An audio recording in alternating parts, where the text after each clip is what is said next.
Okay, starting the live stream, one moment.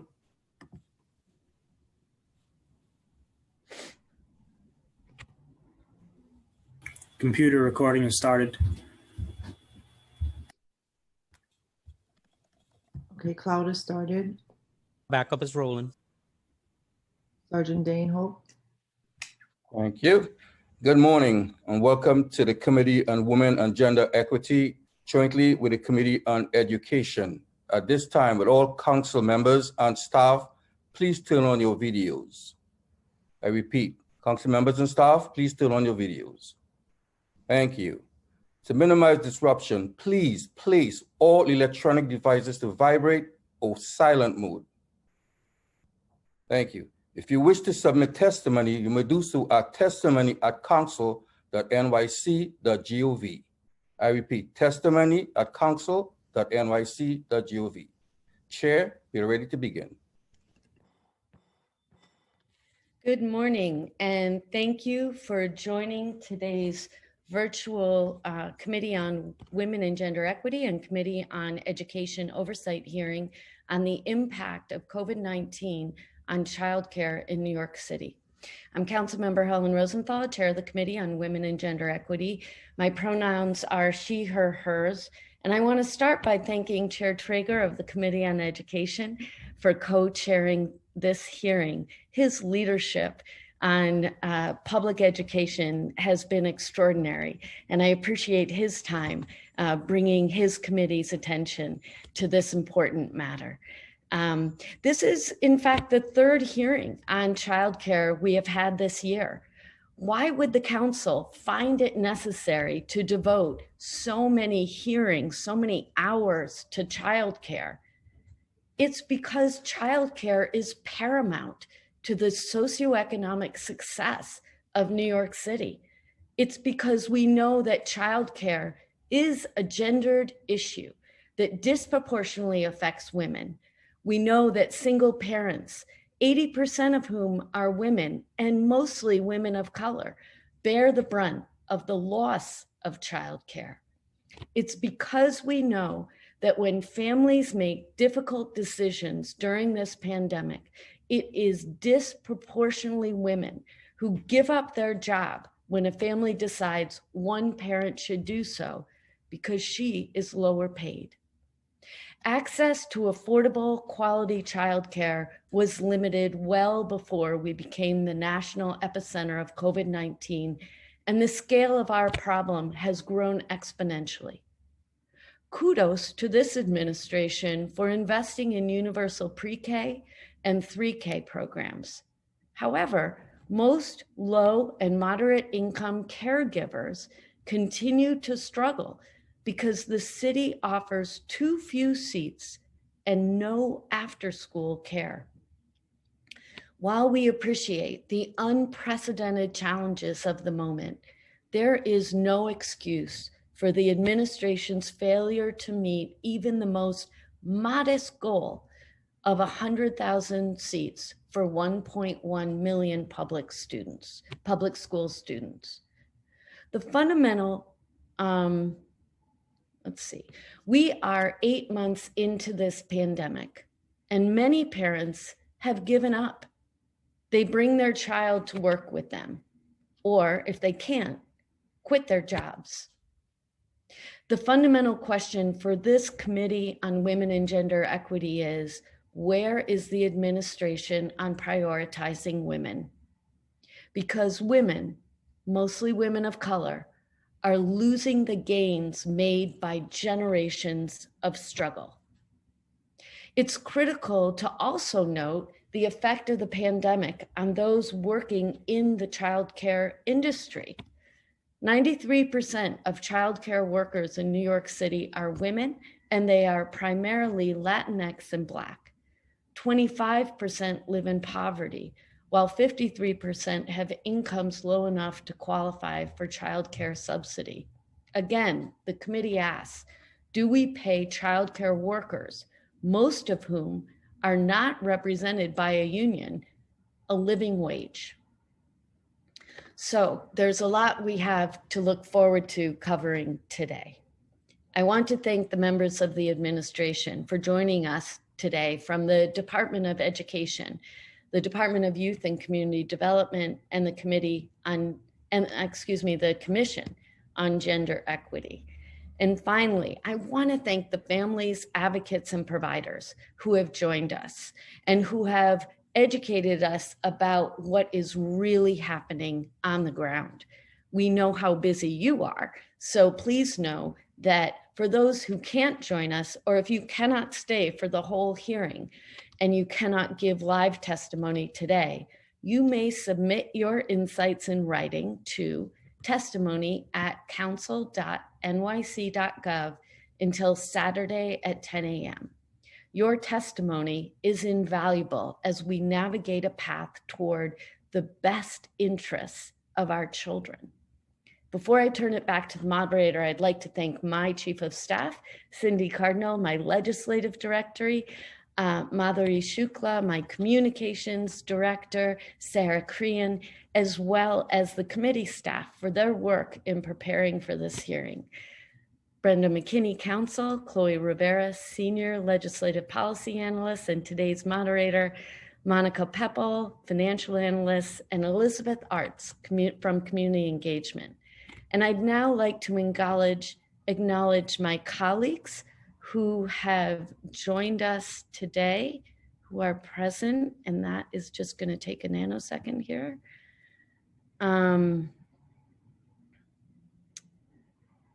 I see Council Members Ayala, I see Councilmember Borelli, Councilmember Brannan, Councilmember Drum, Councilmember Grodenchik, Kalos, Lander, Levine, Lewis, Rose, Salamanca, and Ulrich. And I think I introduced more than just my committee.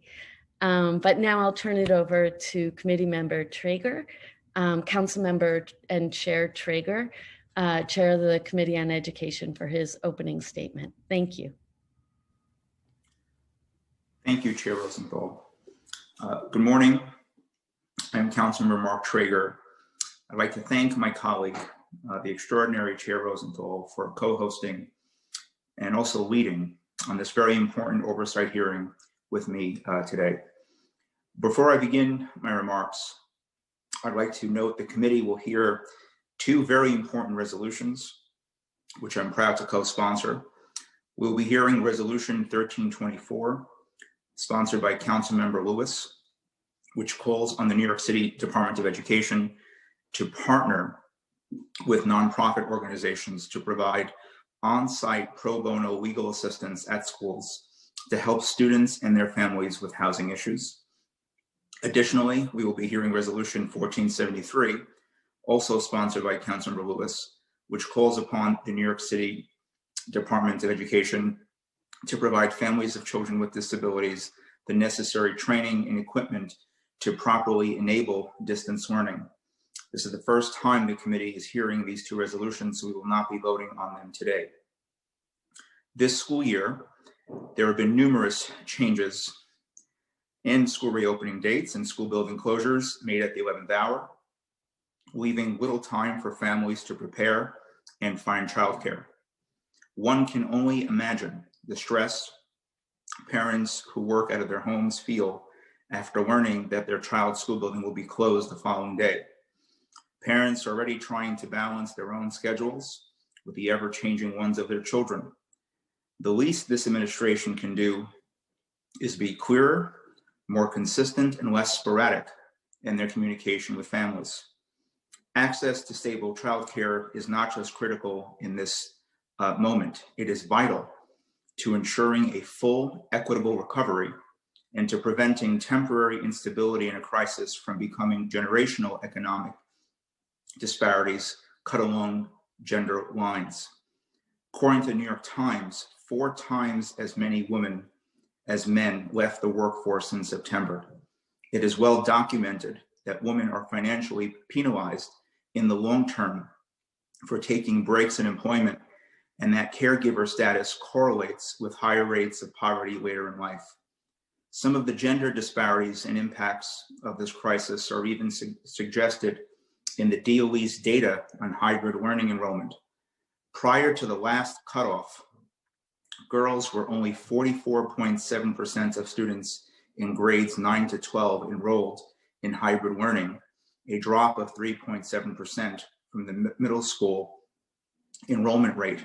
If we fail to provide sufficient access to free and accessible childcare, we will continue to see families, and particularly mothers, making impossible calculations between the cost of childcare and their careers. We are risking deepening existing gendered economic disparities and ensuring that the economic impact of this pandemic on caregivers is generational.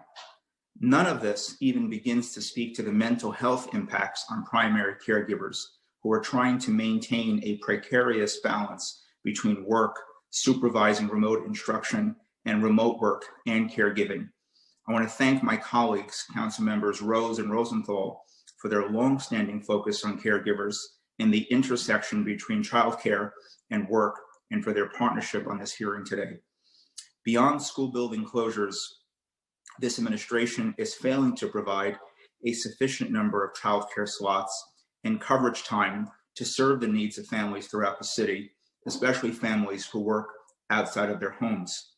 In July, Mayor de Blasio announced that the city would provide free childcare options for 100,000 children this fall for those in 3K through 8th grade. However, as of October 18th, only about 18,500 students were being served in more than 300 Learning Bridges locations, leaving thousands of students on waiting lists. At that time, DYCD stated that they would continue adding seats on a rolling basis throughout the fall, eventually reaching 100,000 slots by December. As of this month, DOE reports a capacity of 45,000 slots for 3K to 8th grade, of which 39,000 slots have been offered to families. However, current enrollment for the program is still unclear. Secondly, 100,000 is nowhere near enough slots for a school system of 1.1 million students. I look forward to hearing from this administration about where it is with meeting and expanding this goal of 100,000 slots. Additionally, I am concerned about the inadequate hours of operation of Learning Bridges. Unlike regional enrichment centers, which were open from 7:30 a.m. to 6 p.m., Learning Bridges programs operate only from 8 a.m. until 3 p.m. with no after-school coverage. Additionally, while DYCD continues to operate many of their after-school programs, DYC indicated in a call with elected officials that those sites cannot accommodate Learning Bridges students as they have room for the students learning in person at school. The lack of extended day coverage leaves many working parents, especially teachers and other school staff, in a difficult position as their workday begins well before 8 a.m. and ends well after 3. I am looking forward to hearing how DOE intends to address this critical issue. Also, since the mayor has stated that some schools will now serve students in person 5 days a week, will the Learning Bridges sites linked to those schools offer seats to students from other schools or to students in the remote only option, or will they close down? Further, DOE states that students with disabilities are among priority groups to receive seats in Learning Bridges programs, but I have heard from advocates that there are too few seats to meet the needs of this vulnerable student population for whom remote learning is already significantly challenging. I've also heard that these programs are illegally turning away students with serious challenges such as autism. This is unacceptable. I'm looking forward to hearing how this administration is ensuring that one of our most vulnerable groups of students are properly served. On top of all these challenges, there's also been a reduction in available early childhood seats across the city due to COVID-19. At the outset of this pandemic, all preschools were forced to close, with some later allowed to reopen, but many independent preschools are worried that they will not survive. According to a coalition of 9 settlement house providers, DOE's recent Birth to 5 Early Head Start RFP, with funding set to begin July 1st, 2021, will eliminate a large number of childcare slots. Just among this coalition of 9 providers, the provisional RFP awards will result in a loss of 39% of the 1,352 childcare slots serving low-income working families they collectively had in fiscal 2020. Worse, extended daycare slots for these providers may be cut dramatically by as much as 72%.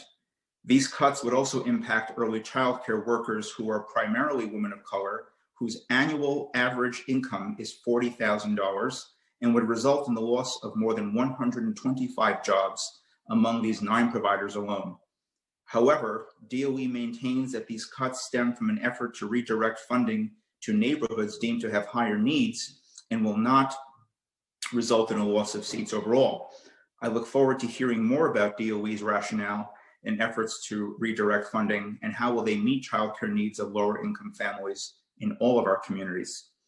I want to thank everyone who is testifying today. I also want to thank the City Council staff for all of their great work that they put into today's hearing.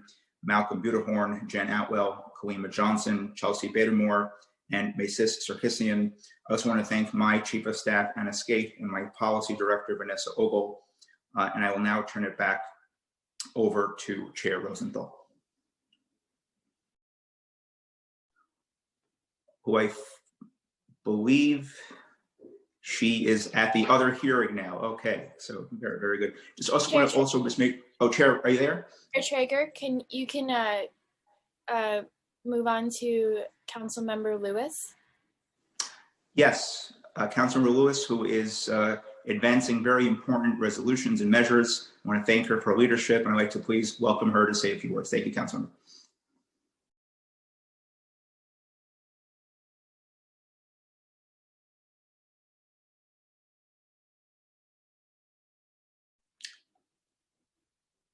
Let's unmute Councilmember Lewis.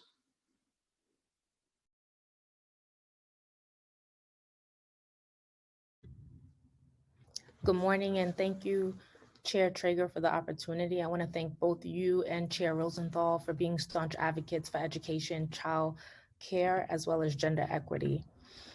During the onset of the pandemic, the transition from classroom instruction to distance learning became a new challenge for educators, administrators, parents, and students. We uncovered the gravity of the digital divide that left Black and Brown students disconnected and disengaged. The shortage of digital devices, no access to high-speed internet, and computer illiteracy became an unforeseeable obstacle that hindered student progress. I represent District 45, a culturally diverse community where the parents of school-age children have limited English proficiency. They are working one or more jobs to make ends meet, yet determined that education must remain a priority for their children. Despite repeated attempts by parents to find technical support and guidance on how to navigate the digital platform, they could not reach specialists to troubleshoot tech issues. Parents struggled. They juggled their new roles as guardian, breadwinner, educator, and IT technicians. Aside from these challenges, families face economic, housing, and food insecurity. I sponsored 2 resolutions that would serve as a lifeline by expanding access for families to much needed resources during a critical time. In an ever-changing world, families need stability and a sense of security before they can focus on education of their children. Resolution 1324 calls on the New York City Department of Education to partner with nonprofit organizations to provide on-site pro bono legal assistance at schools to help students and their families with housing issues. Resolution 1473 calls on the Department of Education to provide families of children with disabilities the necessary training and equipment to properly enable distance and remote learning. We cannot leave our families and our scholars to fend for themselves. They need a roadmap to success so that no one is left behind, and that's irregardless of their ability. We must ensure that any and all assistance needed to properly execute distance learning is readily available to all of our scholars. Many of us do not know the personal struggles that students and parents are facing, but the one constant is that every school community feels like home. These institutions have become a place of learning, education, refuge, and unconditional support. I want to thank you, Chair Traeger, for co-sponsoring these bills with me and for the opportunity to discuss these resolutions and to work collaboratively to create a more equitable future for our next generation. Thank you so much. Thank you, Councilmember Lewis. I'd now like to acknowledge that we've been joined by some additional council members. I see Councilmember Ampry Samuel. I think that's it for now. Oh, Councilmember Cumbo, if I hadn't mentioned her before. Okay. Now I'd like to turn it over to Senior Policy Analyst Chloe Rivera, who will review some procedural items related to today's hearing and call the first panel. Thank you. Thank you, Chair Rosenthal. My name is Chloe Rivera, and I am the Senior Policy Analyst to the Committee on Women and Gender Equity at the New York City Council. I will be moderating today's hearing and calling panelists to testify. Before we begin, please remember that everyone will be on mute until I call on you to testify. After you are called on, you will be unmuted by a member of our staff. Note that there will be a few second delay before you're unmuted and we can hear you. For public testimony, I will call up individuals in panels. Please listen for your name. I will periodically announce the next few panelists. Once I call your name, a member of our staff will unmute you. The Sergeant at Arms will set a clock and give you the go-ahead to begin your testimony. All public testimony will be limited to 3 minutes. After I call your name, please wait for the Sergeant at Arms to announce that you may begin before starting your testimony. Before I start with the protocols, I'd like to recognize that Councilmember Rodriguez has joined this hearing. The first panel will include representatives from the New York City Commission on Gender Equity and the New York City Department of Education, followed by councilmember questions, then public testimony. In order of speaking, we have Jacqueline Ebanks, Executive Director of the New York City Commission on Gender Equity, Josh Wallach, Deputy Chancellor for Early Childhood Education and Student Enrollment at the Department of Education, and Emmy Liss, Chief Operating Officer for the Division of Early Childhood Education and Department of Education. And here for question and answers, we also have Susan Haskell, Deputy Commissioner of Youth Services at the New York City Department of Youth and Community Development. I will now administer the oath of the administration. When you hear your name, please respond once a member of our staff unmutes you. Do you affirm to tell the truth, the whole truth, and nothing but the truth before this committee, and to respond honestly to council member questions? Executive Director Ebanks? I do. Deputy Chancellor Wallach? I do. Chief Operating Officer Liss?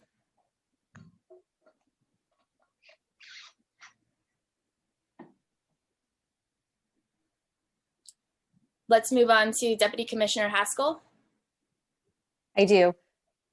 Sorry, I was not able to unmute. Oh, I mean, okay, thank you. And Deputy Commissioner Haskell, please.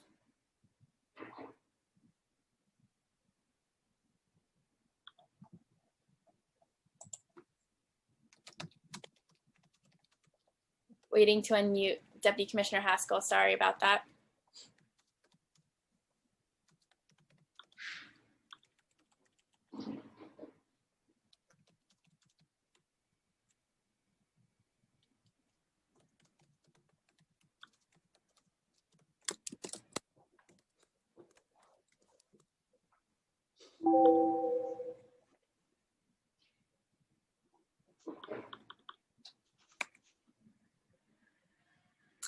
I'm not sure we're having issues with unmuting Deputy Commissioner Haskell.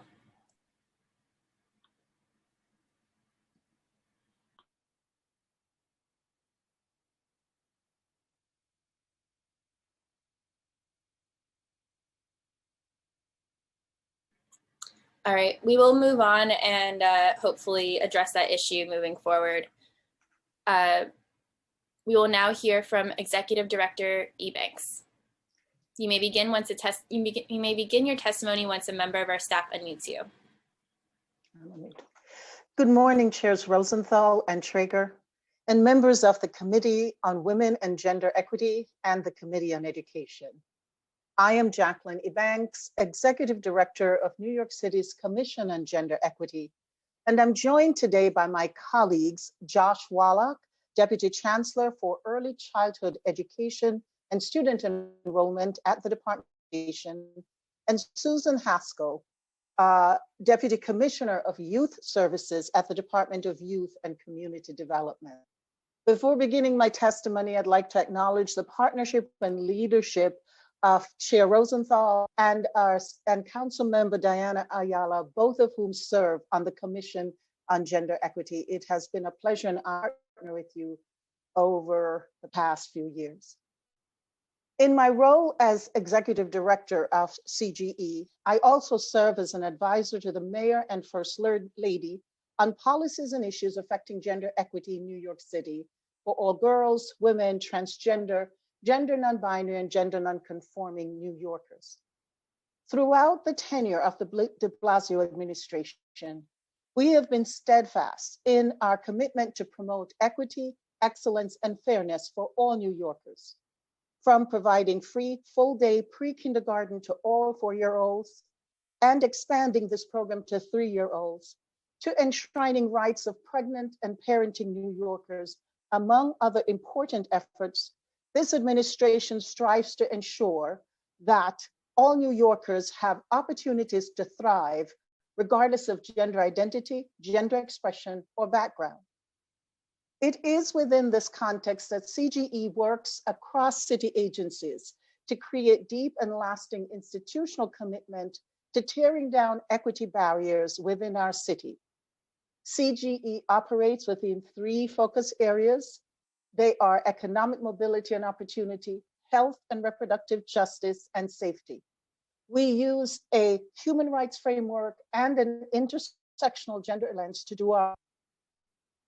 During my testimony, I will discuss the intersection of gender equity and childcare provision, and will highlight the work of the de Blasio administration is doing to advance childcare access in New York City, particularly during these unprecedented times as the city, nation, and the globe wrestle with the COVID-19 pandemic. This pandemic reminds us yet again that economic inequities have disastrous effects on our health, safety, and overall well-being. This is clearly visible when we examine the unique challenges women have faced over the past 8+ months, both at home and at work, which have now become one and the same place because of the pandemic. As is now common knowledge, the industries most likely to employ women have been the ones most impacted by the pandemic. For example, the retail and hospitality industries, which employ a high percentage of women, have seen significant numbers of temporary and permanent business closures. Additionally, women who already did most of the work at home are now working from home, taking care of children, overseeing remote learning, and continue to carry the majority share of household responsibilities. Simultaneously, the businesses which form the core of essential employers have remained open during the pandemic and employ a high percentage of women, particularly in the medical fields and at our supermarkets.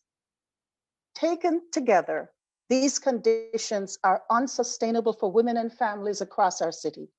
They have caused women to leave the workforce entirely if they're able, and they have resulted in what experts are calling a she-cession.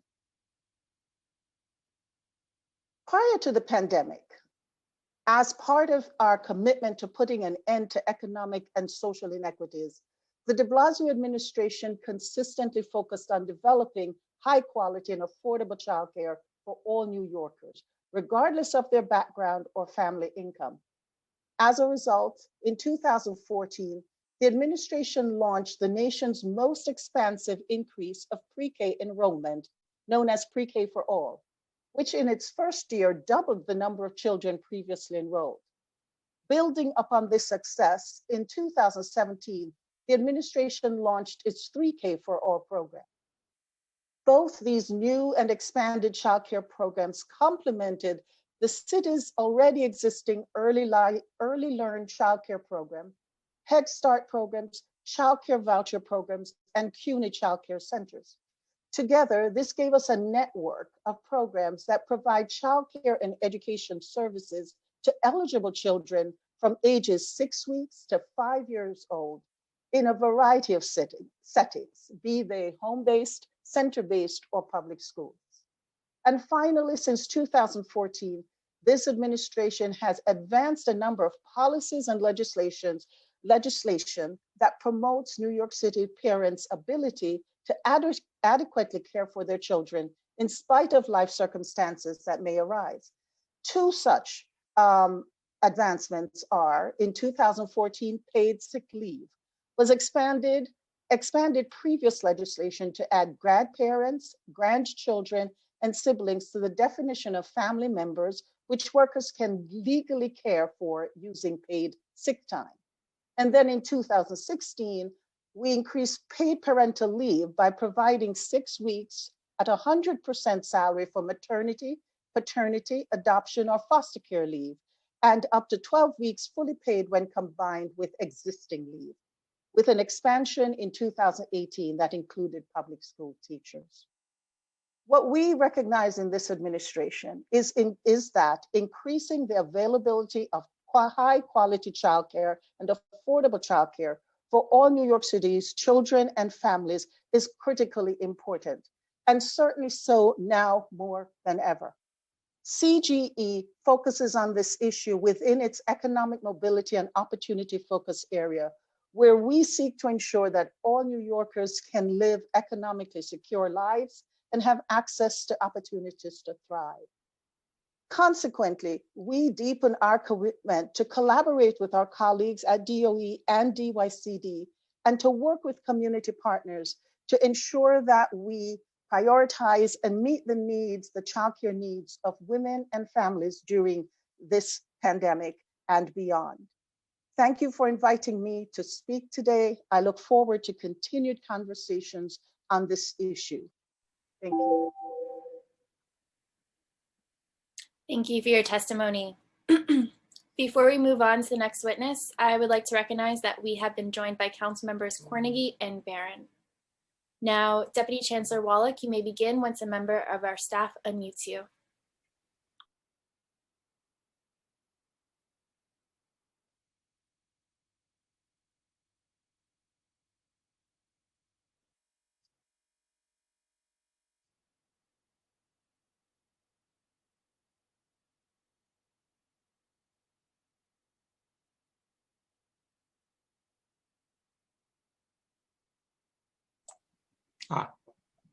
Thank you. I think, can you hear me now?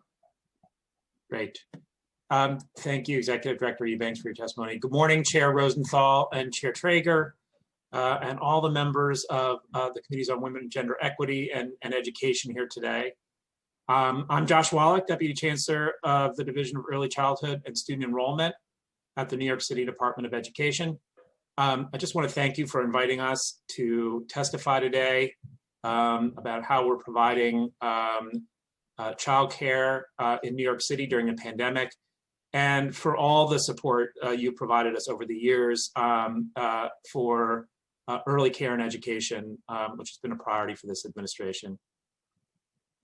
As we've already heard, and just to repeat, Mayor de Blasio has made access to free full-day high quality 3K and pre-K for all a top priority of this administration, and in partnership with teachers and leaders across the city and with your help and support, we've expanded access to these programs to tens of thousands of children, helping our youngest learners get a strong start in school and life, and as so many of you have pointed out even already, providing an essential support for working families. Just as you've indicated, access to early childhood programs is vital both for the success of children and the ability of mothers and all caregivers to participate in the workforce, continue their education, and support themselves and their families. And we also recognize that when we continue to make investments in our early childhood workforce as a city, We are also investing in women and their families, as the majority of early childhood program leaders, teachers, and staff are women, including many women of color. Following the expansion of Pre-K for All in 2014 and 3K for All in 2017, we reached another milestone in 2019 with the transition of the Early Learn system of contracted early care and education from the Administration for Children's Services to the Department of Education. And now the Department of Education is very proud and honored to support an early childhood system that can serve nearly 100,000 children from birth to age 5 in settings that span district schools, Department of Education pre-K centers, community-based organizations, and family child care homes. There is universal access for all 4-year-olds in New York City and 3-year-olds in nearly half of our school districts. Across the city, we provide Head Start and other extended day and year programs for families who are eligible based on their income and needs. And we work closely with family child care providers, particularly to meet the needs of infants and toddlers as well as 3-year-olds. We know how important a longer day and year of care are for many families of young children. And while our state and federal resources for these programs are limited, especially in this current fiscal climate, we do hope to expand these opportunities in the future in partnership with you. Since the onset of this pandemic, the city has made it our priority to ensure that families, including our healthcare professionals and other essential workers, could access safe, reliable care and education for their children. Toward this end, the efforts of teachers, leaders, and staff at our early childhood programs to support children and families during this time have been nothing short of extraordinary. As you know, the Department of Education's Regional Enrichment Centers, or RECs, were a critical support for the city's first responders and essential workers beginning in March, when schools closed for in-person learning. As part of this effort, many of our community-based organizations and family child care programs also kept their doors open to provide emergency child care for children under 5. Teachers, leaders, and staff in these programs volunteered to take on this heroic task at the height of fear and uncertainty in our city. And they not only ensured the health and safety of children and staff, but also created nurturing, welcoming environments for children and families when they needed it most. Simultaneously, the rest of our early childhood system shifted to remote instruction in the spring, helping children learn from home in the most creative ways, hosting virtual lessons, sharing recorded messages from teachers, making regular phone calls to check in with caregivers and offer tips for play-based learning, and much more. We know that this has been an incredibly challenging time for families and acknowledge all the ways families have been adapting to this new environment and creating as much normalcy and support for their children as possible. I know I speak for everyone when I express my deep gratitude to early childhood programs for their leadership and service to New York City's communities through one of our most difficult moments. I also want to recognize the tireless work of my colleagues at the Division of Early Childhood Education, from social workers offering trauma-informed support to instructional staff who eased the transition to remote learning, to policy support staff who developed and trained programs on new health and safety guidance, to those who stepped up to take on reassignment at our district schools, and so many more. This dedicated team has been so invested in ensuring the well-being, safety, and success of our community-based partners and the children and families they serve. And I thank them for this ongoing service to our city. A critical support we've provided for our contracted early childhood programs throughout the pandemic is continuing to honor our contracts as programs shifted to offering remote instruction. We also worked with the Child Care Resource and Referral Consortium to ensure providers had access to CARES Act funding opportunities. And we have maintained the administration's commitment to salary parity for teachers in community-based organizations following a significant new agreement with our partners in labor, District Council 37, as well as the Head Start Sponsoring Board and the Daycare Council. We are currently in the second year of a 3-year phase-in of these salary increases and remain on track to fulfill this commitment. We are continuing to work with our partners in state and federal government to maximize the resources available to our programs. And as we approached the fall, we knew how crucial it was for our students, especially our youngest and most vulnerable students, to be able to attend their schools and early childhood programs in person. For many families, the school or program community is one of the steadiest, most reliable aspects of their lives, with people and resources they can count on. So many aspects of reopening schools and early childhood programs have been unprecedented, but the reality has remained the same. Our children need to learn in person with a caring teacher as often as possible. So this fall, we built on the valuable experience of emergency childcare and family childcare providers to inform our broader reopening efforts and the strong support systems we put in place for the school year. Health and safety has been our top priority from the outset, and we've worked hand in hand with programs to keep staff, children, and families safe as we resumed in-person services that we know are such a vital support to families and communities. We have been encouraged by the very low positivity rate at schools and programs, and we appreciate every effort programs have made to maintain the highest standard of safety while providing a caring learning environment for children. We have issued and provided training for programs on comprehensive health and safety guidance in partnership with the Department of Health and Mental Hygiene. And we directly ship 30-day supplies of personal protective equipment and cleaning supplies to all our programs. We continue to support programs through our Situation Room, through which we work with the Department of Health and Mental Hygiene, or DOHMH, and the New York City Test and Trace Corps to confirm any positive cases and coordinate next steps. We are following the same protocols for close contact quarantine and site closure as we do in our public schools. And we're also pleased to offer nursing support to our contracted programs. Nurses are available through our telehealth hotline and visit programs to help guide their health and safety practices. And staff and children at all Department of Education early childhood programs and affiliated family childcare programs have priority access for COVID-19 testing at the city's testing locations. As we keep health and safety at the forefront of everything we do, we are also working with programs to ensure that children have an enriching educational experience that we know is key to their development. Our instructional experts have helped guide programs on supporting children's learning in remote and blended learning environments, including the use of technology for early learning, classroom design that maintains social distancing, and sharing resources for families to use at home. We have also distributed devices to thousands of early childhood families and launched new family resources like Ready for K, which empowers families by texting them simple ways to incorporate learning into their day in multiple languages. All our guidance for programs has been delivered through frequent comprehensive communication that is really a cornerstone of our partnership with program leaders. We share updates, resources, and other important information with programs at least weekly through our early childhood bulletin and through webinars, office hours, and virtual meetings. Throughout the school reopening process, our youngest learners and their families have been top of mind for in-person learning.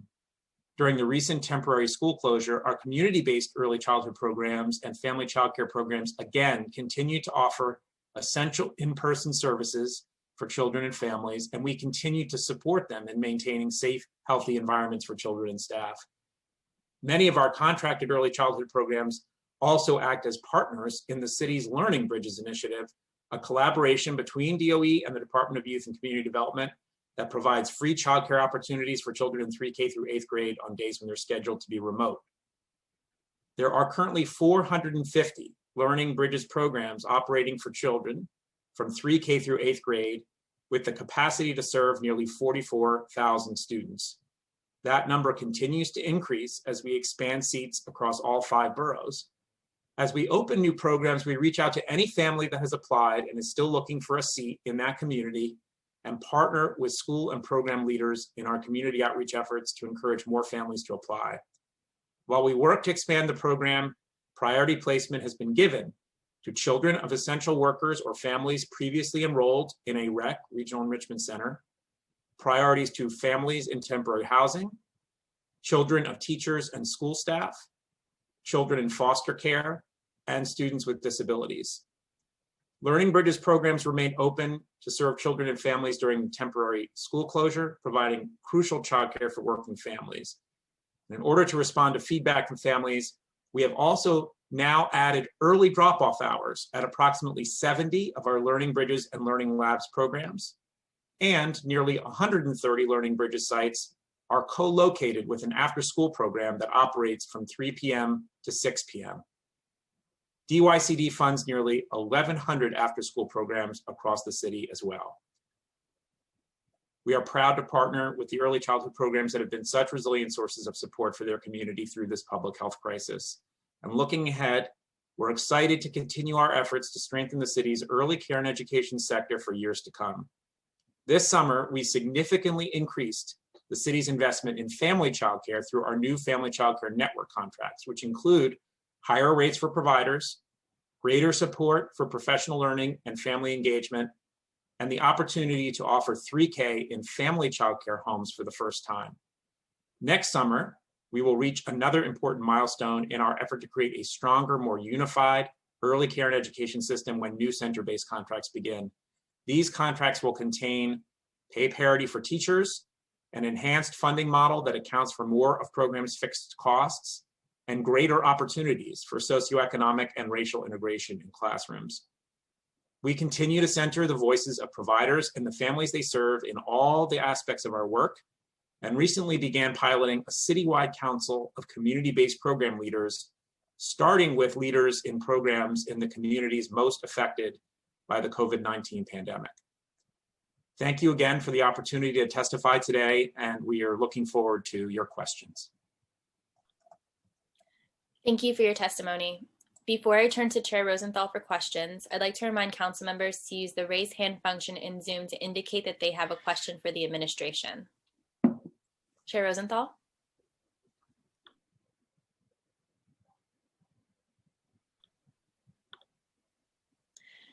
Let's move to Chair Traeger while we wait for Chair Rosenthal to rejoin the hearing. Thank you. Sure, absolutely. And at any time the chair returns, I'll be happy to immediately pass the microphone to her. Thank you so much. Thank you for your testimony. I'll begin with a very basic, simple question, and just would like to kind of hear an answer from the administration. Do you believe the city of New York is providing accurate coverage, adequate coverage for those who need childcare during the pandemic? Why or why not? I'll start. I believe that we are, although we're constantly trying to improve, but I believe that we're meeting the need at present. And I'll explain why.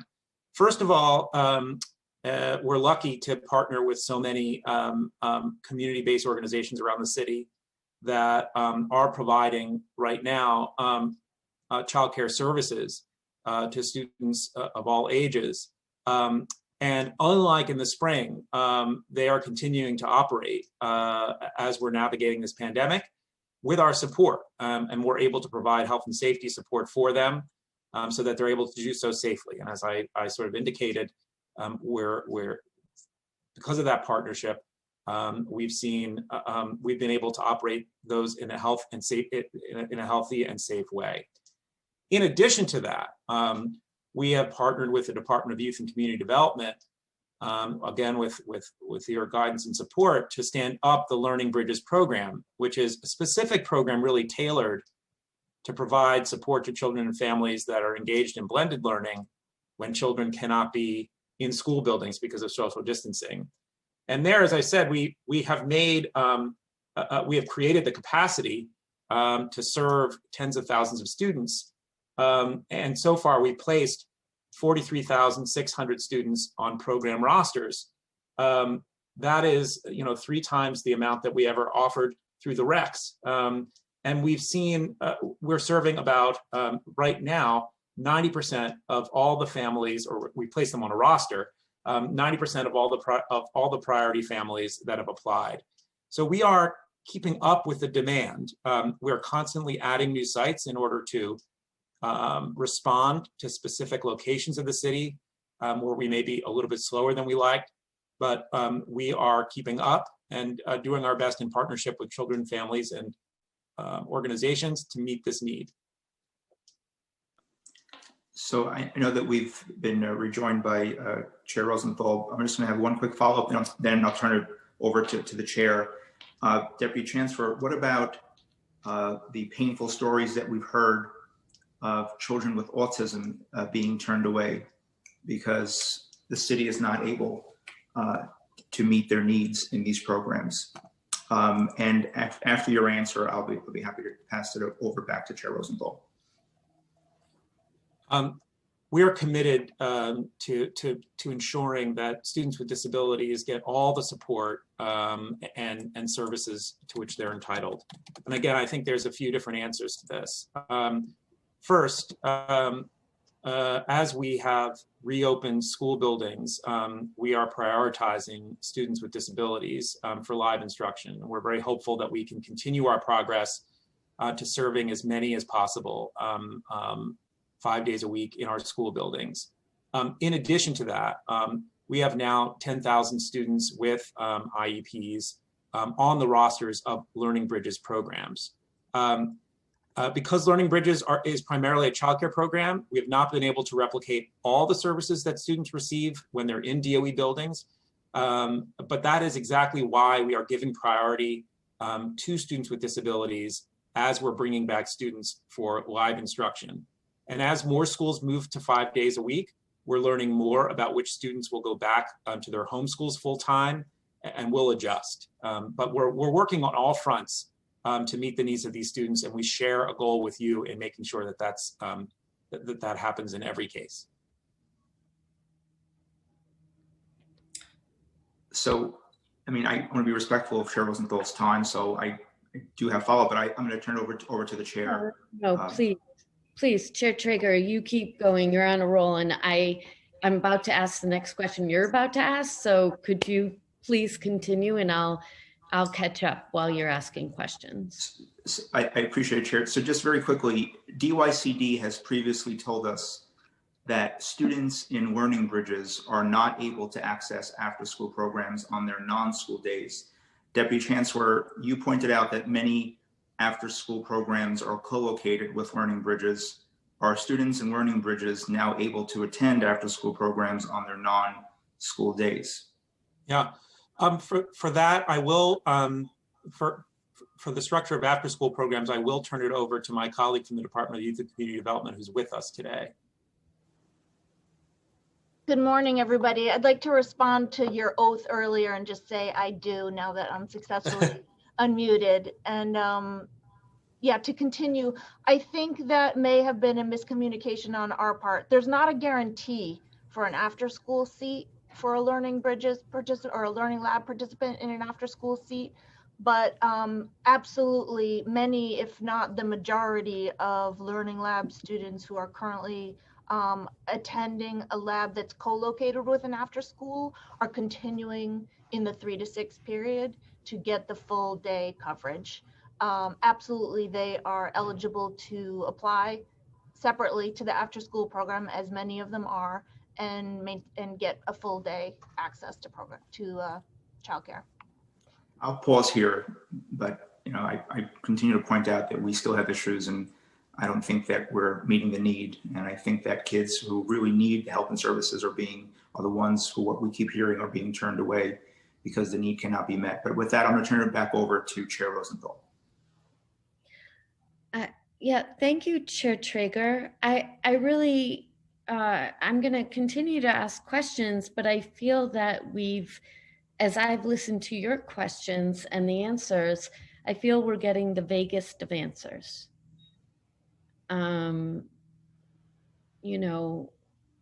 As we are getting questions from our constituents and hearing stories and learning from advocates that, children with disabilities are not getting access, cannot access. And again, back to the impact on women, I mean, in the most respectful way, I know your goal is to make sure that people have access to childcare, but it's not happening. So to the extent you could be just super specific about wait lists and numbers and what you're doing to try to know what the wait list is, so you even know how many, families need these services. I don't know, it Sure. helped convince me that it's not, third or fourth level rung down on the priority poll. I appreciate the sort of reframing the question, and I'll do my best, because it's absolutely a priority for us, and we want to work with you to make sure we're living up to that goal and commitment. So as I said, I mean, just to be as specific as possible, we invited applications from all over the city. We set an initial goal, and we said that we want to make sure that this administration is standing behind families and children during this pandemic, and that in a year where many of our students would be in blended learning, we would provide a nurturing and safe place for them to be on the days where they could not be in school buildings because of social distancing requirements.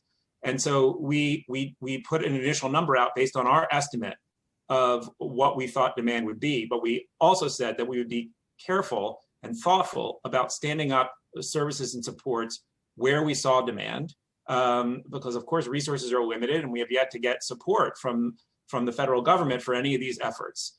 And so I'll just to say, I mean, this is the second big expansion of childcare that I've been a part of. And I think we always try to be led by where we're seeing demand. So what we've seen so far is we have seen roughly 50,600 eligible families apply. And we now have 43,600 students on program rosters. So we currently have, we've been able to put 80% of all applicants on a roster, and 90% of the families that meet one of the priority groups that I mentioned earlier. And we are working every day to get those numbers up to 100%. And our goal is to make an offer to every family that's applied to us that's eligible by the end of this calendar year. And we're on track to do that. So I want to reframe a little bit and say that our goal is about meeting the demand and specifically making sure that we're offering a slot to every family that needs it. That's really the way I would frame the goal, and we are on track to meet that. Since we last spoke to this committee, we have added 4,000 slots just in this last few weeks, and we've made 4,000 more offers. So the other complexity I think here, and then I'll stop and just see if this meets the specificity, is this shift that we've been able to make now to since now that we have a better sense of how many students want to come back for live instruction versus remaining remote. The mayor and chancellor have put forward the call to offer in-person instruction 5 days a week for as many students as possible. And primarily, of course, prioritizing the same groups that we just mentioned that are a priority for Learning Bridges. And so that has put us in the happy position of shifting again, because we may be able to actually put more of our students that are taking advantage of Learning Bridges into their home school buildings 5 days a week, opening up more opportunities for students that might still be in blended or need additional care. So we're shifting as we go. But I think the bottom line is we have, and this sort of just goes to the statement I made earlier, we are meeting the demand, and we're on track to meet it completely by the end of the calendar year. And we're putting a special emphasis on the children and families that need this care the most, that are part of the priority groups. And we still have work to do, but with your help, we'll achieve the goal. Thank you. It's interesting thinking about from last hearing to this hearing, and I appreciate all the work that you've done and the speed and also, frankly, the challenges, right? So I'm I'm on the Department of Education website, I think, and I think I'm looking at the link to sites that are now available. And I'm noticing a couple of changes. One is that there's not a drop-down menu anymore. It's just, there's a Google Sheet with every single site on there. Am I looking at the right thing? I believe so, yes. Okay. We've made the complete list of sites public, yes. Right. And that's great. I mean, a couple of things jump out at me. One is that it looks like every single location has seats available except for 5. Do you think, like, how often is that up to date? I mean, is that true? We're making offers. What does that mean to you that so many seats are available? Say that last part. We were both talking at the same time, couldn't hear. And I should have let you talk. So you go ahead. I apologize. No, not at all. I just couldn't hear the question. I guess I would just say quickly, the sheet is updated weekly. Okay. There are, the information may be a couple of days out of date, but it shouldn't be more than that. I mean, it's funny what, data, there's all those jokes about statisticians and how they never come to the same conclusion. Now I'm looking at the data and saying, well, why are there so many empty seats? Have parents given up and they're not, coming back? They don't realize now seats are available. That's sort of one question. It doesn't really need to be answered. It's just, what do we make sense of this data? The other thing, if we could just think about improvements for 1 nanosecond. Sure. I see there's a column for whether or not there's early drop-off available. That's great. I think another column should be whether or not they serve kids with disabilities, and any sort of specificity there I think would be helpful, because otherwise parents are going to have to cull through this list and call everyone. And then lastly, sorry, I think you have a problem with languages, right? It's all in English, and I think that is a major glaring problem. And then honestly, I think a lot of people like me see visually. And so I think maps would be helpful. Like somehow if you could put in, some sort of map. So you could see, I live here and the closest one is, a mile away, and this is the name of it, so sort of combination of those things I think would be really helpful. And with that, I am going to turn it back to the moderator. I know people have been waiting to ask questions, and really appreciate all my colleagues and everyone here. Thank you very much. Thank you. I would like to turn it to Councilmember Lewis for questions.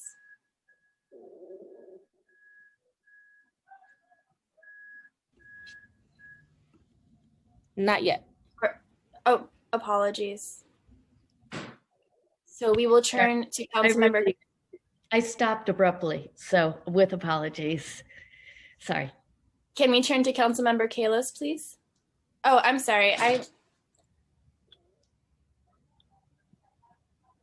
Please hold. Let's talk about that transparency. The city council passes a lot of reporting bills, and there's a lot of reports out there. And even as a council member, I've had difficulty getting my hands on those reports. And I found that when things are public, that means that I, as an elected official, might have access to.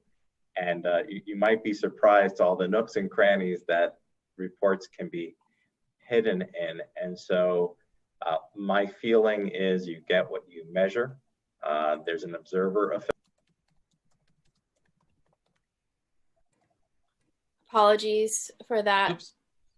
I will first, Oops. if council members have questions, please use the raise hand function in Zoom.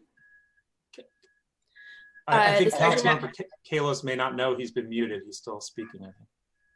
Councilmember Kalos is currently attending another hearing. Ah, okay, sorry. Thank you. I had the same question.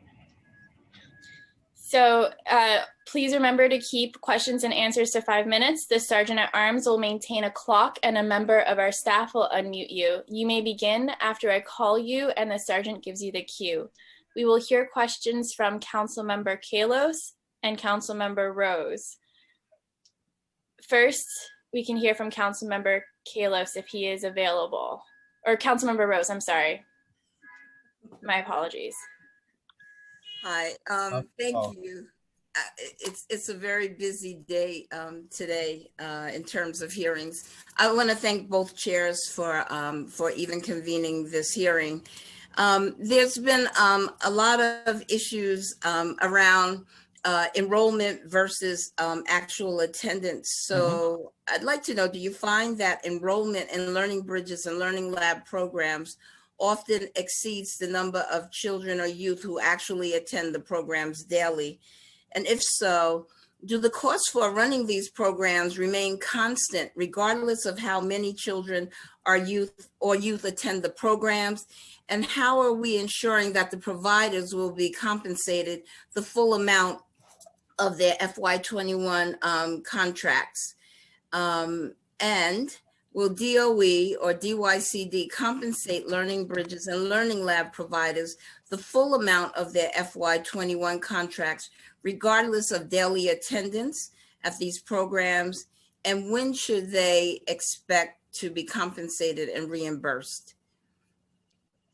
Thanks. I'll start and then turn to my colleagues if they want to add anything.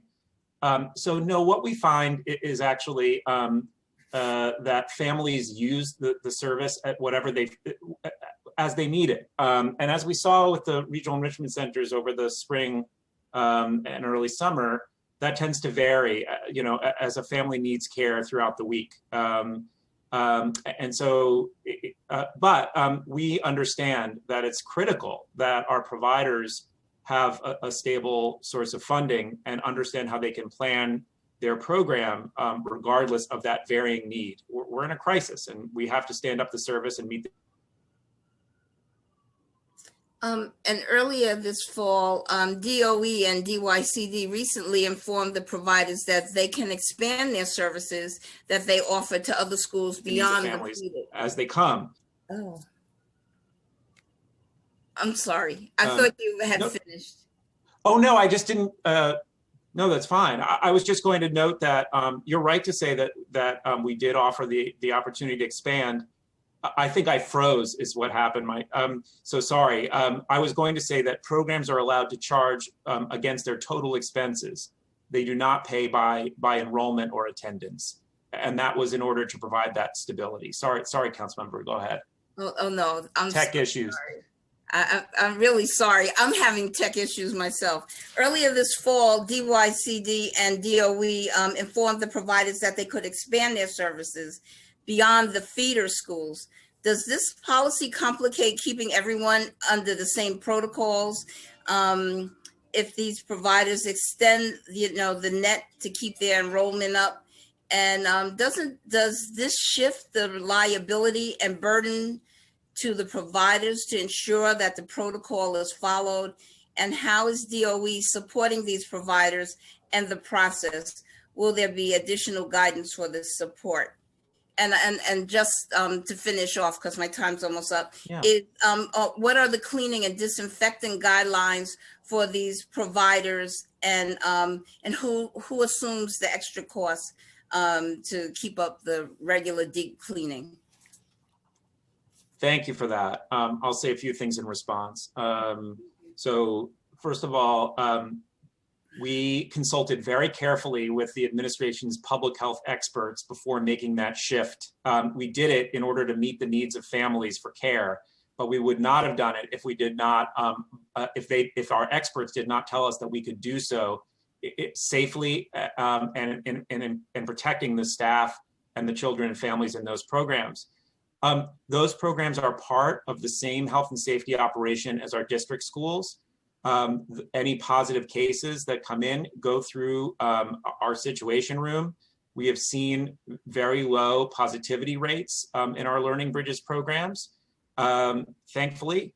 They follow the detailed health and safety protocols that we helped, that our health experts put together.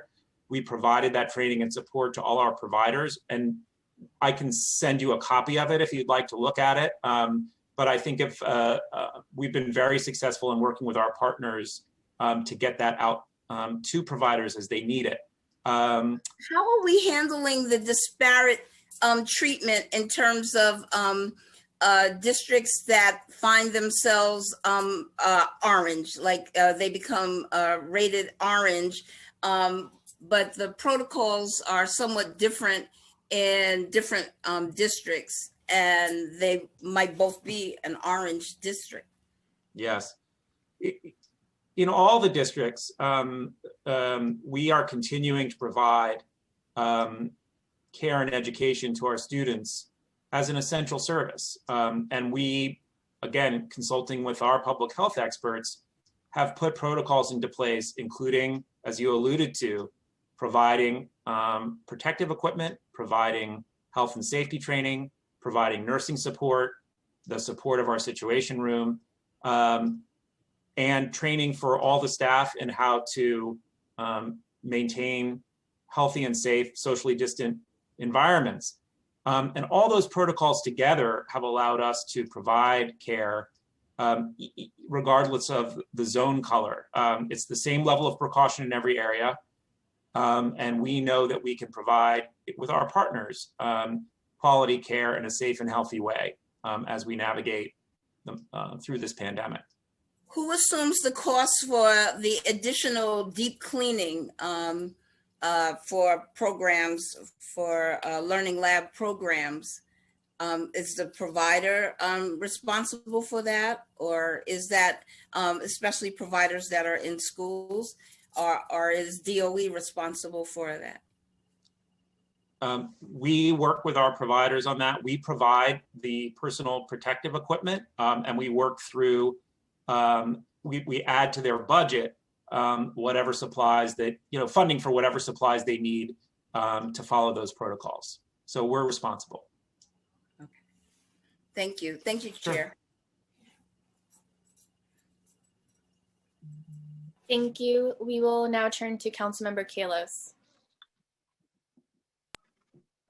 Thank you. I want to thank the administration. I want to thank DYCD DOE for standing up Learning Bridges on a quick timeline. It was something I was advocating for along with Councilmember Lander and many others.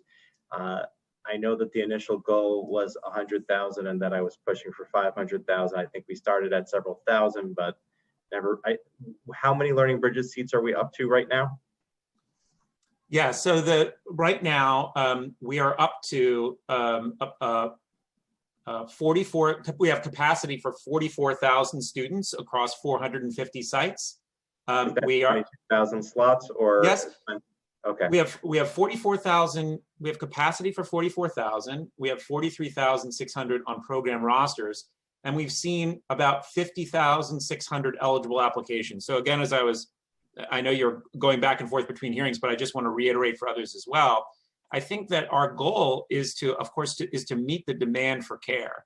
And so we set a goal originally, but what we've seen is about 51,000 families that need care, and we're providing space on the rosters for about 80% of the total families that applied and 90% of the priority families.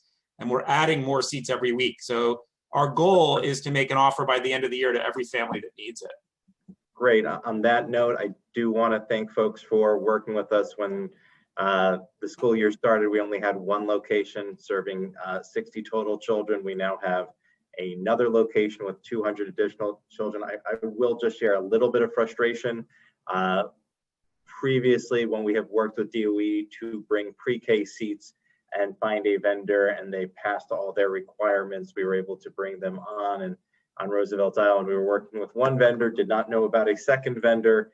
And then the city came with the good news that we're getting 200 slots, but then the vendor we had been working with the whole time, and even our office and a lot of parents felt like the rug got pulled under them. It's hard to be angry when you got what you asked for, but when we are working with these vendors, it would be helpful if we could be more honest, and also even to the extent that they may have different services, even see if we can bring them on along those lines. I've reached out to a lot of providers, and what we had when we worked together on pre-K was that the city could come in and open spaces for that. And when I've gone to providers, they're just like, how long is this contract? You mean to tell me I'm going to sign a lease and open this, and it's a 7-month or 6-month contract, and I don't know how many folks or things like that? I found buildings who are willing to operate. Is there an opportunity for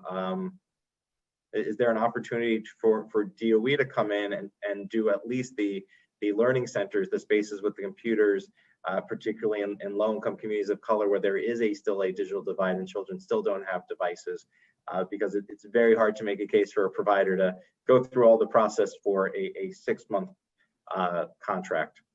And I don't know real estate developers and landlords who are willing to do the 6-month. They do a 6-month contract with you, but it gets more complicated when you bring in a nonprofit provider. Yes, thank you for that.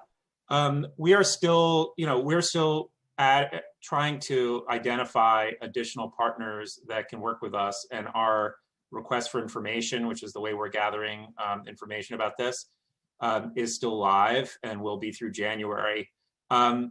You're pointing out a legitimate challenge, which is trying to find spaces and partners throughout the city. And you're right to say, like, it's the additional challenge of trying to mount a sort of crisis response doesn't always match with the needs of landlords for long-term stability. So we're trying to be creative. We would love to work with you and others and specific providers to try to work something out. I can't say we'll be able to do it in every case, but we'll put our best effort forward to try to make that work. Deputy Chancellor, I can tell you firsthand, because this is one of the few days I'm in the office just so that my daughter can have the living room today, and because I have multiple hearings, but like, this pandemic is really hard on parents, and especially we're on the east side, 1-bedroom, whole family. She's bouncing off walls. We needed pre-K, we got that done. We need 3K from the tip of Manhattan to Central Harlem. We don't have it. I think we need it more today than we did before the pandemic. How do we start rolling out these contracts? And is there a way for us to say, you know what, you can start as learning bridges, particularly if you're serving lower age kids, and then we'll roll you into a pre-K contract? Yeah. I think 3K is part of the equation, and learning bridges can supplement it, but we don't even have it right now. Thank you for that. And I think what I would say is, obviously this administration, first of all, appreciate the sense of urgency. We feel it as well. And we want to work with you to mount this effort as quickly as we possibly can, as we have. I think you're right. My daughter is falling behind socially. I don't know. There's nothing, just, we're with you, and so many other families are expressing their concern as well. And we want to partner with them and with community-based organizations to help respond. I think that you're right to say part of the answer here is the city building on the commitment that this administration has made with your help to creating a comprehensive system of supports for young children and families.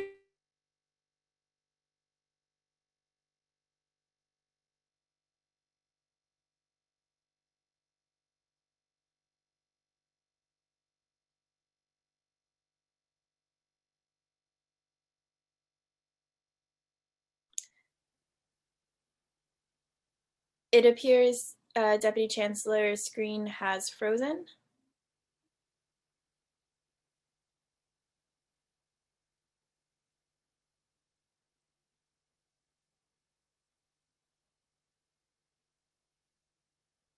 Councilmember Kallos, do you mind if we move on? When the Deputy Chancellor reconnects, if he could finish the question, it looks like he just reconnected and is waving his hand, but I don't have any further questions.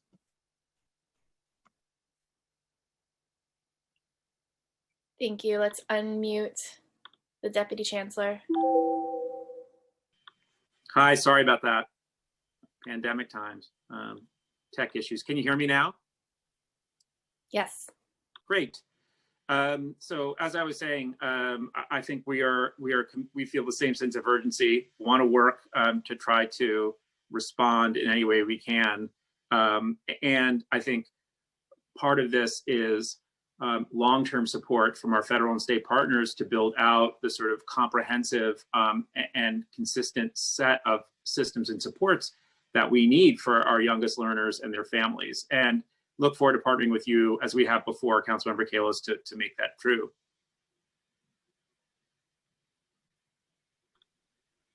Thank you. We will now move to Chair Rosenthal. I'm sorry, Chair Traeger. Thank you very much. I want to go back a little bit to earlier questions. Deputy Chancellor, can you repeat again, just for the record and just for clarity, the number of children signed up for all the learning bridges? Was it 44,000? Is that what I heard? We have 44,000 students that have been put on program rosters. So what that means is they've been offered a spot, and the program and the family are in touch with one another, and the family knows they have care available. The actual sort of, enrollment and attendance, again, fluctuates depending on the family's need. And of that number, how many are children with IEPs? So at present, I'm just trying to pull up the number now because I'm having these tech issues. Hold on one second. 10,000 are students with disabilities. And you mentioned earlier, I think to Chair Rosenthal, that the education department in the city is, trying to shift to 5 days a week in person for some of our most vulnerable kids. Can you say with certainty that all District 75 sites are offering 5 days a week in person right now? Right now, so just to be clear, I cannot verify that all of them are. We're working on it now. As of right now, there are about 250 schools that are offering 5-day-a-week instruction to all or all the priority students in their buildings. There are 12,500 District 75 students currently in blended learning. 3,250 students are receiving 5 days of in-person instruction as of today, and another 6,900 students will be receiving 5 days of live instruction as of January 4th. And just for the record, how many children in New York City have an IEP? Sorry, Chair Traeger, I'm still having tech trouble, but I'm getting that for you now. Can we move on and I'll come back to that in just a moment? Yeah, I'm fairly certain the number is over 200,000. It's somewhere in that range. So I am not certain that we are meeting the need by the numbers that I'm hearing now. And also a number of, is it accurate, Deputy Chancellor, that there are children with IEPs who do not go to District 75 but still have high needs? Is that correct? Certainly that's true. And that is why we are making it a priority to reopen our school buildings that serve those students and to bring as many of those students back for 5-day-a-week instruction as possible. So we understand the urgency of that and are working to make that true as quickly as possible. But currently, it is in fact the case that not all children with IEPs in New York City school system are being offered 5 days a week in person. Is that correct? At this moment, that is correct.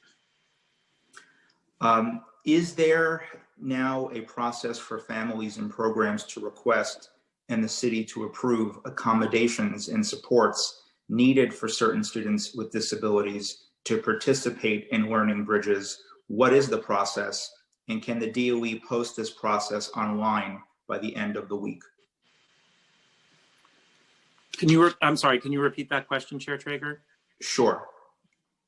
Is there now a process for families and programs to request and the city to approve accommodations and supports needed for certain students with disabilities to participate in Learning Bridges? What is the process, if there is one? And can the DOE post this process online by the end of the week? Thanks, I got it now. No family should be turned away from a Learning Bridges site, first and foremost. And we've been working with families and programs to support student needs.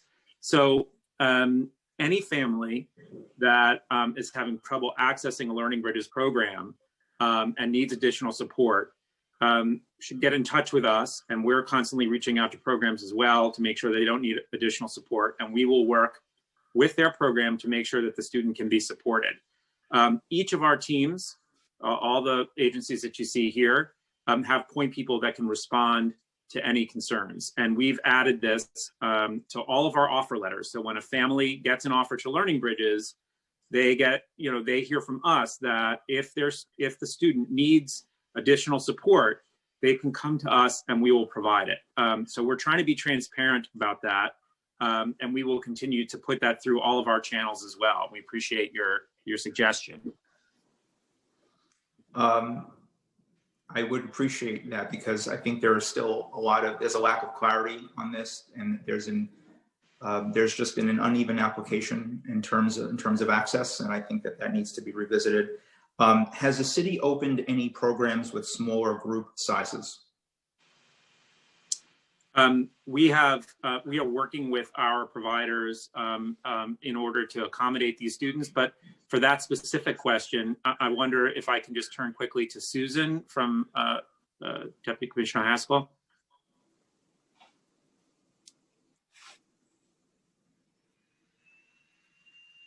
Can we unmute her? Yes, I'm unmuted. We right now all of the Learning Lab programs are funded at the same level for the same level of staffing. The Learning Lab programs, we acknowledge, don't have the full range of resources that are available through special education supports in the school day. There are many providers. I mean, as you point out, there are many students in the system who have IEPs. Some subset of that is enrolled in blended learning, and a subset of that has expressed interest in a Learning Lab. Many young people with IEPs and students with disabilities are currently being served in our Learning Bridges programs, absolutely.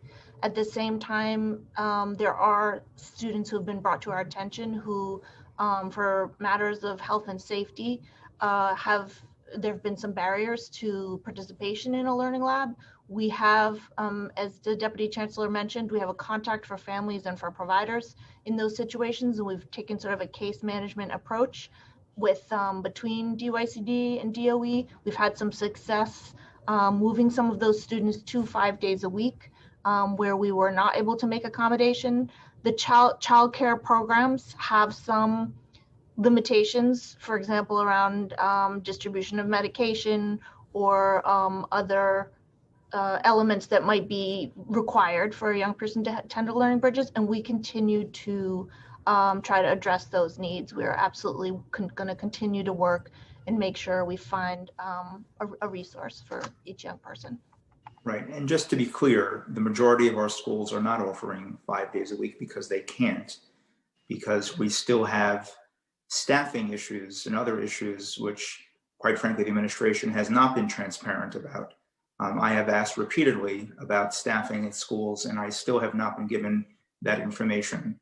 And I also want to note for the record that there are families in New York City with plenty of money that are paying for 5 days a week services for their children, but many of our families don't have the means to do that. So there really is a tale of two school systems really happening literally at the same time. And many of our children are falling behind, no fault of their own. And that also is disproportionately impacting and hurting working families and many low-income families in the city of New York. Can anyone tell me, has the city provided any student with a paraprofessional at a Learning Bridges program? I'll start. Can you hear me? Yes. Yeah, I'll start and then others can jump in. Unfortunately, we're not able to provide just because of the details of agreements with our employees. We're not able to provide paraprofessional services at Learning Bridges programs. And so again, we are working to bring back students into district schools, exactly for this reason. Some programs have been able to work with students using their current staff to give small group and one-on-one support, but we have not been able to provide that service. So this is where, again, I think the city falls short in terms of the equity test, because there's a big difference in terms of equality and equity. And equity is meeting the needs. And if a child has an IEP that requires one-to-one or certain attention, and they're not getting that, then that's really not meeting their needs. And that is why we continuously hear from many parents, families, and advocates to these barriers where actually kids are regressing. I also want to note for the record that we hear, if there are schools that are, let's say, open a day, 1 or 2 days a week, and if there's multiple cases in a school, the school will be ordered to close, to shut down, and parents still have to feel the brunt of that. And children, particularly many children who rely on school as a sense of stability, they feel the brunt of that. This is continued disruption and interruption. I'm curious to know, has the DOE or DYCD requested funding for the purpose of supporting students with disabilities and Learning Bridges programs from OMB, from City Hall, and what has been the response? Because clearly the need is there. The question is, has DOE and DYCD requested funding to OMB, to City Hall? I'll start. I'll say that OMB and City Hall, I mean, we as a city are unified in our approach here in trying to provide the services and supports that children and families need during this time. And so the mayor, the chancellor, OMB, all down the line have been very clear that the resources, we will find a way to support children and families. And that's why we've been able to stand up these services so quickly. And they are working with us to try to ensure that we're meeting the needs with students with disabilities as well. Deputy Commissioner Haskell, I don't know if you want to add. Yeah, I agree with that statement 100%. As I mentioned, we've been assessing the situation, taking a case management approach. Part of that has been engaging in some dialogue with our providers to say, what is possible within the limitations of the child care regulations to do more, to what funding would be necessary to add staff so that if you had a young person who could essentially work independently, but also needs constant redirection, maybe a one-on-one staff person, which the typical learning lab is really not funded for. So we've begun some conversations about that, and we're going to continue, as I said, to look at all options about how we can meet the need for all applicants. I'm sensing that I think there's recognition that there's increased need. What I'm not hearing is what has been the response by those with the power to make a decision to apply more resources where clearly there is needed. I would echo what the Deputy Chancellor said, to say that we're aligned in our interest to meet the students of needs, that the city is fully, all agencies on board looking for the best way to meet the need. It's been a cooperative process. So respectfully, I feel, and I believe you, I think folks at DYCD and there are folks at DOE that believe in this and are aligned. I can't say with certainty that leaders at City Hall are, because if they were, we would not be hearing continuously how many kids are still turned away, families still struggling. You've just acknowledged that there are kids not being assigned paraprofessionals. You just acknowledge that there are kids not getting 5 days a week services. So clearly there's not uniform alignment across city government. Let me just ask. I'm sorry. I just wanted to stop to add in. I think I also just want to emphasize that this is as we said in the last hearing, this is a piece that we are all working actively on right now and trying to make improvements on as we speak. So we're doing our best, and City Hall and OMB are working with us to improve this. And so we will keep you posted as we continue to hopefully make progress on this point. I just wanted to underscore that. Thank you, Deputy Chancellor. Deputy Chancellor, of the 44,000 kids enrolled in the program, how many are students in temporary housing? I'm still, here we go. Sorry, my tech is really challenging me. So right now we have 2,000 students that are in shelter or temporary housing that are on the rosters for Learning Bridges programs. 600 students in shelter have actually accepted our offer and are attending at the moment. And just for the record, how many children in New York City schools are students in temporary housing? It depends on your definition, whether you're counting students in shelter. I can give you, about 100,000 are in some form of temporary housing. Over 100,000 students, yeah. And you said 2,000 students are currently enrolled, is that correct? That's correct. And let me just say, I think we have been doing massive amounts of outreach into shelters, to families, through staff and directly to families to let them know about Learning Bridges. I think that what this indicates is that, again, we are making it a priority to bring students in temporary housing back into district schools for live instruction.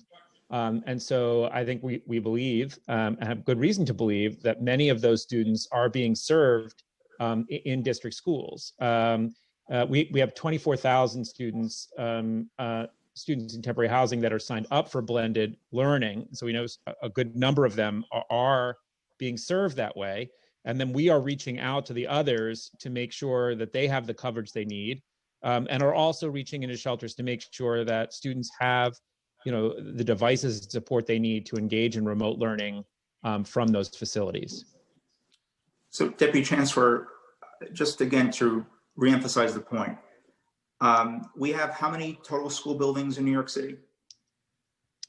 At last count, I believe it's close to 1,000.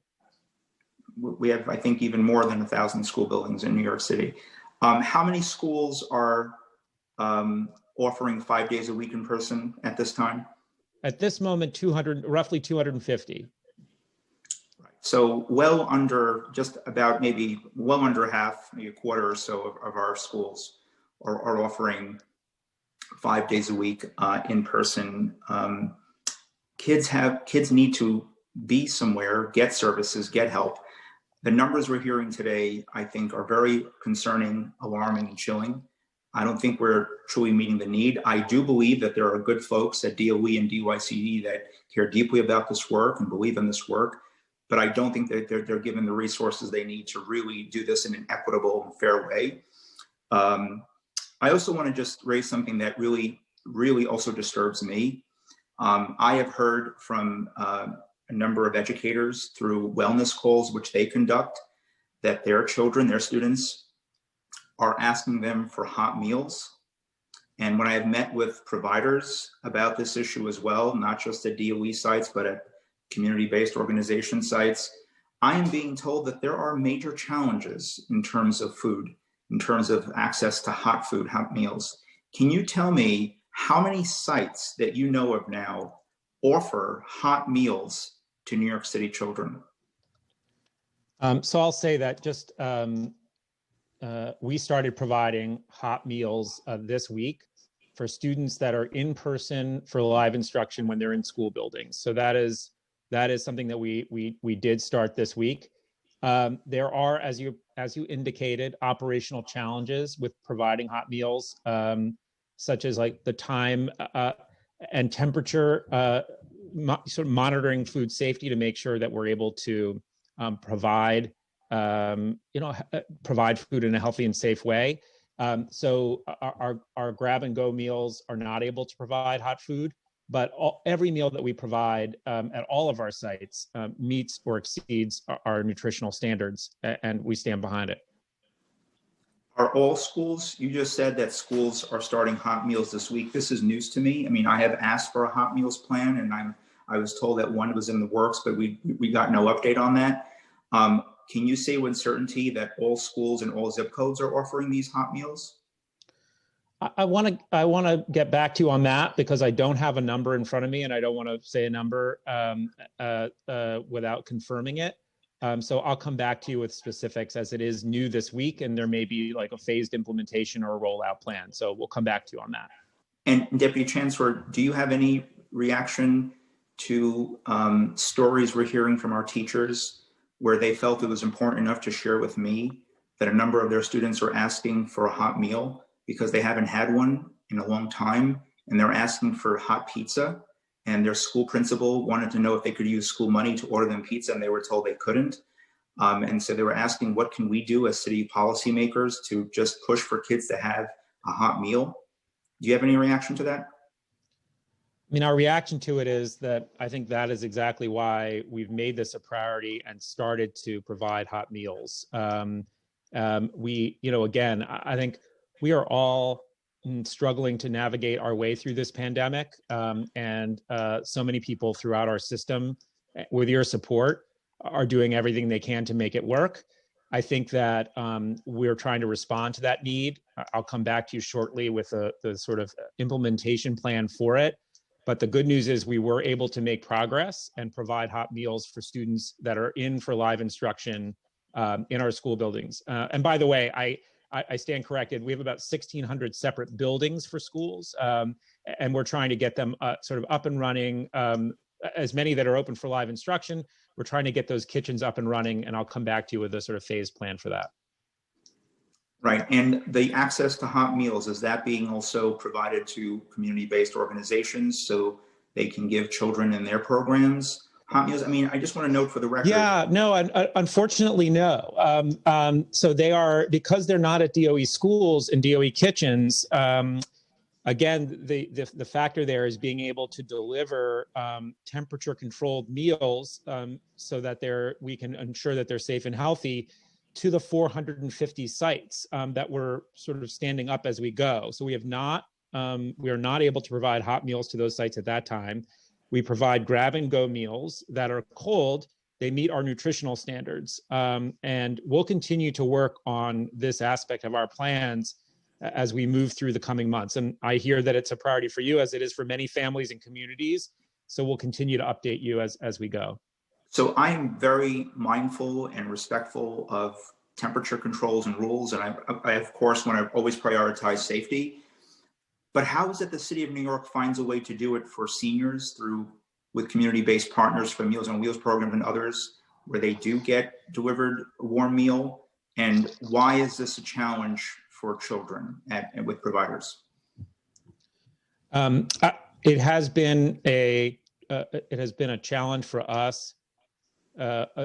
Essentially, it's part of starting up a new effort, and it's the logistics of, again, moving meals from the DOE kitchens, which themselves are providing hot meals now this week for the first time, moving from those food facilities out to Learning Bridges sites, and the logistics of standing up that operation.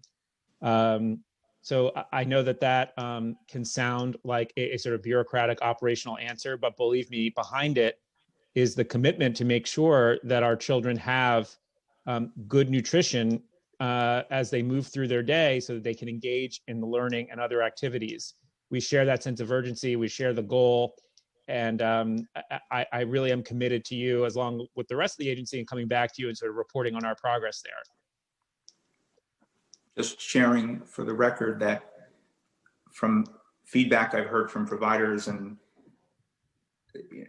at times kids are just offered a partially frozen sandwich. One provider said that because of delivery issues one day, that they were only able to offer kids a slice of bread. And I do think that this matters. And the fact that teachers are hearing about it and sharing it with me, it tells me that this is a bigger issue than folks are letting on. But I'm going to turn back to my chair. We have not heard those accounts, but if you can share, and this is just in the interest of solving those problems. Oh, we did. We want to know about that so we can fix it for sure. We did with your team, but we will circle back. And That's why we asked for a hot meals plan. But I want to turn Thank it you. over to my co-chair, Chair Rosenthal. Thank you.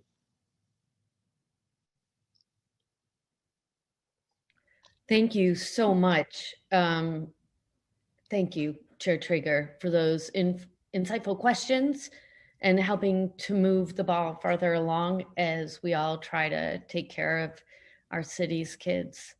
Really appreciate you. And I mean, let me just start with a very broad question, sort of following up on Chair Traeger's questions. And that is, could you, and here I'm going to ask you for specifics and details, lessons learned about the future of childcare as we plan for a fully restored economy?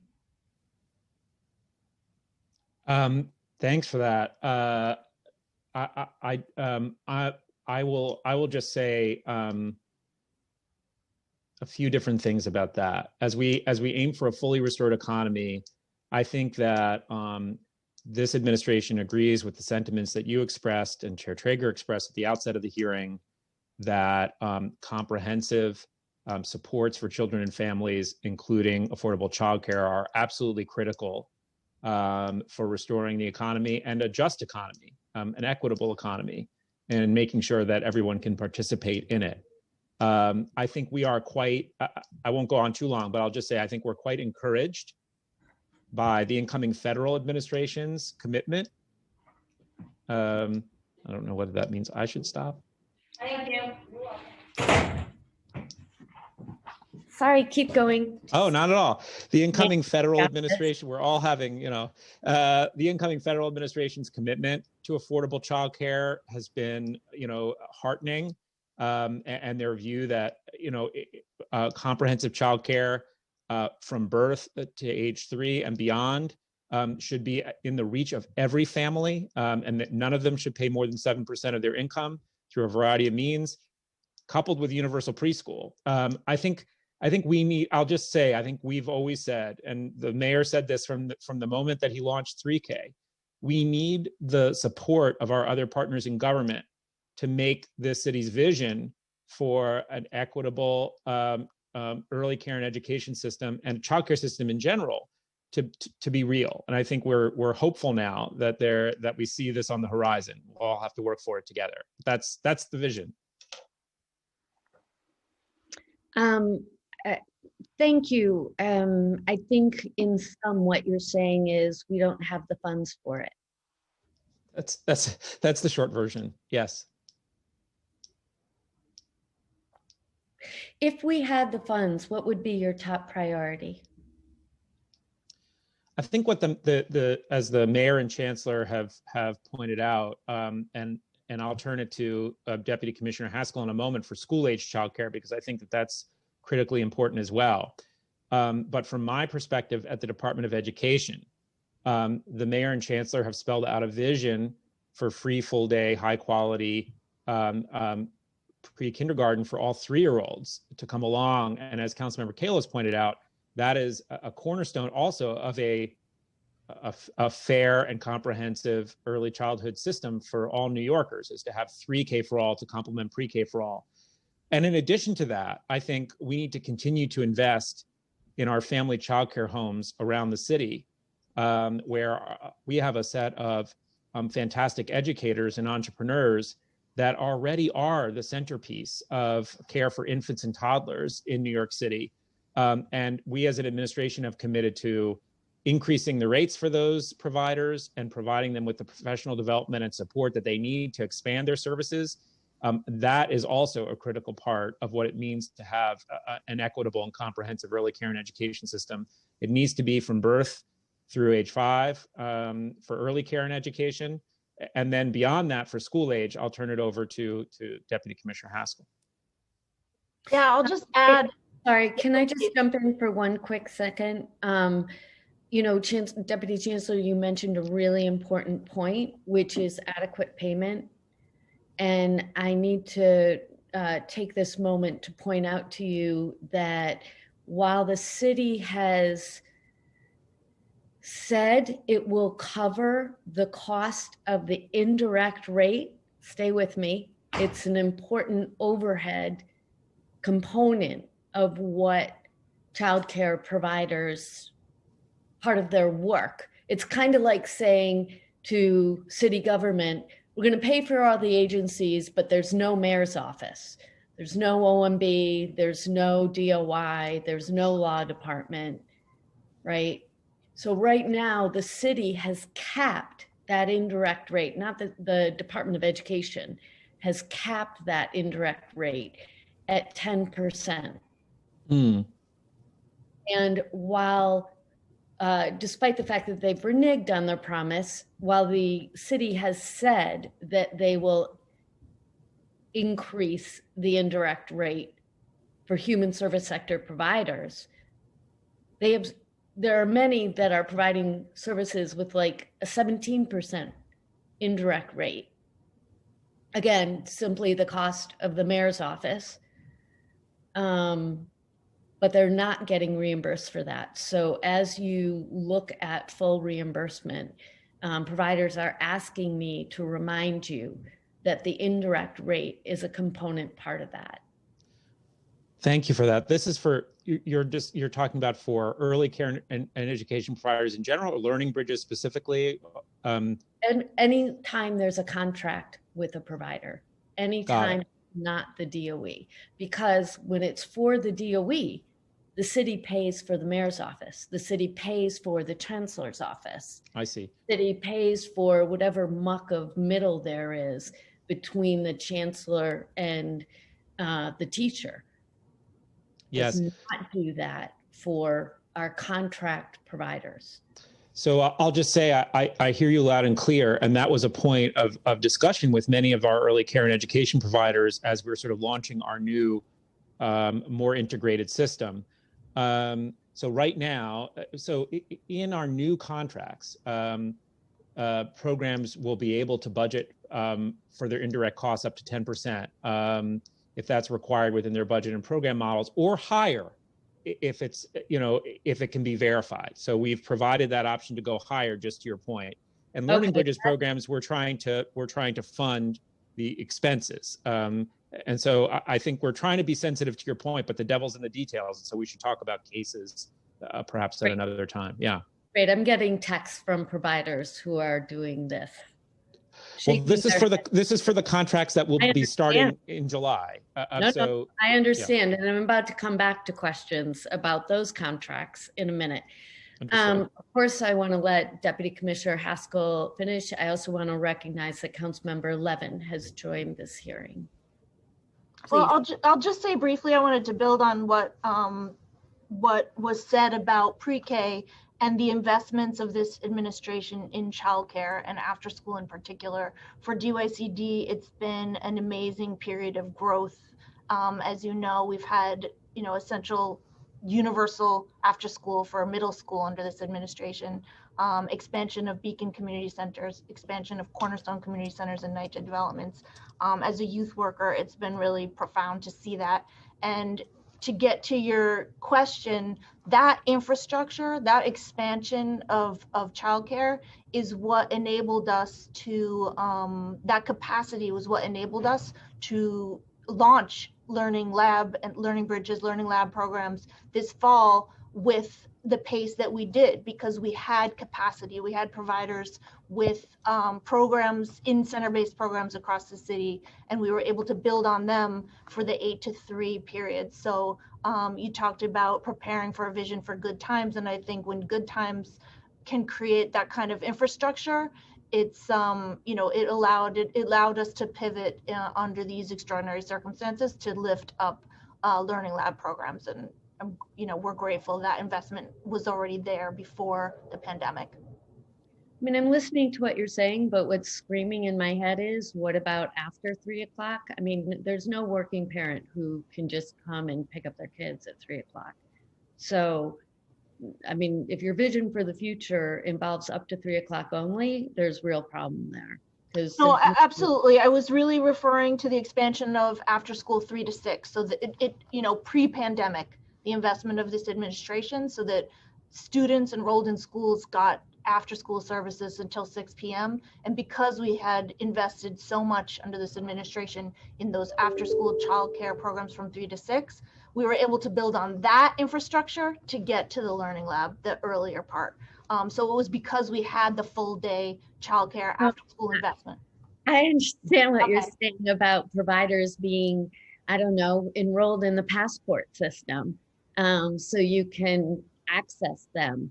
I'm just saying that how part of your vision includes the full comprehensive need of any child giver in this city who, you know, if they have any hope of having a job, need adequate childcare, which runs till at least 6 o'clock at night. I'm going to move on. I'm going to come back, but move on. I want to talk actually, Deputy Commissioner Haskell, about DYCD. It's my understanding that the agency has been holding weekly calls with providers and the coalition of providers. I'm wondering what are the major issues that have come up on those phone calls that you've heard? Yeah, we have definitely been having weekly calls. One thing, you know, shifting to remote work, that's been a blessing in a way, is that we can have hundreds and hundreds of people in one call, whereas, you know, previously we couldn't get to our whole portfolio of programs in one physical meeting space. But that's just part of our communication. Of course, we have regular daily emails, a program manager contact. So that's just part of our communication. Some of the things that have come up, there have been so many moving pieces since the beginning of the pandemic that we've had plenty of material to discuss, including framing the telenurse resources that has recently become available, framing new. Hang on 1 second. The telenurse, when did that become available? With the launch of, I'll have to look up the exact date, but with the launch of Back to School, shortly after the launch of school in September, that resource was was made available. Got it. Sorry, keep going. No problem. We also have been helping them work through their budgets and their work scopes. I know contracts is a very important issue for you, helping to provide support on that. Last week we had a presentation by Include NYC and one of our stellar providers, Morningside, to talk about how to support students with special needs in programs and share some of their best practices for that interactive dialogue with parents and meeting the needs of young people in the programs. Prior to that, we had a presentation about. Yeah, I see. Okay, I get it. I'm sorry, keep going. Sorry. Yeah, so you know, there have been a lot of questions, and that's part of the reason why we're doing that weekly. In fact, I think a meeting just wrapped where we had a full gathering just for Q&A, you know, not even a presentation, just allowing providers to come and bring their questions and concerns. So it really runs the gamut. Yeah, I mean, I would be particularly mindful of the conversation with Include NYC, and, you know, I think be important a couple weeks from now to follow up with all the providers and ask them if that's changed who they let in and how they take care of the kids with needs. Thank you. Yeah. Okay. Does a representative from Department of Education sit in on those calls? Very often. We work very often. Either we work mostly with the Office of Community Schools historically, Chris Caruso's team, Michelle Rosa, but more recently we've been working with the Deputy Chancellor's team, and we've included them in some of those meetings as well. Do you get any feedback about communication between providers, parents, and the agencies? You know, I honestly feel that our communication process has been strong. I would be very interested to hear from anyone who feels they're not getting adequate responses. I welcome, you know, our providers to reach out to me directly if they've tried through their avenues and they're frustrated, they need an immediate response. Many of our providers have my cell phone number, shaskell@dycd.nyc.gov if anyone wants to email. I have not heard issues of communication, and I would be very interested to hear that feedback because, you know, if nothing else, we can be responsive and we have been, to my knowledge. So on that point, I mean, I hearken back to our hearing in November and think about the parent who signed up to get a spot for her child, got a placement an hour away from her, so she couldn't take the placement. And she is now, I happen to know, just gave up. And so is sort of multitasking at home with her child home. I'm wondering what kind of communication DOE does with child caregiver, you know, parents like that who did not take placements. Are they getting second rounds of letters telling them to come and check it out again, that there might be placements closer to where they are? We want to make, so I'll just say, first of all, the goal and then the specifics. I mean, we want to make sure that Learning Bridges is accessible to and convenient for all families. So we heard loud and clear about that case. And if families are experiencing hardship in getting to their program, they can email us and we'll work with, you know, any family in the situation. And we added recently to our enrollment process so that they can pick a program that is convenient for them, whether it's near where they live or where they work or where a relative lives or works. We are continuing to reach out to families to see if we can make an alternative placement. And we will continue that outreach over the coming weeks. Of course, and if there are specific cases that you know of, like that one, where we're happy to reach out to them. Sure, I appreciate that answer, but I think that it's really actually a yes or no question. So do you have, you know, it's sort of a systems question.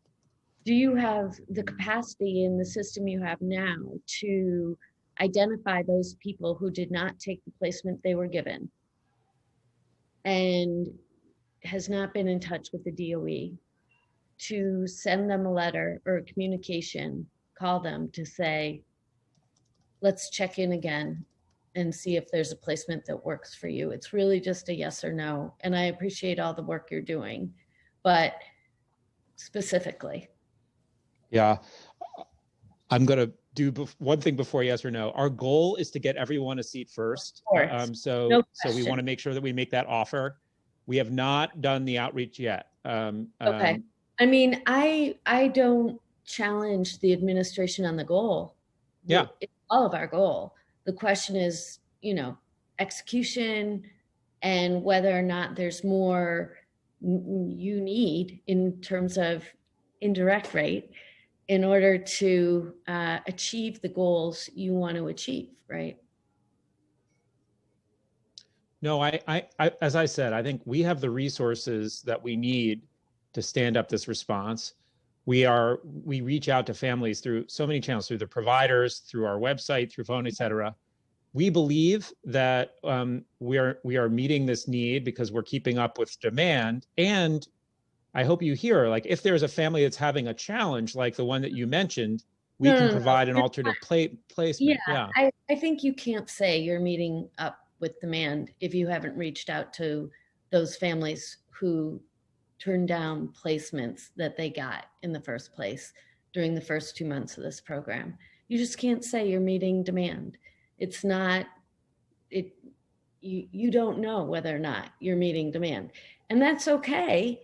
It's okay, because this is like an incredibly challenging thing to take on. But I just want to make sure our language, you know, I don't want to give a false impression, right? If there are parents out there right now watching this hearing, which I don't know how that would be possible, but would be sort of rolling their eyes to hear that everyone who wants something is getting something. If we don't know, you know, again, we all have the same goal. No, of course. And again, I think I would say, I hear you, and we're always trying to do better and reach more families. But if you're speaking at it from a systems perspective, we've stood up, these 450 sites and have been able to make offers to 90% of the families on our priority list, 80% of families overall, and are on track to do all of them by the end of the year. And if there are families, please hear this. And I take your larger point, but really, if there are families out there listening that can't find a site nearby, we can help them find. We've just added 4,000 additional slots since the last hearing, so there may be new ones online. Right. And I hear you saying we should reach out to everybody. Yeah. Yeah. Saying it here, I mean, I get you. 25 people are watching this hearing, and 10 more are going to watch it on C-SPAN. So I hope this isn't part of the outreach.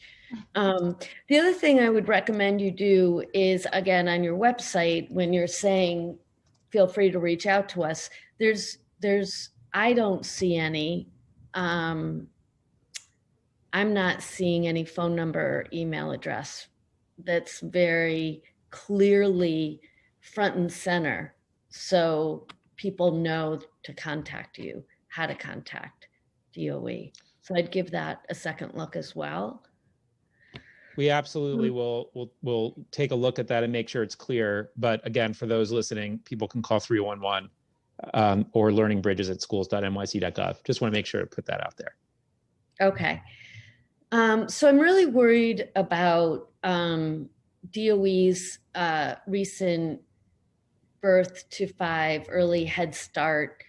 I think it's an RFP with funding set to begin July 1st, which fundamentally for Manhattan eliminates a large number of childcare slots, especially the extended day slots. I have a coalition of 9 providers who shared that the RFP process resulted in a loss of 40% of the 1,352 childcare slots that these providers service. And they focus on low-income working families. And they collectively serve all those children this year, but will lose 40% will go away for next year, given the new RFP. Yeah, let me clear that up, because we're so grateful that we worked very closely with the city council as we ran this comprehensive RFP process. I'm going to back up and just say a little bit about it, not to take too much time, but I want to say over a 2-year period, worked with the council to make sure that organizations around the city heard about this, and that it included really important improvements like pay parity, like making sure that there was a base payment to providers to keep them stable, et cetera. But on this specific point, we actually met with the same coalition of providers that you heard from, the Manhattan providers. And we were very careful as we designed this, because our goal is to increase opportunities for children and families. So I want to say we awarded more preschool seats in Manhattan than there were children enrolled. And so we increased the opportunities to be so that there are more slots than there are children enrolled in those programs. Now, some of those did not go to the same programs. So if you pick a small group of providers, it may be that those providers didn't get awarded everything they hoped for, and maybe saw some reductions, especially if they had fewer kids enrolled. But overall, the borough of Manhattan and at the zip code level, we awarded more seats than there were kids enrolled. So we saw an increase. I'll just add one more point before you respond. I think to the point about extended day and year seats, that is a place where I know we share the same goals here. Those seats are funded with childcare and Head Start funds, which I won't bore all our listeners with like the differences there, but to say those are federal dollars, and those are very scarce resources. We don't have enough funding to offer extended day and year seats everywhere in the city. We would like to be able to do that, but we just don't. We have to make choices. And that was exacerbated in this process by the fact that the city's Head Start grant was reduced by $45 million. Now, the Office of Head Start awarded seats directly to community-based organizations. So there was no reduction to Head Start services in New York City. They kept their commitment steadfast, but we awarded fewer extended day and year seats as a result, because we just didn't have the funds. So Right. if we're trying that scarce resource, it was reduced and we shifted it to neighborhoods with the highest degree of concentrated poverty. And here's the problem with that. Here's the problem. So many of those neighborhoods, the people who live in those neighborhoods but work in Manhattan,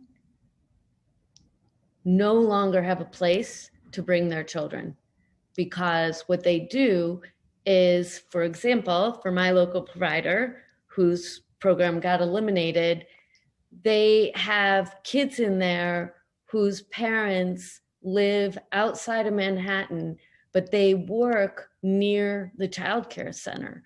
So the kids themselves are not of the zip code 10023 or 24. They have Bronx or Brooklyn or Queens or Totally, completely get that, which is why, as we did this is why it's a problem to not just to say, see it. we planned, because we heard this from providers, we didn't just look at the number of students enrolled where they lived, but we also looked at the demographics of the children who actually attended in the zip code. So we made sure that there were opportunities not just near where families lived, but where they work, just as you said. And again, I think that I respect the providers and met with them myself, but overall, when you look at the city, the borough, the zip code level, we have more opportunities than ever before and more than children actually enrolling. Those specific providers, again, I can't sort of walk through procurement results in a hearing, but some of them may have lost seats. Overall, Manhattan did not. You know, I've been working on these issues for a really long time. And what I've seen because of this type of thinking is that the Upper West Side has become more homogenous. We've lost our low-income population because there are no services around here for them. And basically what you're doing by having zip code be the guiding philosophy is segregating the city more. And I just think it is short-sighted to think that from the top down with your, trust me, I mean, I get the numbers and I get procurement and the challenges and federal funding, city funding, state funding, lost money moving over here or there. If you would look at it from a resident's point of view, from a parent's point of view, a child caregiver's point of view, the system just isn't working.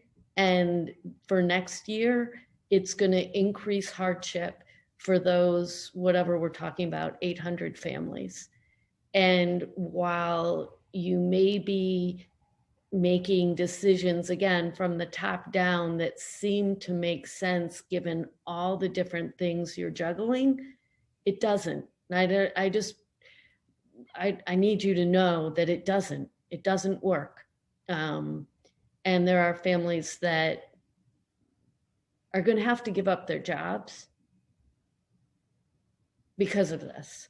There are families that are going to move because of this, because they know they can't get the programs they need here on the West Side. Look, it's a complicated issue. I understand you have a whole city to take care of and you have a lot of low-income people to take care of, but you know, we're not meeting the needs of a lot of people and we're going to make it harder for those people next year. Don't kid yourself about that. I'll respond. I mean, I just want to say, I think, again, we share the sense of urgency, share the goal, and I think ultimately want to see, you know, a city that's getting the support it needs to provide, you know, a full day coverage for every family that needs it, and we're not there yet. I also would say we tried very hard as part of this RFP process to listen to and hear from. We had a lot of providers contribute to how we structured it, and so that we could avoid the mistakes of the past, so that we could look at information that's specific to each neighborhood, so that we would make sure to account for mixed income neighborhoods where maybe the overall population is fairly affluent, but there are pockets of real concentrated poverty. And I think that by and large, we did not take a top-down approach, but really tried to build bottom up. And we tried to create opportunities for racial and economic integration precisely by bringing these funding funding streams and voices together. And I think that what we've done as an administration by providing pre-K for all and 3K for all in many of these districts is provided that foundation. And again, I wish we had enough funds to provide extended day and year coverage everywhere. But in a world where we don't, we had to make the decisions. And again, from a bottom up, looking at the best information we had, moved some of those seats to areas where there were higher degrees of concentrated poverty. We had to put them where they were needed most. But even in the neighborhoods where some of those shifted, there are still pre-K for all seats and 3K for all seats in many districts. And there still remain extended day and year seats in these neighborhoods, but maybe not with the same providers. And I think it'd be good if we could sit down, separately looking at this specific geography, and we can sort of talk you through where the shifts were. But I think we're confident that we will be able to meet the needs of working families in this area and throughout the city, because this administration has done so much to expand opportunities for early care and education all across the city. Yeah, I mean, the problem goes even farther than people who've sent their kids to a certain program for the last 5 years now having nowhere to send their kids. The problem, in addition to the fact that they have no idea where to send their kids, is the fact that between all these providers, 125 people will lose jobs. And these are all primarily women of color who will now go on unemployment. So, again, I don't see it. And I recognize how challenging it is to figure all this stuff out, for sure. No, that's why we worked so closely with your colleagues over these last 2 years. We wanted to reshape this system so that we didn't have two different systems, one that was primarily geared to income eligible and families and another separate one for everyone else. We're able to bring this system together to create a unified one where we had opportunities for racial and economic integration, where we could move toward compensation equity, where we could support community-based organizations in in giving them a base payment and fixed costs. And as we get closer to July 2021, because as you know, whenever we do a big procurement like this, you're right, there are changes, there are shifts, there are difficulties, but we are committed to working hand in hand with all these organizations and the workers to make it work as best as we can. And to the extent I don't know all the details that you're discussing, but to the extent that there are talented early educators and staff in the system, we are continuing to expand, and we are committed to helping them find good opportunities if there are changes. And there often are in procurements like this, though we're happy to report that in this case, 90% of the awards went to organizations that are currently contractors with us. So that's a testament to the strength of the system, but it also just shows that we were successful because we wanted to honor the work that so many good organizations have been doing. And through this procurement, we took that experience into account. And so that's why, relatively speaking, by and large, the vast majority of awards that were given to our current contractors. So while we may have some shifts and changes, by and large, there's going to be stability and growth in the sector. That was our goal, and that's what I think we've accomplished. We're going to have to agree to disagree. Lastly, with regards to students with disabilities, you mentioned to Chair Traeger that families experiencing confusion or any issues should get in touch for additional support and information. Can you clarify again the best way for people to get in touch? And can you confirm with me that the information is up on the website? Sure. For Learning Bridges, they should email Learning Bridges, one word, at schools.nyc.gov, and then we can route it to whoever needs to get it, or they can call 311. Okay. And again, just to make it clear, that information is not on the website anywhere. I mean, on this page called Learning Bridges. Okay. Thank you for that. It does say call 311, but I don't know what success parents get with that. I'm going to move on. Thank you so much for your time. And this morning we spent a lot of time on this. I really appreciate it. I really appreciate Jackie Ebanks, Director of the Commission on Gender Equity, for her testimony and for staying here. Really appreciate DYCD and DOE and all the hard work that you all are doing. Thank you. I'm going to turn it back to the moderator. Thank you, Chair Rosenthal. We have now concluded the administration's testimony and will turn to public testimony. First, I'd like to remind everyone that I will call up individuals and panels. Once your name is called, a member of our staff will unmute you and you may begin your testimony once the Sergeant at Arms sets the clock and gives you the cue. All testimony will be limited to 3 minutes.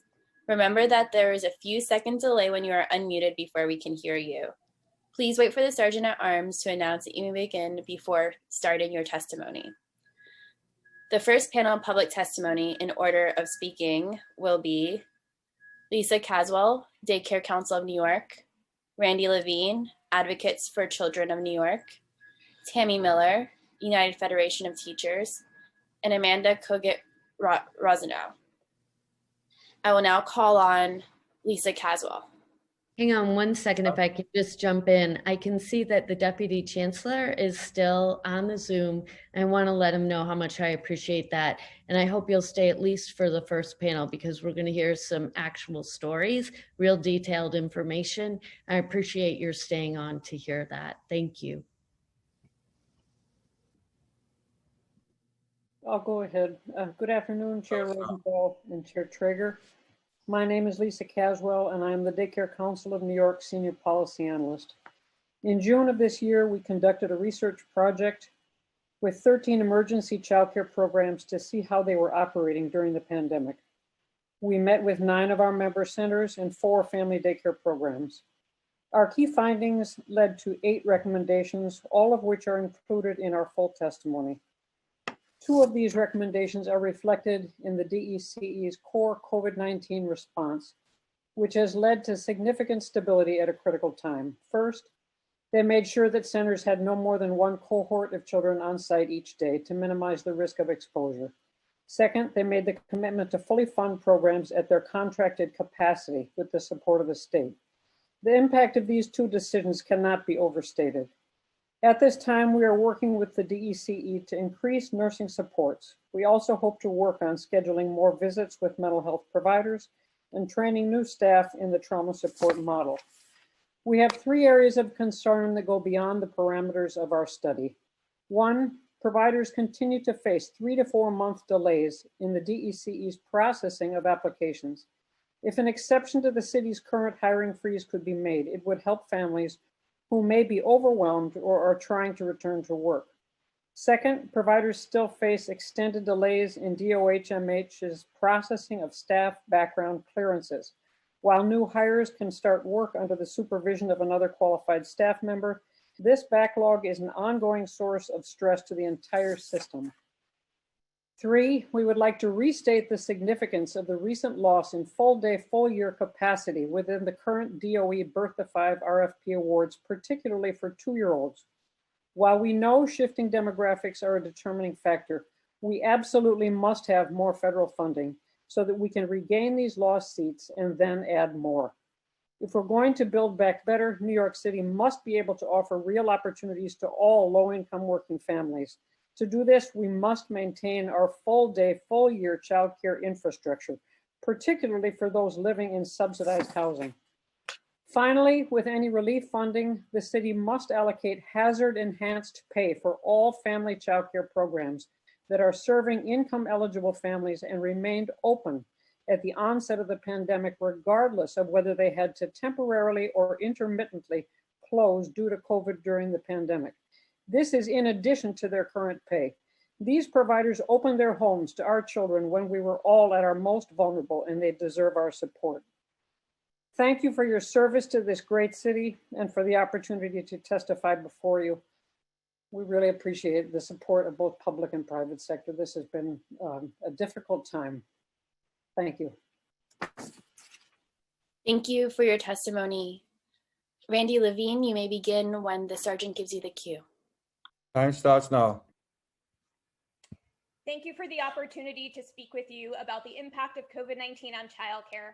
My name is Randy Levine, and I'm the Policy Director of Advocates for Children of New York. First, I want to say how much I appreciate the focus on early childhood education from this administration, as well as the city's very hard work to get Learning Bridges up and running.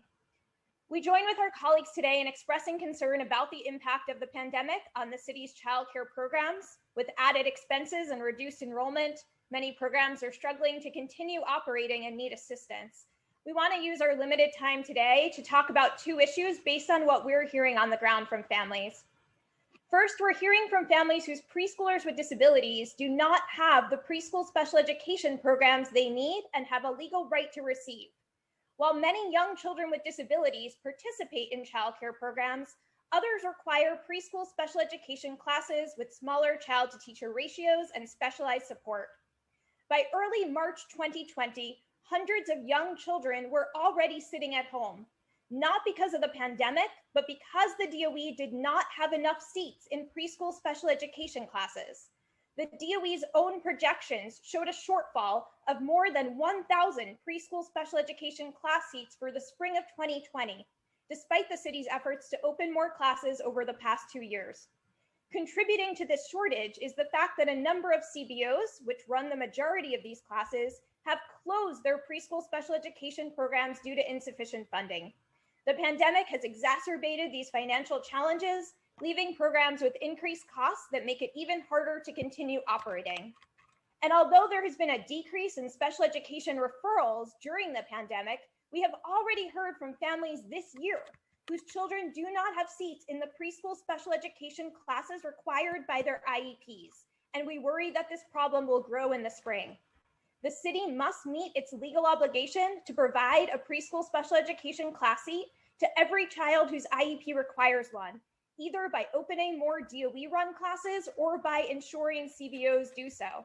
I also want to note that part of the challenge is that the teachers in preschool special education programs at CBOs were left out of the early childhood salary parity agreement described earlier, and that needs to be corrected going forward.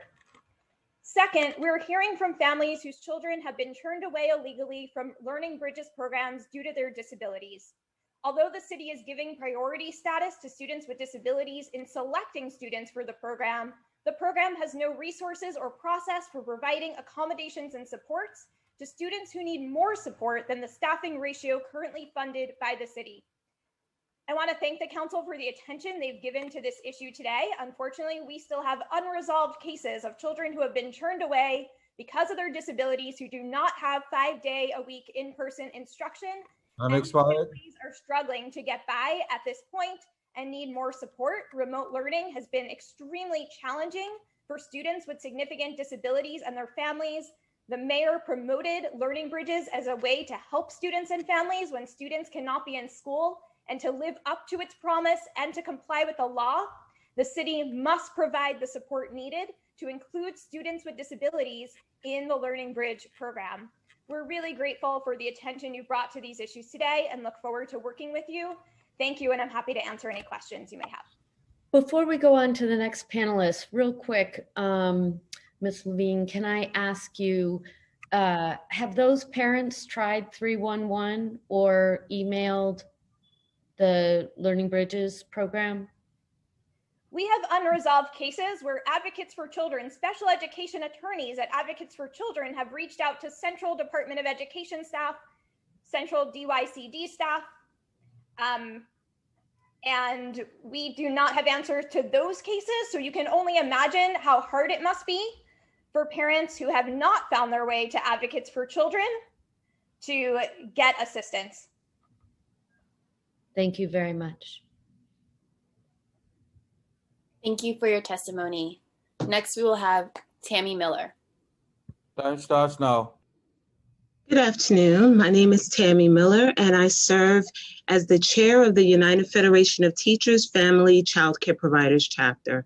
On behalf of the more than 10,000 U of T family child care providers, I would like to thank chairpersons Helen Rosenthal and Mark Traeger. The U of T this year created a new provider network contracted with the DOE to support child care providers.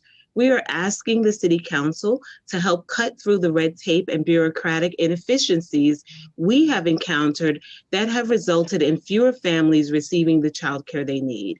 The challenges have been steep. The current regulations are forcing highly trained providers out of this work and thwarting networks' abilities to support individual providers who in turn provide childcare services to families in desperate need.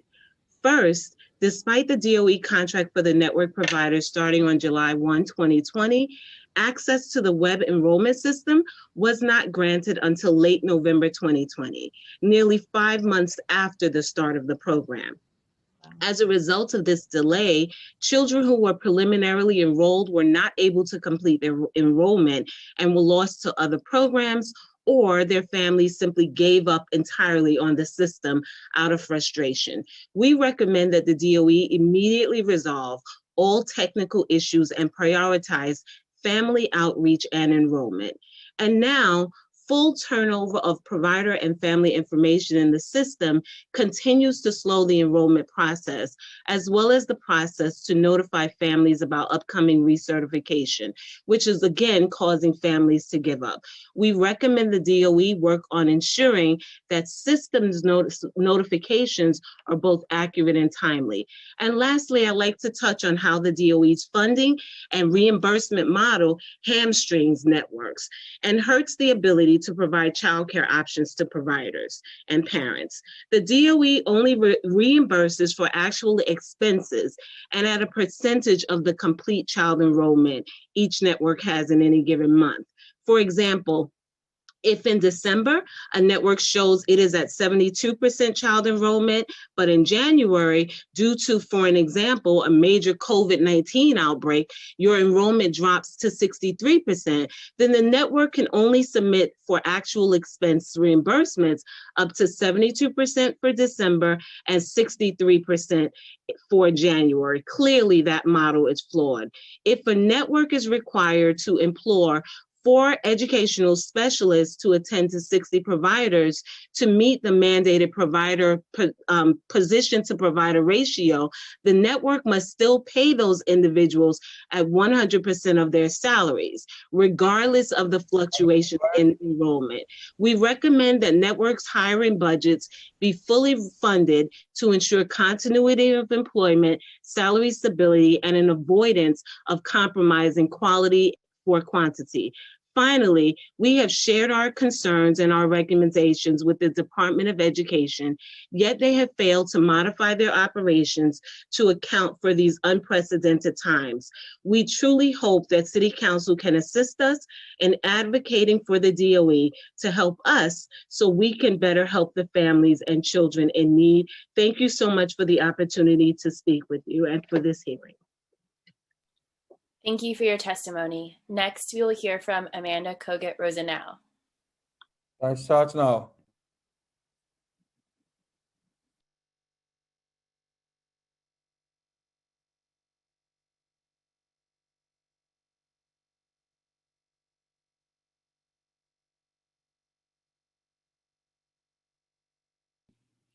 Oh, sorry. Good morning. My name is Amanda Kogut Rosenau. I'm the Vice President of Programs at Non-Traditional Employment for Women, or NEW. We're a 42-year-old nonprofit with a record of transforming economic prospects for women through jobs in the skilled trades and careers. I'd like to thank the City Council and the Women's Committee for the opportunity to speak on behalf of the tradeswomen who are so integral in building the future of New York and the impact that the pandemic and childcare crisis is having on women's participation in the workforce. Childcare has been and continues to be a primary challenge for women entering the workforce and advancing in their careers, and new graduates are no exception. Despite the high wages a trades career can offer, cost and access to childcare continues to pose a challenge. New Social Services incorporates planning for current and future childcare throughout our programming. In 2019, the comptroller released a report showing that combined, New York City center-based and home-based providers had the capacity to provide care for just 22% of all the children born in the city between the ages of 0 and 2. The same report cites the federal government recommends costs for childcare not exceed 8% of an individual's income, and yet New York City minimum wage workers can spend almost 68% of their income on childcare. And our city's education system has thus become the de facto means of affordable care for school-aged education and children. COVID-19 and the related shutdowns have transformed this existing challenge into a crippling barrier and demonstrated our inability to provide the basic services needed for children and families to thrive. Approximately 32% of new students are single parents with nowhere to turn for children for childcare support, as center-based capacity has plummeted and schools vacillate unpredictably between in-person and remote learning. Even those with a partner or parent at home often are unable to pursue full-time work as they manage remote schooling and other household affairs. In the case that childcare is affordable and accessible, many new graduates are concerned that using a childcare service will expose their child themselves or their families to members to COVID-19. According to the Center for American Progress, in September alone, 4 times as many women exited the workforce compared to men, with women of color at most risk for economic instability. New estimates that at least 35% of our graduates have been unable to pursue a career-launching employment opportunity because they've been unable to find or afford childcare for their children. This is not unique to the new community. It's a systemic barrier most evident in under-resourced communities and has the potential to undo the hard-won progress towards gender equity in the workforce and U.S. economy. To create an equitable recovery, the city must take bold and permanent steps and offer reasonably priced, safe childcare in vacant spaces around the city, and thereby address this dual barrier to New Yorkers seeking to earn a living and providing the next generation of New Yorkers with the academic and socio-emotional supports needed to grow and thrive. Thank you for your time and attention to this issue that is harming both parents and children, particularly New York's most vulnerable. Thank you for your testimony. Before I turn back to the chairs for questions, I'd like to remind council members to use the raise hand function in Zoom to indicate that you have a question for this panel. Chair Rosenthal. Thank you so much. Actually, for some specific panelists first, Ms. Miller, can you repeat again what you said about the actual reimbursement rates compared to 100% of costs? You said something about 63 and 78. I couldn't quite follow what you were saying. Can you reread that part of your testimony?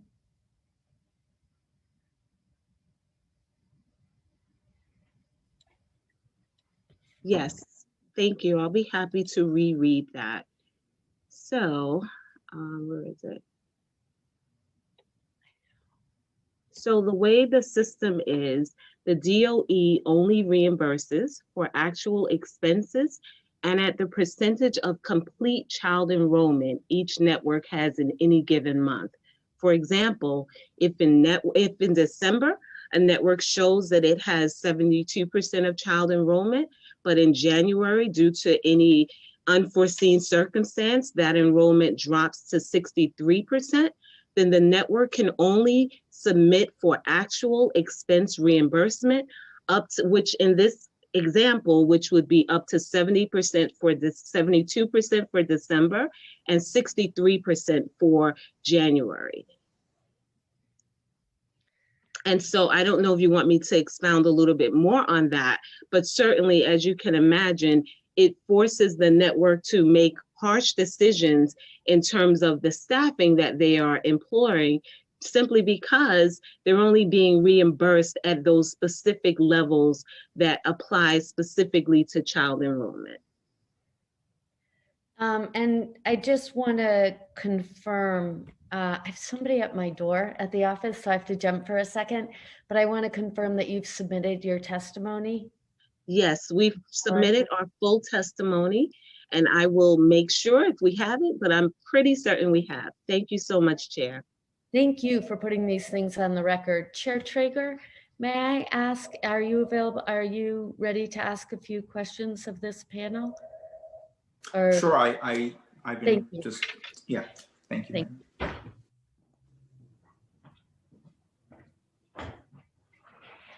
I just, I think, folks, first of all, I want to thank everyone for their work and their testimony and their time here today. I just wanted to kind of harken back to if folks follow the exchange that we had with the administration earlier about clearly not meeting the need. And we've heard a number of stories, obviously about children with special needs being turned away, number of stories that were just inadequate amount of services for children in high need communities. One quick question, just trying to figure out if you're hearing it from your end of the spectrum as well, as far as hot meals and food at these locations and settings. Has that something come up to your knowledge? Can you share any information about that? I'd appreciate it.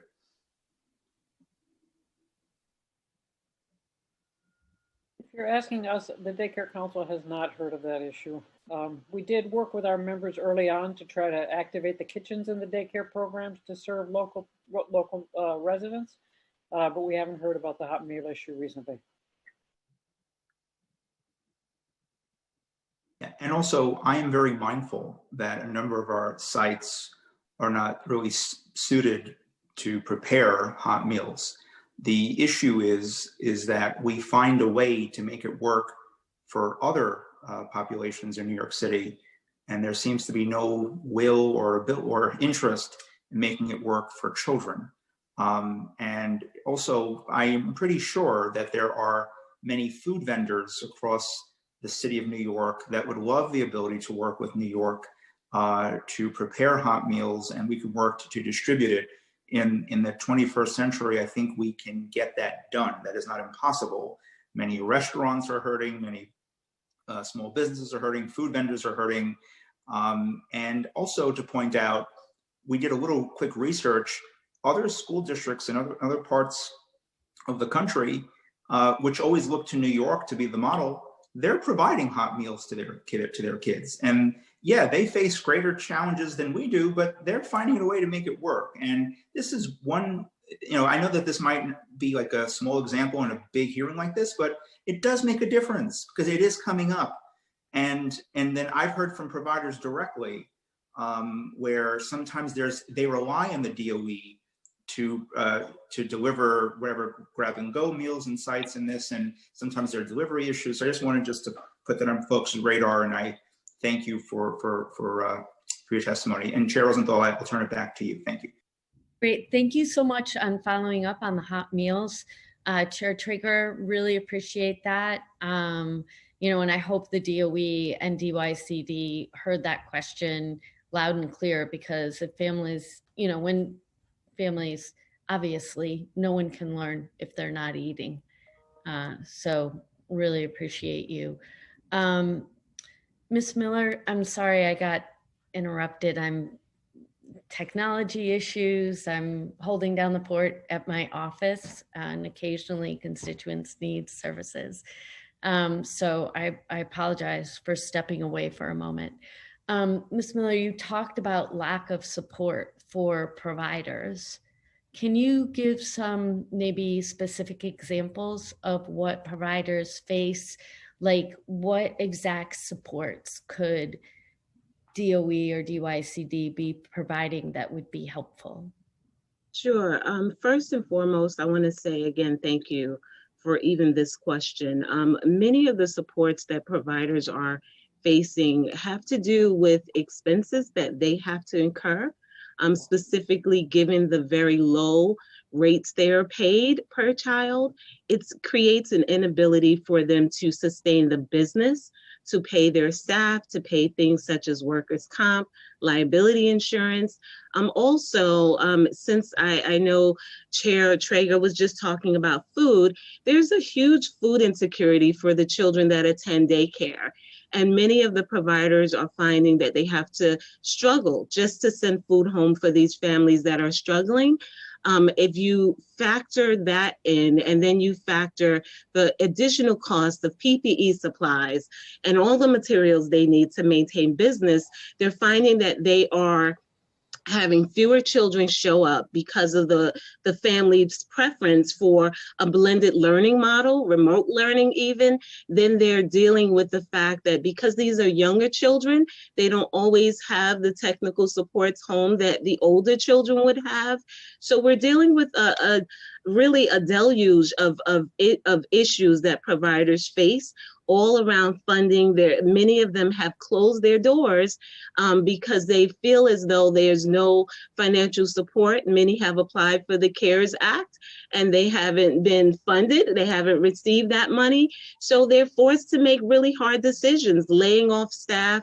They can't keep their employers employed. And that's just to name a few. I don't want to belabor your time, but there are so many issues that they are facing, with finances being the most critical thing, not having that money coming in to support them to maintain and stay in business and keep their staff employed. Thank you so much for sharing this information with the public, with us, and hopefully the administration is listening and will make changes. Really, really appreciate that. Ms. Levine, could you talk a little bit more? And boy, you obviously are, Include NYC is obviously working closely with families in need.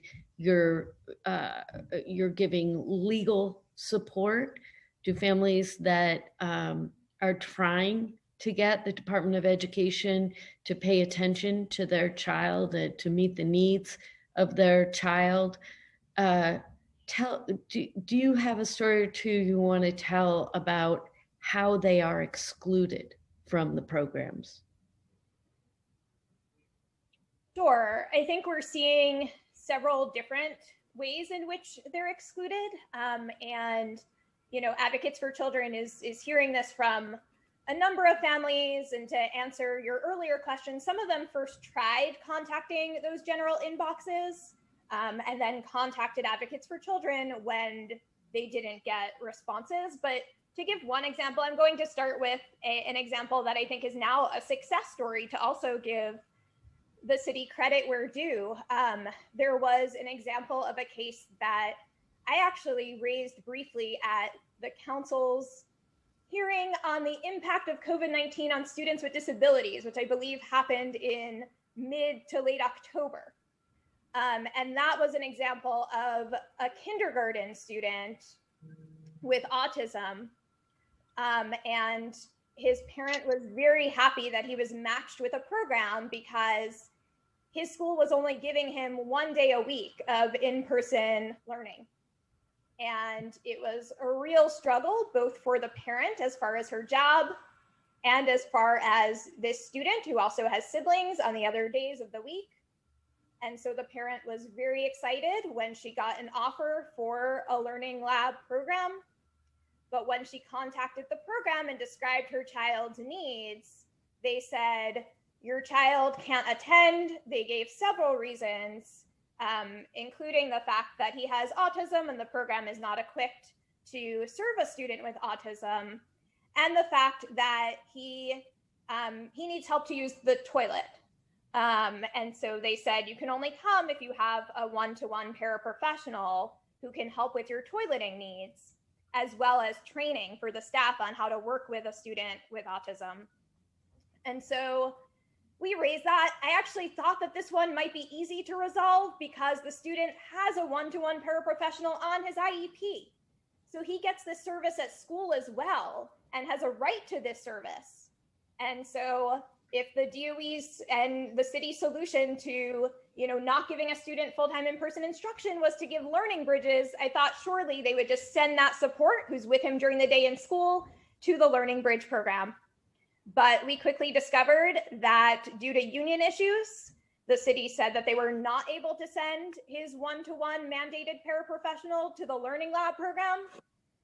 And unfortunately, it took about a month for the city to say that they had worked it out with the school to provide him with 5-day-a-week in-person instruction, which was definitely the parents' preference. His first day was supposed to be November 30th. November 30th, all schools system-wide were shut down. And so his first day in person full-time was last week, and he had a very good first week, and his parent is very pleased that he's able to be in school full-time in person, but also concerned because what if school shut down again, either system-wide or what if his school shuts down again? So that's a success story. I'll be briefer just to tell you a couple of other things that we're hearing. Well, and the success story is very illustrative of how challenging a success story is. And the fact that for that one success story, there are, I'm sure, dozens of families, hundreds of families that aren't lucky enough to have that success. And I can't tell you how much back and forth it took and how many people were involved. And again, we appreciate that the DOE was able to get him, this student, in person full-time instruction, but it took a lot of effort. There are other students we're hearing from where they're in a District 75 program usually. So that's what's on their IEP. And so they're normally in a class of, for some of them, 6 students, for some of them, 8 students. Their District 75 school currently is not offering full day, 5-day-a-week in-person learning. And so their parent applied to Learning Bridge, only to be told that the program can't meet the needs of a student who needs that level of support. There are programs that have said, you know, what we're funded to do is to help the student get from their iPad to their remote learning. And if a student needs more support than that, you know, we don't have a way of doing that. And we know programs have also been asking the city for this help and have not been able to get it.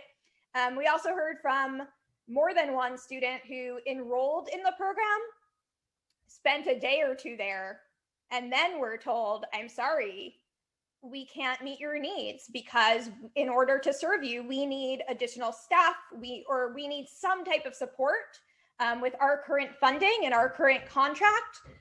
We're not able to meet the needs of a student who has this need for additional support. Thank you. Very illustrative. I also want to recognize we've been joined by Councilmember Barron, in case she was not recognized previously.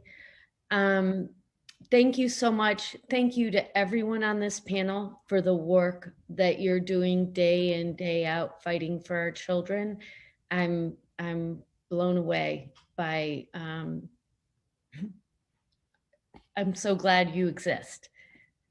You know, our children are really lucky that you're out there fighting for them. Thank you.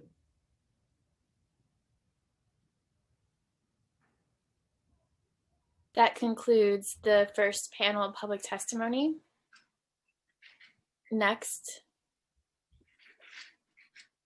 we will hear from Gregory Brender of United Neighborhood Houses, Mary Chang from Chinese American Planning Council, Deborah Sue Lorenzen from St. Nixon Alliance, Leanne Scaduto from Hudson Guild, and Karen Berry from Hamilton Madison House. I will now call on Gregory Brender. You may begin when the Sergeant at Arms gives you the cue. Time starts now. Thank you so much, Chair Traeger, Chair Rosenthal, the members of the council for the opportunity to testify. My name is Gregory Brender, and I'm here on behalf of United Neighborhood Houses and joined on this panel by several of our members. I think everyone on this Zoom, from providers to council members to folks in government to advocates, has been talking about how childcare is important for a long time, but the pandemic has really I think laid that bare for so many more people. And one of the things we've really seen during this pandemic is the increased dependence on community-based organizations through a rapid transition to remote programming, through the launch of regional enrichment centers and learning bridges. And so we've put together in our testimony, which you have a full written testimony with all of the stuff in detail, several key recommendations to ensure that the city supports CBOs in this. First, we want to urge the city to maintain funding regardless of enrollment. We do believe that enrollment is now artificially low, both in early childhood programs and in school age programs due to issues like, obviously, biggest being decreased participation due to COVID, but also issues around the enrollment procedures for childcare subsidies and the transition of family childcare contracts. We also urge the city to offer incentive pay to CBO providers, including family childcare homes who were open during the height of the pandemic. We also want to talk about the need to restore funding for indirect rates. This is something we were glad to hear the council bring up, something that really supports CBOs, particularly in a situation like now where there's such need for rapid transition, rapid reprogramming. And finally, and what you'll hear from all of our colleagues, and this is an issue, and I want to thank both Councilmember Traeger and Councilmember Rosenthal for bringing this up, is to talk about the loss of slots in particularly the income stratified neighborhoods. And you're going to hear from our members. I know we heard that 91% of contracts went to existing providers, but most of those contracts were, as you'll hear, actually a lot smaller and in some cases unsustainable. So I think I'd like to have you hear from all of the providers on their individual issues with this, but we have our full testimony that goes into some of the ways to address really the issues threatening the sustainability of the childcare programs that I think the city now recognizes are so important to reopening and recovery. Thank you. Thank you for your testimony. Next, you will hear from Mary Cheng. Time starts now.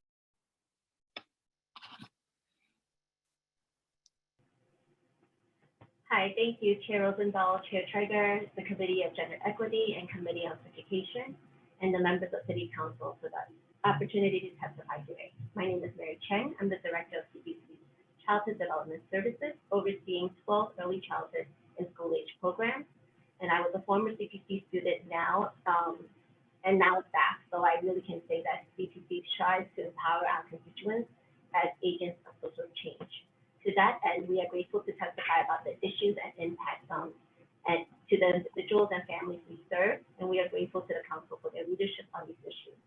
Our written testimony will address the following concerns on the danger of center closures and loss of slots for low-income and working families across New York City, and family childcare providers hard hit by the pandemic and need our support. CPC's early childhood programs are truly critical safety nets for thousands of working class AAPI and immigrant families. Under COVID-19, childcare programs have been extremely stressed and under pressure.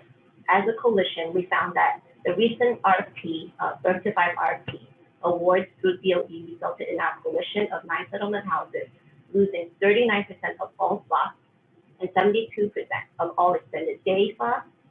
We also lost a lot of toddler and 3K slots. We seek restoration of at least $17 million to the coalition to help ensure low-income immigrant and working families continue to have the care they need for their younger children. DOE used zip code median to determine where the slots were awarded, but these neighborhoods still have major facilities, pockets of poverty, and immigrant hubs for quality programs. These sites deserve awards due to their long track of quality serving generations of families, and they should not be cut arbitrarily due to zip code data points. These are real families, not statistics.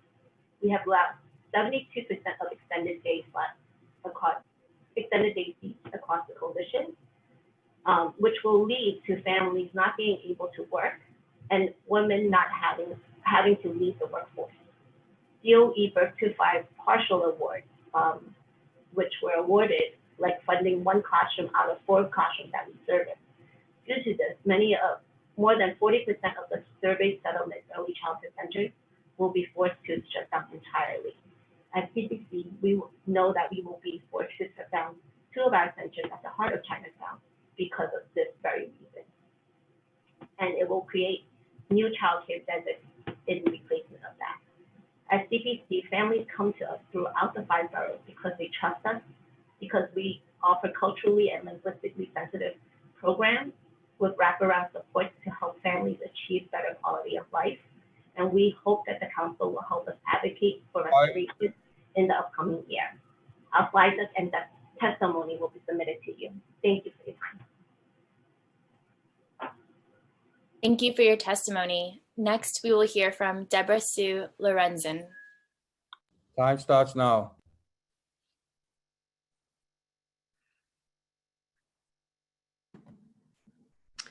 Thank you. Good afternoon. My name is Deborah Sue Lorenzen, and I'm the Director of Youth and Education at St. Nick's Alliance in North Brooklyn. On behalf of the children and families of Small World Early Childhood Center, St. Nick's Alliance is deeply committed to sustaining the generations-long impact of this center on our community's youngest citizens. It is our great honor to help them develop the critical school readiness skills needed to thrive in kindergarten and beyond. I'm testifying today to alert City Council that the elimination or redirection of 2-year-old slots, extended day services, and year-round services from the Birth to 5 Award undermine the cultural and economic diversity of students we serve and the financial viability of Small World and other Settlement House operated child care centers. For more than 45 years, St. Nick's has helped transform the lives of low and moderate income families. We are known for our innovative programming with an emphasis on socio-emotional academic supports intended to help low-income children succeed in school. St. Nick's serves early childhood, community school, after-school services for 6,000 children. And we're critical to our community. It's St. Nick's Small World Daycare Center is the earliest gateway into these services for low-income families with children as young as 2 who benefit from the publicly funded full day and full year services long established at this center. St. Nick's typically provides free or low cost services to 108 2 to 4-year-olds through a 2-year-old classroom, 3-year-old classrooms, and UPK classrooms. 72 2 and 3-year-olds receive subsidized extended day and extended year services, and 36 children are funded through UPK. We are very grateful that our Birth to 5 Award adds another 3-year-old classroom, but the new Birth to 5 Award will eliminate every 2-year-old slot and every extended day, extended year slot for 3s and 4s that we requested. The elimination of these slots will eradicate Small World's ability to provide low-income families with the same full-day, full-year services as wealthier families in our mixed income community. SNA commissioned a 2018 community assessment data survey, which identified a high number of children by income and poverty status who are eligible for early childhood services, and a corresponding significant shortage of quality seats to meet the need. More than 56% of residents are non-white, 42% live in poverty, and families in 11211 receive public assistance at a much higher rate than families living in other parts of our city. Yet the data also demonstrate that the need for quality childcare is especially prominent among the very young children living in public housing, children with disabilities, children with homelessness, and children in foster care. We desperately need for these seats to be preserved, and we thank the City Council for their attention today on this matter and for your pursuit of ensuring they're restored. Thank you. Thank you for your testimony. Next, we'll hear from Leanne Scudito. Time starts now. Sorry about that. Good afternoon. Hudson Guild thanks the Committee on Education and the Committee on Women and Gender Equity for this opportunity to speak about the future of early childhood education in New York City, which is both an anchor for the start of a child's academic life and a lifeline to employment for thousands of women raising children and working in human services.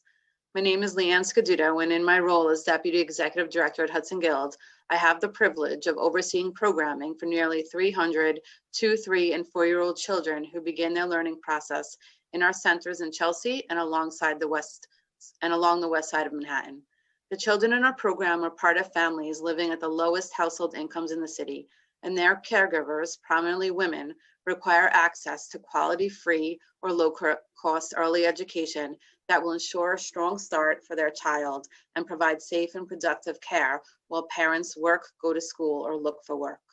As we have seen during COVID, access to childcare is essential to both educational growth and economic viability. That has always been true for the families who are part of Hudson Guild's programs. For that reason, we are very concerned about the potential impact on children and families in our community that will result from the provisional awards announced in the New York City Department of Education's Birth to 5 procurement, slated to take effect in July. Specifically, we are concerned about the unintended impacts on children from low-income households in gentrified neighborhoods. Over 90% of children in Hudson Guild's programs are NYCHA residents who have no access to the market rate amenities that exist in our community. For most of our families, loss of services means loss of early childhood education. Further, many of the kids in our program have other critical connections to the Guild, whether it be parents in mental health, a grandmother coming to us for meals, or an older sibling in our after-school program. At the Guild, early childhood is part of a network of programming serving the whole family. Head Start is an important part of our network of services. It is not, however, an equal substitute for DOE's Birth to 5 programs. They serve different children from different families. The awards proposed by the DOE will eliminate options for families who are poor, but just above the poverty level. It is one of the most vulnerable populations that needs subsidized childcare. This group of low-income families will have nowhere to obtain quality education in the community they know, which supports them. For low-income working families, we currently offer full day and full year early childhood education for children who are 2, 3, and 4 years old. It is essential programming that allows families to make progress on their goals. That will be entirely eliminated in our community under the provisional awards. Not only will we no longer be able to serve 2 and 3-year-olds and lose continuity of care, but our families are also losing hours of care and education. We currently provide 2,620 hours of education to every child on a yearly basis. Under the proposed awards, our families would only get 1,116 hours. Each child and family is losing 57% of their early childhood education. They're only getting 43% of the services they need and would have to pay for the remaining 57% of these services. Our families cannot afford this and therefore will not be able to work. It is our hope that the City Council will work with its partners in government to ensure that $17 million is restored for the slots at our 9 settlement houses. A holistic, sufficient early childhood education network which serves the needs of all children in the city must be funded and implemented. That will require an adequate number of funded seats, regardless of zip code, providing quality, comprehensive, full day, full year education for children ages 2, 3, and 4. Thank you for this opportunity to speak with you today. We are happy to answer any questions and provide any additional information the committee may want. Thanks. Thank you for your testimony. Next, we will hear from Karen Berry. Time starts now. Yes. Good afternoon, Councilmember Traeger and members of the committee. I'm Karen Berry, the Assistant Executive Director for Early Childhood at Hamilton Madison House, a community service organization that's been operating on the Lower East Side of Manhattan and Chinatown for more than a century. For decades, we have operated a very sizable early childhood education program designed to help young children from low-income families develop socially and emotionally while preparing for formal education, also extending a broad range of support to parents. We are gratified that many thousands of parents have expressed appreciations for these programs that we provide, and our performance has constantly been highly rated by New York City government. As a result of the recent RFP process conducted by the New York City Department of Education, the center-based early childhood education program currently operated by us to more than 200 families will be dramatically reduced as of July 2021. I join with my colleagues on the panel today in facing similar circumstances and expressing alarm about the situation, declaring that it's very unfair for low-income families to lose services because higher income people reside in the neighborhood, and DOE has decided to redirect resources to homogeneously low-income neighborhoods, although we certainly support adding programs in those neighborhoods. We are calling for restoration of funds in the amount of $17 million to maintain services in the neighborhoods represented by our coalition. It's also very important that I must add, it's not only the programs funded by New York City DOE that will be lost if this error is not rectified. Hamilton Madison is in the midst of adding a critical layer to the early childhood education programs in the form of a 2-generation initiative. Through this undertaking, which is part of a national movement, we go through lengths to engage parents in the education of their children, to support their own education and professional development, which will put them on a path out of generational poverty. The rationale behind the effort is that better outcomes when children and parents are involved simultaneously, and in efforts to design to advance the goals of all family members. There's a lot of research to support this evidence. Our 2G offerings and planned efforts include, but not limited to, English as a second language instruction to support graduate from high school, access to college, complete college, gain better access to healthcare and mental health services, improve family finances. Already dozens of families have benefited from this initiative. I thank the committee for the opportunity to testify about this critical matter, and I join my colleagues in expressing readiness to partner with the City Council over the next few months to restore the $17 million to our community to ensure that community children and families are not denied the services they sorely need and certainly deserve. Thank you for your testimony.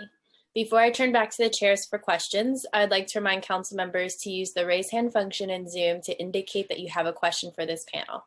Chair Rosenthal? Thank you so much. I appreciate that. And thank you to this panel for sharing the actual impact that articulating what's actually happening on the ground. So we really appreciate that. I mean, it's hard to believe the Department of Education when they say that they can eliminate $17 million from the system and more kids will be given slots. That's a hard pill to swallow. I have some specific questions. For Mary Cheng from the Chinese Planning Commission, the DOE claims there will be, and this is my question, that there will be more slots in total. And I'm wondering, for your families in particular, how does that square for them? For the programs that were funded for 4 classrooms, who are now going to be funded for 1, what's happening to the kids in the other 3 classrooms? What's the rationale for only funding 1? And what do we say when you are trying to explain this to them? You know, Deputy Chancellor Wallach said that he did meet with coalition members. I'm assuming you're one of them. CPC is one of them. What's the rationale? What's the thought? Do you have any sense of what the thought process is and what your families are going to do?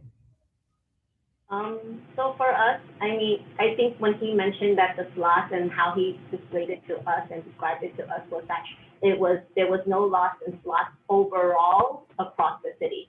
But what he did do was that it ended up being where people are getting pockets of slots. And you're not funding us by program, you're funding us for a certain number of slots. And that's where the issue lies. Because our program doesn't run on just 18 slots that you're going to give me. It runs on the total amount to cover all the costs that's involved. So if you're giving me only 18 slots, I really can't survive on that, right?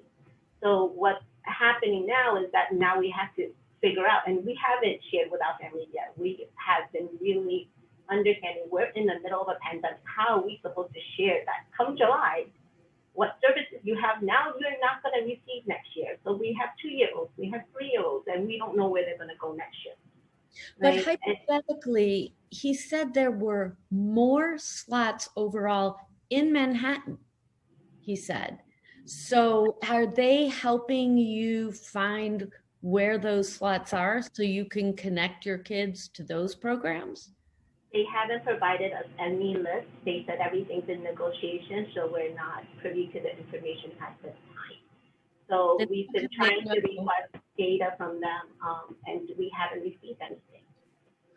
And it's unacceptable because we're looking at 6 months' time, and how are we going to be transparent with our families in this matter and in raising this issue? And it's not fair. I know we're living where we're coming day in and day out. We're already on that hot seat where we're reacting to everything that's coming along. But this is something that is planned, and I feel like releasing it now in September when we were going through reopening, when we were dealing with all of that, and then to drop this bomb on us. And we're balancing both sides, and everybody's working almost 24/7 trying to figure out both sides of this issue. And it's, at the end of the day, what we're hurting is our families. We need to know, where are they going to get the support? Where do they turn to? Right? Okay, so And we don't have answers. yeah, thank you.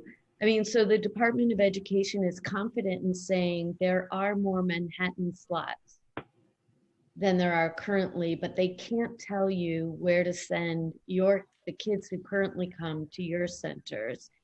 And when they have a contract with you, they're contracting for 1 room instead of 4 rooms. And so when you say to the DOE, look, we're just not going to accept that contract because we can't do 1 room if we have 4 classrooms full of kids, what do they say? They haven't said anything because we haven't been in negotiations with them. We don't even know when that's going to happen at this time. So we're on this. We didn't want to play this waiting game with them. That's why we formed as a coalition to try and get information from our partners and see where we're at in this, because we're not the only one in this boat. And this is where we're coming to everybody. It's like, we need to really plan this out. This isn't like something we can just say like, oh, come July, this is what's going to happen. There has to be a process for us, and it's not fair at the end of the day to the families and the community that we're serving. Yeah, thank you. Let's see, to Leanne Scaduto, could you answer the same question? Sure. I think we don't know where our families will go. We've been trying to figure out on our own. I think part of the issue for us is that we do serve the whole family. So families come to us for all these different services, and now their early childhood is going to be potentially pulled out if there is a slot somewhere else. Then they might come back to us for after school, right? One of the main aspects of the DOE's RFP was continuity of care. And they even encouraged us to apply for this equal number of classrooms for 2, 3, and 4-year-olds in the RFP. We were only awarded 4-year-olds. So there's a huge loss of continuity of care there, families having to switch locations and centers. And then when you add on it the reduced number of hours that most of us were provided, and how parents are going to pay for that difference, it might not be financially viable for people, for our families to be able to work, and they'll have to make decisions about, what they're going to do. I do not understand how this is going to work, and we have not been given a lot of information from the Department of Education on, as Mary said, on the timelines, on negotiations, on what we do with centers that are half or a quarter funded. There are a lot of issues and concerns that we still have, and this is going to deeply, deeply negatively impact our families. Not to mention, a lot of these children are not going to be able to go to early childhood programs, and they're not going to be kindergarten ready, and it's going to impact the DOE in having to figure out what to do when children come to them in kindergarten and don't have the educational background and content that they need. So I unfortunately just see a lot of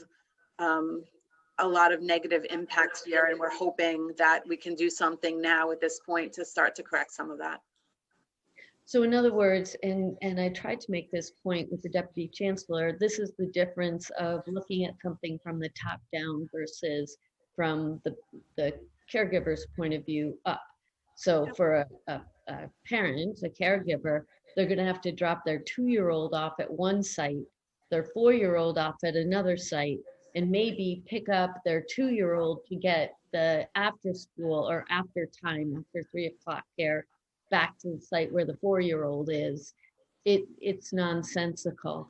And then for Gregory Bender from UNH, if I could just ask you to speak to what you meant by your statement that enrollment is artificially low right now, because the Deputy Chancellor did seem to say that was the reason why they could take slots away from current providers. Yeah, so there's actually a lot of reasons that enrollment is low, and it's a problem that we sort of base the future numbers based on current enrollment because of it. So the first is just that there are some families now who are probably going to transition from being work from home to working in person as more and more businesses open up potentially in the future. So they may not be enrolled for the remote programming, but they're still enrolled for they would still need childcare and enroll once they return to in-person work. But then in the childcare system, and particularly in the early learn, extended day, extended year programs, there's significant problems with the enrollment procedures where providers are reporting wait lists of families who have applied. So a lot of centers actually have, and centers and family childcare homes actually have parents who have applied who are waiting for determination. And we know that that system is currently backed up, that there are a number of reasons for it, including the furlough of many DOE staff and the many DOE staff working at home and these systems being replaced. But to us, it's evidence that the current enrollment numbers, both at a macro level citywide, but also at individual levels of centers and family childcare homes, are not accurate. And then finally, the Family Childcare Network contracts went into place this July with new networks starting in September. So during the heat of the pandemic, but also there's just been issues with particularly some of the new networks transitioning providers from networks that may have changed their catchment areas or just not gotten contracts in the last RFP to the new networks. So therefore, the enrollment in family childcare really reflects what's essentially an administrative issue and one that we believe that and hope that will be fixed, and therefore shouldn't we use the current enrollment numbers as a reflection of need. Yeah, that's very instructive. I appreciate you. Thank you to all our panelists for the hard work you're doing. Thank you.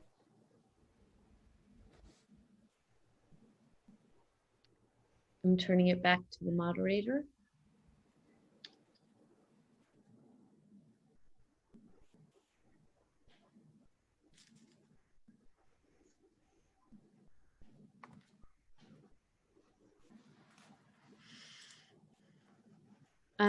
Chair Traeger, did you want to ask questions of this panel?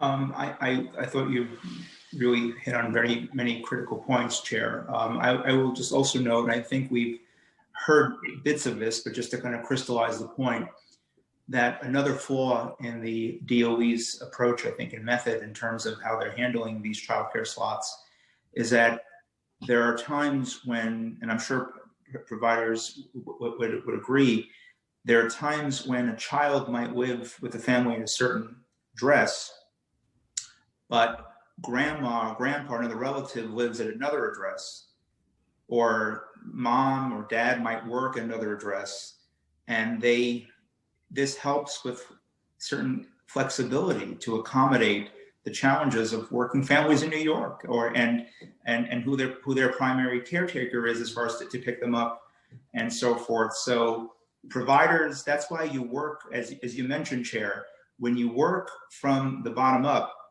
it's not only the right thing to do, it also makes us the most it makes us more informed as far as meeting the needs of where families are at. Families are different; they have unique needs, and so I think it just showed another flaw in the top-down approach because it just ignores the realities of what folks are facing on the ground. And I think that providers provide families not just a critical service, but also a certain level of flexibility that really goes a long way as well. Great. Thank you very much. And I think we might have a new moderator. Hi, Chair Rosenthal. Yeah, thank you. Thank you very much. Apologies, and thank you. We just had a technical difficulty for one moment. Thank you, Chairs Traeger and Rosenthal. My name is Brenda McKinney, and I'm counsel of the Committee on Women and Gender Equity, and I'll just be stepping in for one moment. So we are going to call the next panel if we're ready, chairs. The next panel will be, I will call all the members as a panel and then individually. Leah Van Helsema, apologies for any pronunciation issues, Daryl Hornick-Becker, Shayna Hewitt, Leah Kix-Miller, and Gladys Jones. So the next panelist and witness will be Leah Van Helsema. You may begin when the sergeant calls the clock. Thank you. Time starts now. Good afternoon. Thank you for the opportunity to present testimony today. My name is Leah Van Halsema, and I'm the director for the Early Care and Education Institute at the Committee for Hispanic Children and Families, better known by its acronym CHCF. As one of New York City's 4 childcare resource and referral agencies, we provide high-quality, culturally responsive support services for the childcare workforce. In CHCF's case, specifically and overwhelmingly Spanish-speaking home-based childcare providers. We also support families with individualized childcare resource and referral services, and as of July 2020, we also hold a DOE FCC network contract serving districts 7 through 12 in the Bronx. Family childcare programs are small businesses owned and operated overwhelmingly by women of color, many of whom speak a primary language other than English. This sector has always been essential to the overall financial stability of working families and the city and state economies. 2020 is no exception. During the COVID-19 pandemic, home-based FCC providers have served New York City's essential workers tirelessly, even as their center-based counterparts were closed for months, and now continue to serve the larger workforce returning to their pre-COVID rhythms, all while enrollment numbers have dropped precariously and their small businesses hang by a thread. The challenges that family childcare providers are facing were already well entrenched prior to the pandemic, both in state and city childcare systems. The DOE consulted with many FCC experts and providers in the field, CHCF included, as they designed the current FCC network structure. We offered free counsel and named system design flaws that would destabilize the FCC sector and the working families who rely on it. Far from honoring these recommendations, the DOE maintains provider payment rates that are insufficient to maintain their programs. They offered 5-year fixed contracts with no cost of living adjustments, and they refused to guarantee a percentage contract payout to sustain the cost of running growing and thriving programs and networks. Given the low rates that they are paid for service, insufficient supplies and supports in response to the pandemic, the lack of guidance on allowable program adjustments to reflect the current reality, and on enrollment, DOE network providers and organizations are simply not receiving the necessary secured funds needed to survive the pandemic. This reality is felt for independent, unaffiliated providers as well. FCC programs were not engaged in city-run systems for children of essential workers, cutting them off from funding that could keep their businesses afloat. Very few providers were successfully able to access the SBA loans or other small business relief grants at the state and city levels, and dispersal of federal CARES dollars for childcare has been overwhelmingly delayed thus far.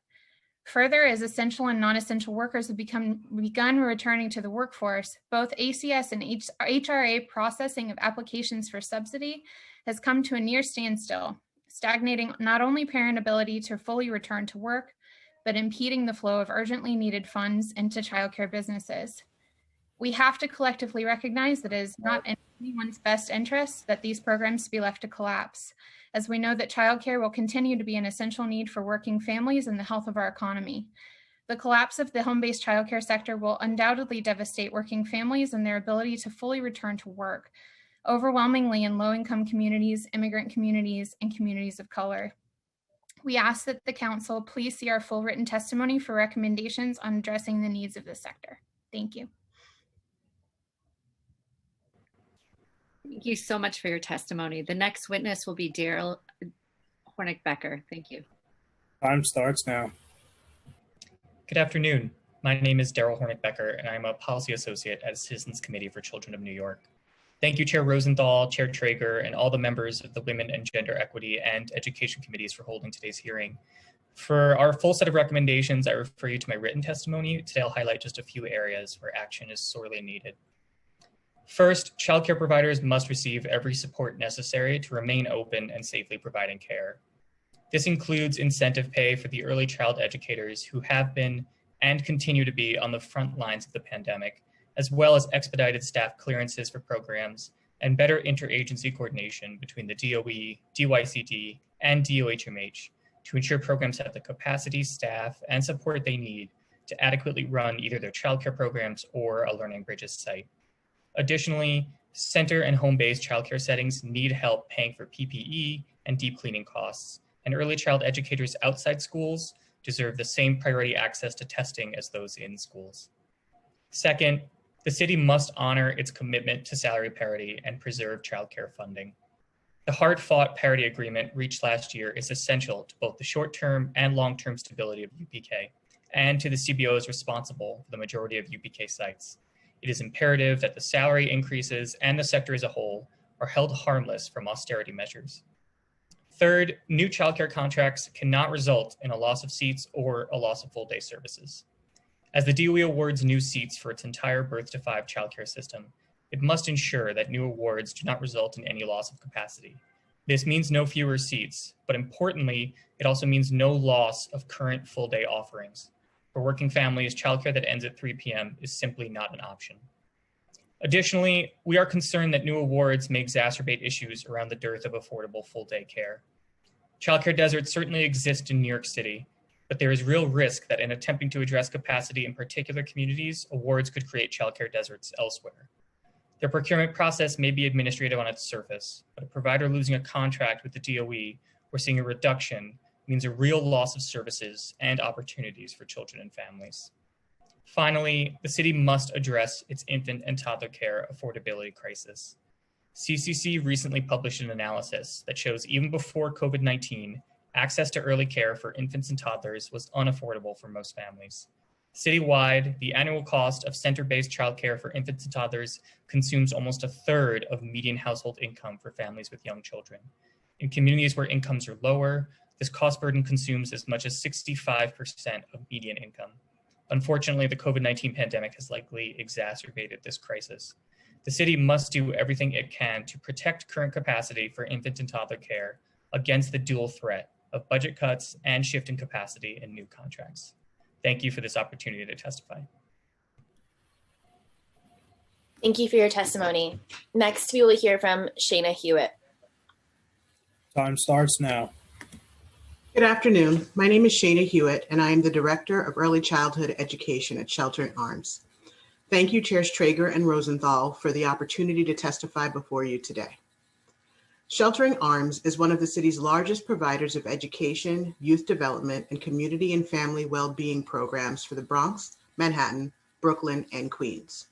Our early childhood education program includes 9 centers in the South Bronx, Harlem, Queens, and Brooklyn, which serve nearly 700 children and their families each year. Throughout the pandemic, we have adjusted programming and learned new ways of connecting with families, some of which allow us to provide more flexible and accessible support moving forward. I am testifying before you today to highlight some of the challenges that remain. My full testimony will be submitted, so I'll focus on key points here. Under enrollment. The impact of COVID-19 on the families we serve cannot be overstated. Children have lost parents, families have lost income, food insecurity has increased dramatically, and like parents across the country, our families have had to figure out how to balance work with their children's education. In April, one of our families suffered the loss of the father due to COVID. The father always worked while mom stayed home. So this was a devastating emotional and financial loss for the family.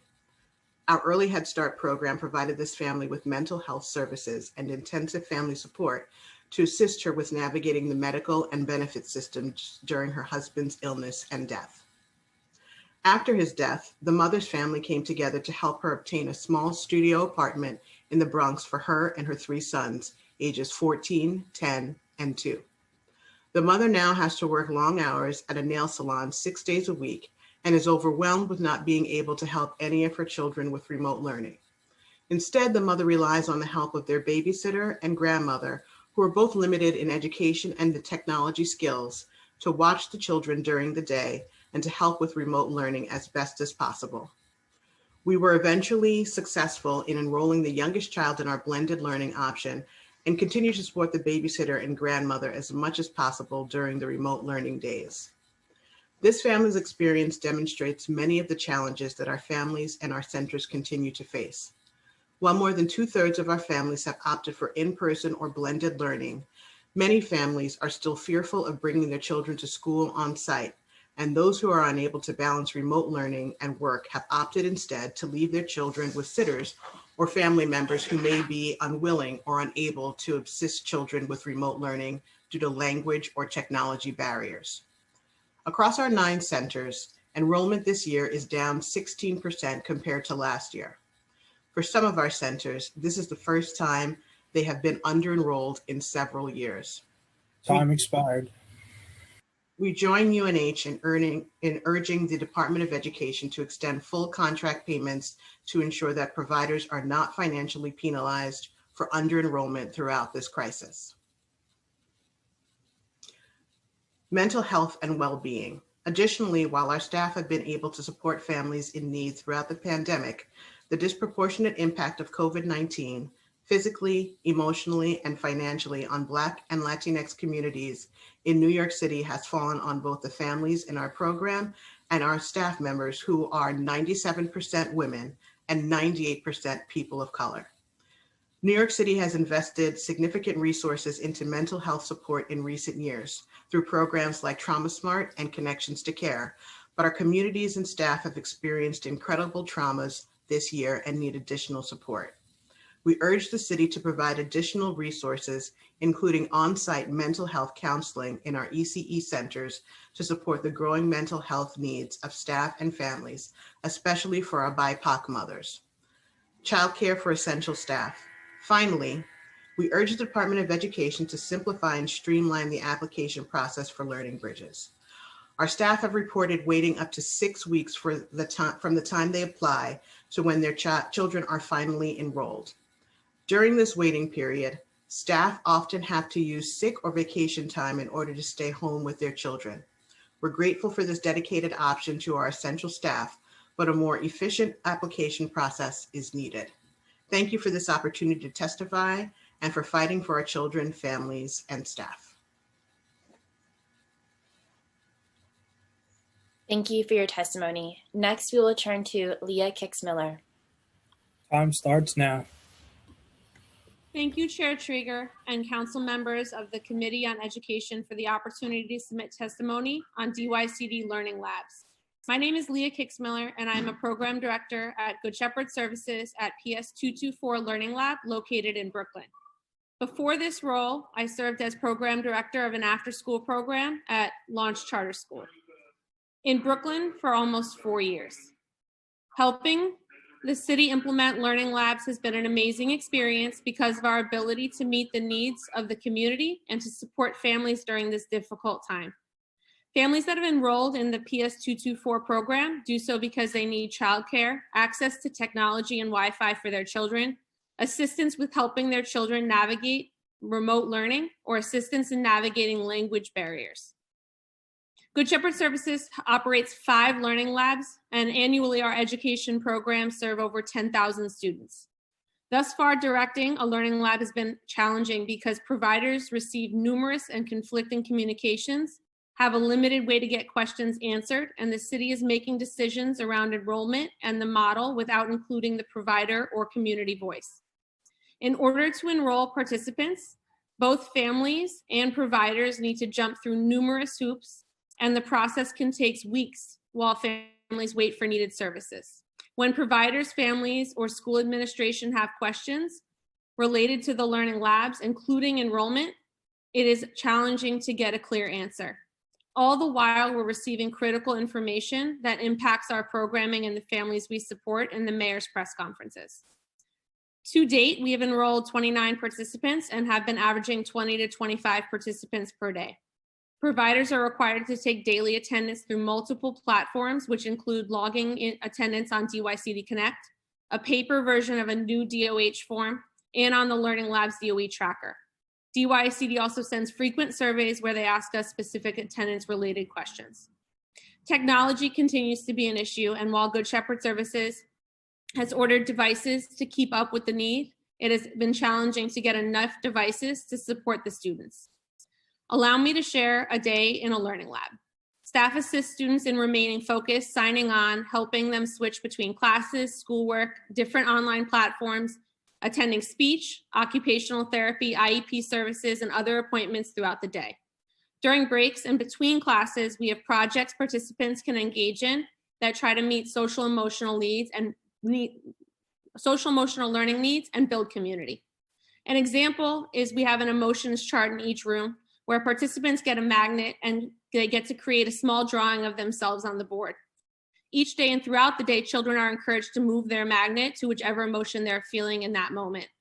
This enables participants to express what they're feeling throughout the day and allow to follow up with each participant. Please feel free to continue. Thank you. The health and safety of everyone at the Learning Labs is a main priority.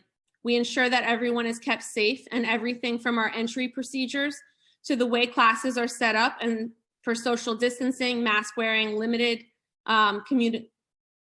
sharing of common spaces and materials, and also to allow for constant cleaning.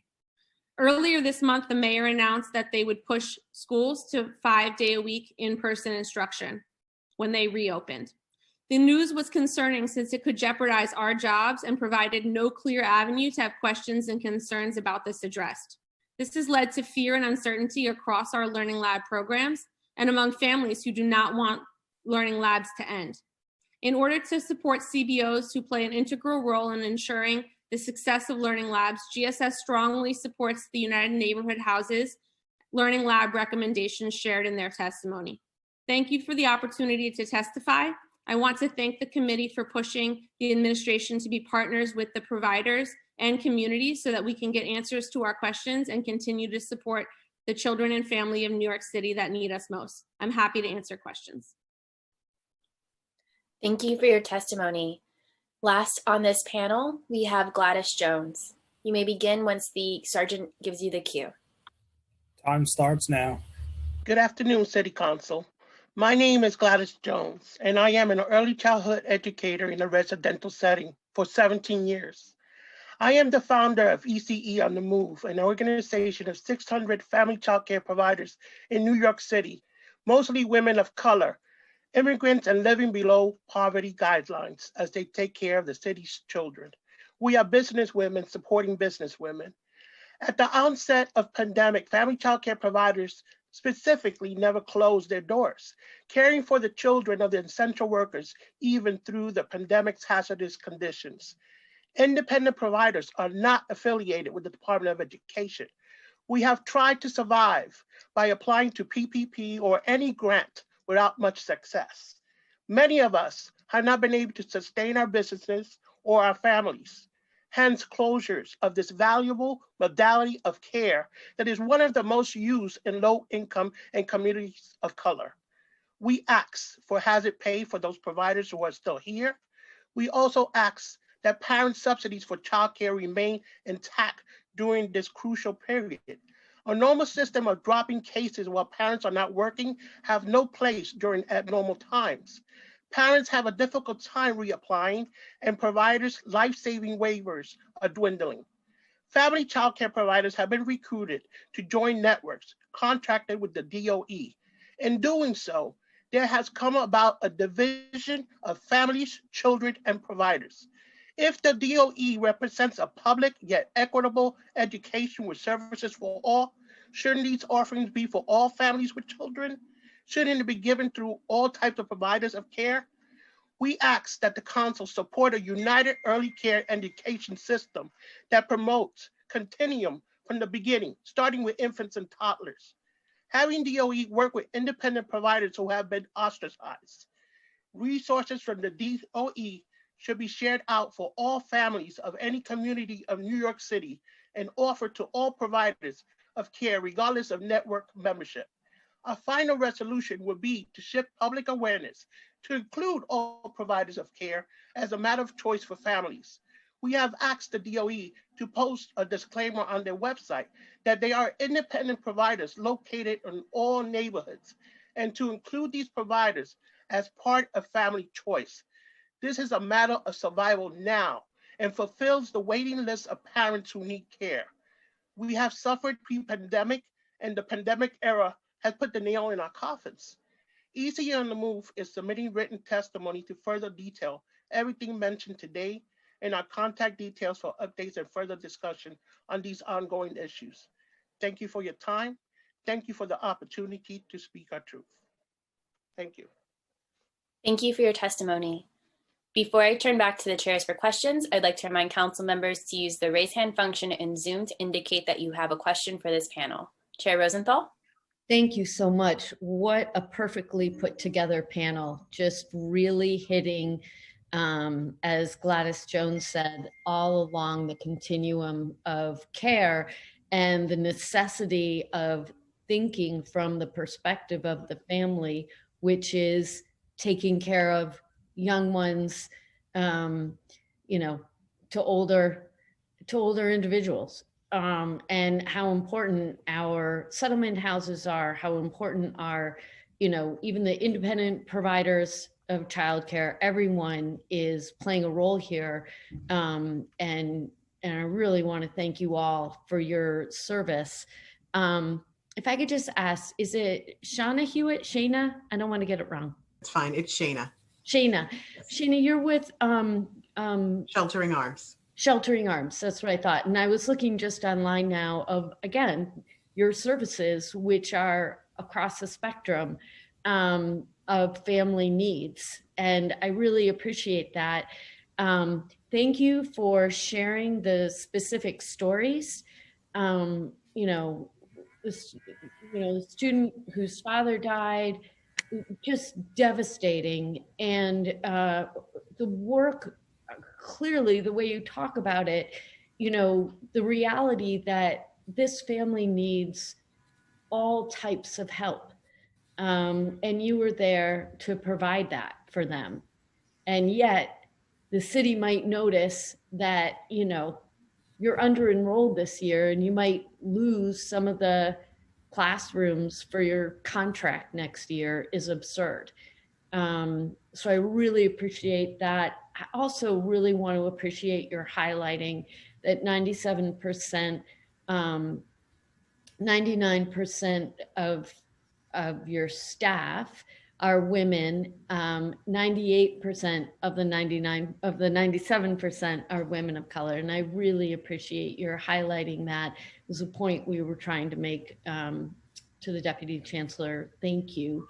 And then if I could just ask Gladys Jones from ECE on the Move, you mentioned that independent providers have been ostracized. I thought that was fair.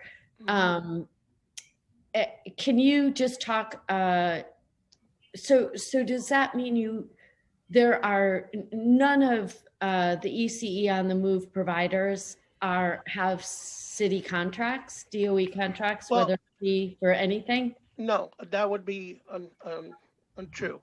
We do have network providers, but that doesn't mean they don't have any issues. What's happening is that we have tried to work with the DOE, especially during the pandemic, to offer our services. And it wasn't readily met. But if there's a need for children in New York City, why don't we step up? Why can't we step up? I don't understand. So even now, the PPE has been given in great abundance to the network providers, but not for the independent providers. Got it.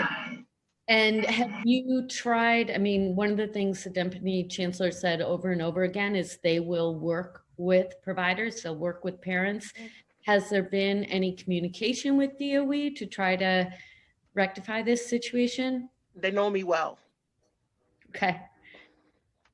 Okay. Got it. Thank you all very much. Really appreciate the hard work that you're doing and your testimony. Thank you. Chair, if I may, Just a very quick question to, I think, Leah from Learning Labs. Something that we have not really heard so far today, but I'm just curious to hear your opinion and your thoughts. Can you speak to the level of coordination or lack thereof in communication with the Situation Room that the city has put together? Because I've heard some issues there. I'd be happy to hear your thoughts, whether you had any interactions, what improvements are necessary. Please say a few words. Thank you. I've luckily not had to had any dealings with the Situation Room myself for my program. Thankfully, everyone's been safe. So I can't comment. Okay, that's a good thing. I'm not gonna complain. I have heard from other providers where there's a lot of communication gaps and issues, but I'm happy that, well, fortunately, that there's no issues there. And I thank the entire panel for their work and their powerful testimony here today. Thank you so much. Seeing no council members waiting to ask questions, I will now turn to the next panel. For the last panel of public testimony, we will hear, in order of speaking, will be Shanita Bowen, ECE on the Move, Lara Kiriakou, South Bronx Rising Together, and Amy Chi from the Low Income Investment Fund. Shanita Bowen, you may begin once the sergeant gives you the cue. Your time starts now.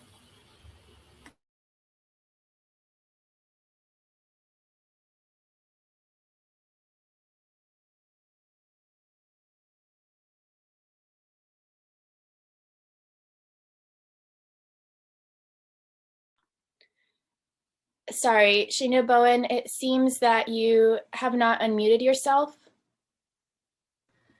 Oops. You may begin when the sergeant gives you the cue. Thank you. Your time starts now. Thank you. Good afternoon. My name is Shanita Bowen. I am primarily a licensed early care educator in a residential setting, also known as family child care provider for the past 16 years. I'm also the communications director for ECE on the Move. We are a grassroots movement of currently 600 family child care providers dedicated to upholding our stake in the early care and education profession. Thank you for dedicating another hearing toward child care issues as outlined by the chairs, Rosenthal and Chair Traeger. Family child care providers are first and foremost business owners who use their homes to provide care with very specific modality, offering uniqueness of culture, care, and early education. But for the sake of being available to the community's children, we avail ourselves in what seems to be the best of opportunities. But we begin to feel herded into initiative after initiative, which serves everyone's agenda and not look after the needs of parents or providers. Understandably, our focus begins to wane on the intricacies of providing the best of quality care as our compensation does not match the quality of care we wish to offer. Quality of care cannot happen without quality of pay. We ask the council for invigorating work on legislation to approach an alternative method for calculating the market rate to account for the true cost of quality care. Secondly, on this issue, as providers move forward in applying for new market rates as they are raised, it is a near difficult navigation to have to prove why even a dollar's raise is needed. To this point, we ask that legislation is also worked on to assist providers in accessing new higher market rates as the rates are raised. We ask that it is an automatic process and without having to justify why a raise is needed, especially when compensation was never ideal to begin with. We also asked during this pandemic that the city finds funding to offer hazard pay, as well as small grants to help providers who remained open with general operating expenses and keeping their doors open. I'm not sure that the Deputy Chancellor is still here, but I do have a question for him and I can forward it in written testimony. The question is, was the Birth Through 5 withdrawn this year, and will it be available in 2021? Withstanding your commitment to include family childcare providers in network programming, again, many providers continue to choose to remain independent. They have plenty of space. Independent providers continue to feel as if they do not have an equitable or a fair chance at obtaining a contract. Is there a fair percentage of how many independent family childcare providers are awarded contracts, or are they hoping on dreams? May I? Or are they hoping on dreams where they can take their businesses to the next level? As for the DYCD, who may also not be here, the RFP, the Learning Bridges, was open for providers to apply to participate in caring for the city's school youth. This RFP was not clear that it was not open to all family childcare providers. Independent family childcare providers, who again are providers not affiliated with networks, did not believe that they were not, quote unquote, lead CBOs. Many of these qualified independent providers eagerly applied and were turned away. The result, independent family childcare providers with many open slots continue to wait to be called to work. There's no support for them on any website pairing them with families who need care. There should never be waiting lists in caring for children. What is missing is partnership between any and all of the city's initiatives to wholeheartedly embrace the availability of all family childcare providers, not just those who have joined the ranks of networks, but those who choose to continue to operate their businesses independently. Early education is not one size fits all. Call from ADT Security. Sorry, elder in the home. Call from independent ADT providers want Security. the same opportunities and resources that contracts that's contractually given to networks. Oh my gosh, I feel your pain. I just want you to I'm know. an elder in the home. I'm so sorry. That is No worries. I miss the sound of the old phones because we're used to the iPhones ring sounds. I like that. It brings the vocal as well. Thank you. Thank you for hearing the issues today. Thank you, and I appreciate your submitting all that testimony as well, including your question. That's great. Thank you. Thank you for your testimony. Before I move to the next panelist, I would just like to add Karen Dautry from the Alonzo A. Dautry Memorial Daycare Center to this panel. Next, we will hear from Lara Kiriakou. You may begin once the sergeant gives you the cue. Your time starts now. Thank you. Good afternoon. I would like to thank Chairs Mark Traeger and Helen Rosenthal and the members of the Committees on Education and Women and Gender Equity for the opportunity to submit testimony on the impact of the COVID-19 pandemic on family childcare in New York City. My name is Lara Kiriakou, and I'm the Early Learning System Manager at South Bronx Rising Together, or SBRT.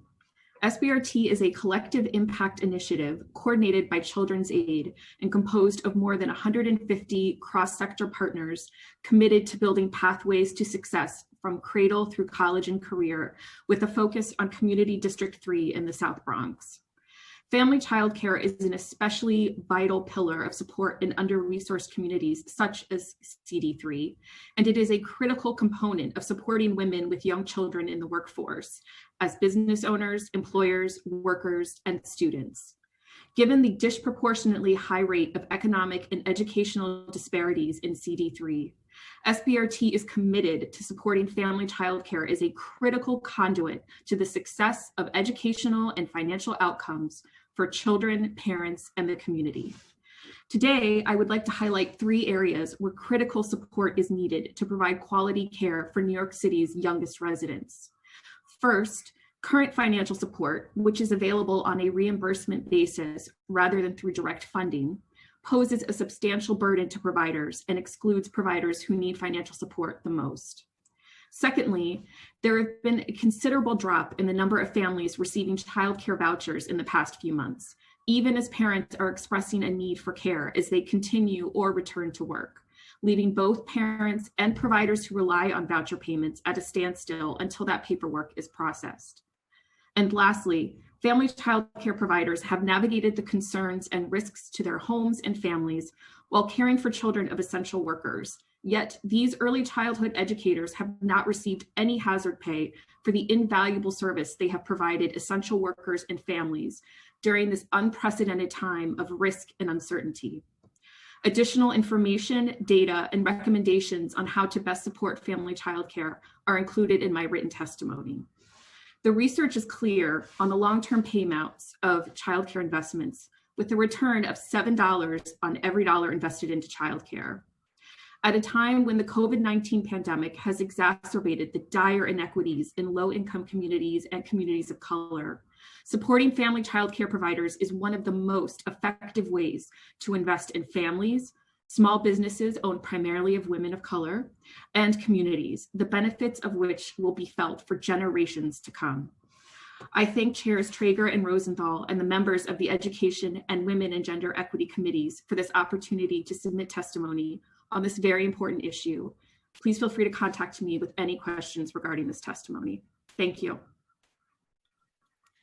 Thank you for your testimony. Next, we will hear from Amy Chi. Your time starts now.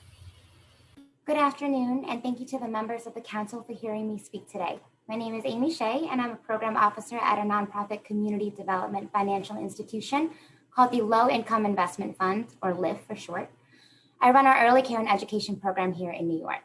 I'm here on behalf of our tireless, undervalued, underappreciated, and overworked childcare providers who are the true backbone of our society and of our economy. The ECE landscape has been shaped by centuries of racial and gender discrimination via policy, programs, and cultural norms. Caring for and teaching babies, toddlers, and preschoolers is work whose legacy is rooted in the labor of slaves and domestic servants and has long been relegated as women's work, which is rarely seen as real work. Therefore, ECE workers are perpetually undervalued. More than 1 in 6 women working in the ECE field live below the poverty line, and these rates are higher for women of color and for mothers. Prior to the pandemic, the ECE sector faced many challenges and equity issues, such as significant undersupply, underfunded operations, unaffordability for the average family, and an undervalued and disrespected workforce. These issues only got worse during the pandemic, and our city's home-based family childcare providers experienced immense difficulty in accessing relief funds. Together with regional funders and local partners, LIF launched a major fundraising effort to provide emergency relief. Many FCCs in the city, already operating on shoestring budgets, lost nearly 70% of their incoming revenue during the first week of sheltering in place. LIF recognized that these providers were not just at risk of losing their businesses, but since they were operating out of their residences, they were also at risk of losing their homes. Even with $1.2 million, all from private philanthropy, dispersed to 182 family childcare providers, it's barely a drop in the bucket for what childcare needs in this city. 67% of our grantees, who, by the way, I want to note, 99% of whom are women and 98% are women of color, and 2 of whom are actually on this call today, so hi. 67% of our grantees had to temporarily close their programs for a range of 3 weeks to 8 months, which meant that there was no money coming in during that time. A grant as small as $3,000 helped a single Latina mother pay her rent, pay her bills, and keep her doors open to her community for at least 2 more months.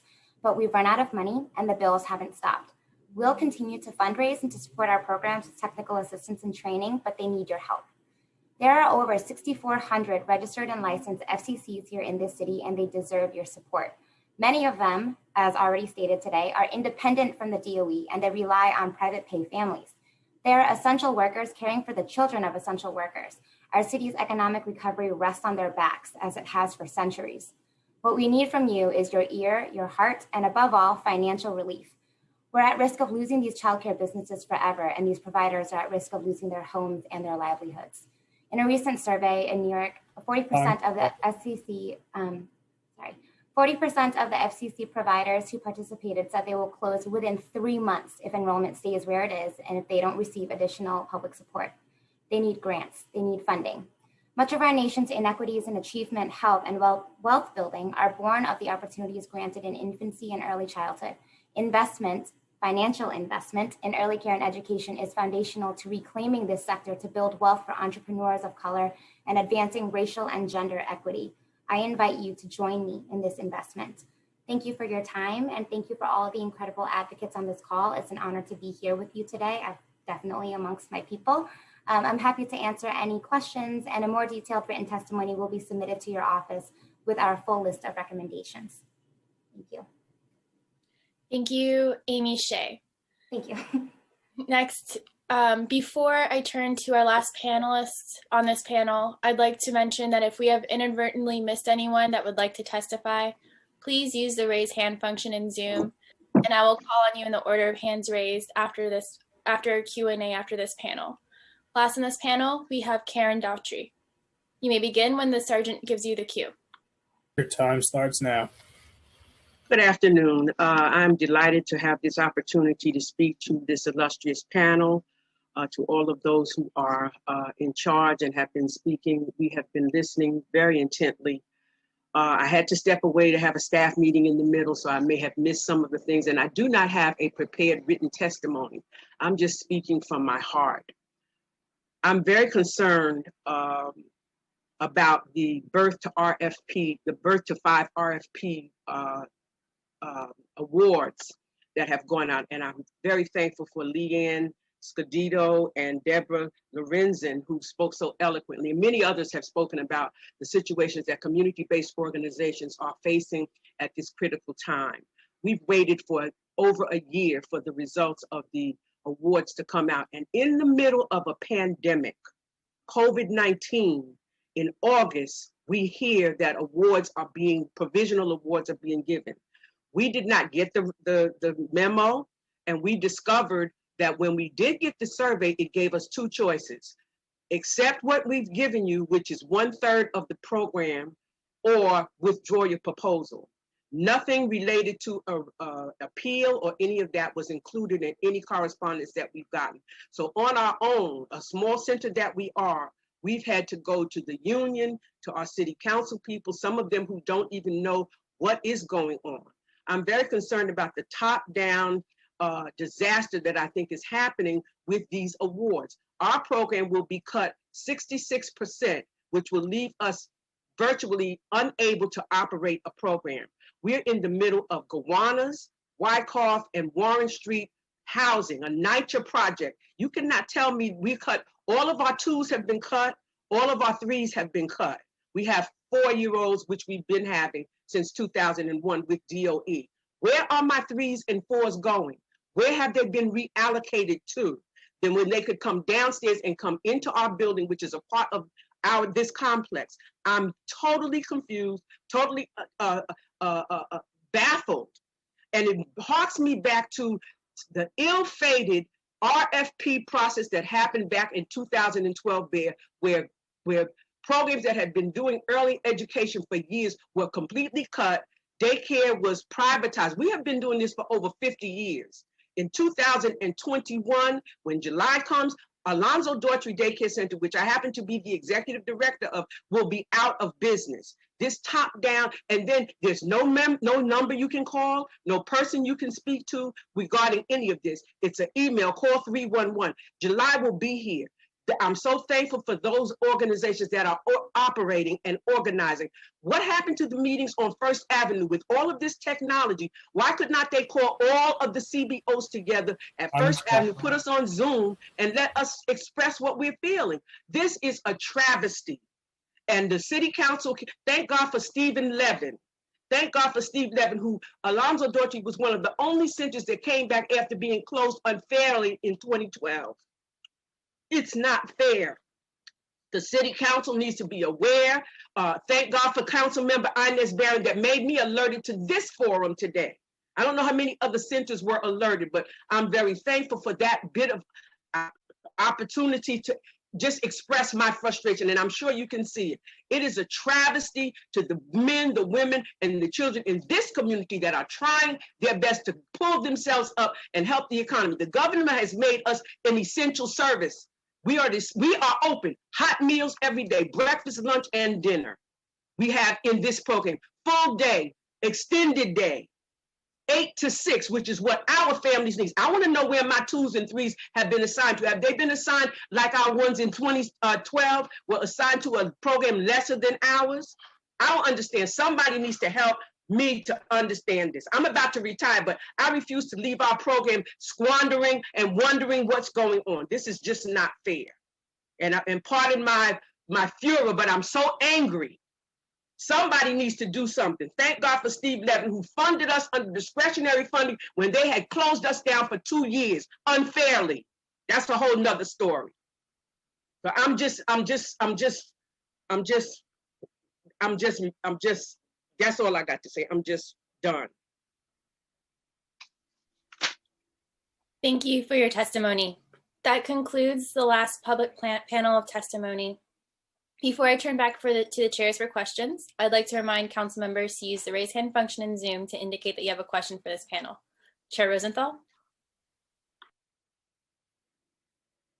I'm going to pass to the end. I think such a powerful statement from Ms. Daugherty that sort of sums it all up for me. I'll wait to the end. Thank you.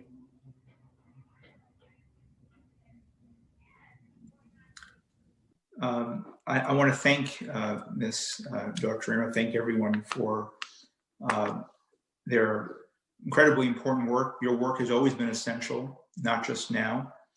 Some folks are paying more attention to this line of work, but it's always been essential. The answers or the lack of answers that we have received from the Education Department are not acceptable. And we made it clear to them, even prior to this briefing, to this hearing, on a call recently, and more calls and more hearings will be scheduled, that we're not going to accept the loss of childcare slots.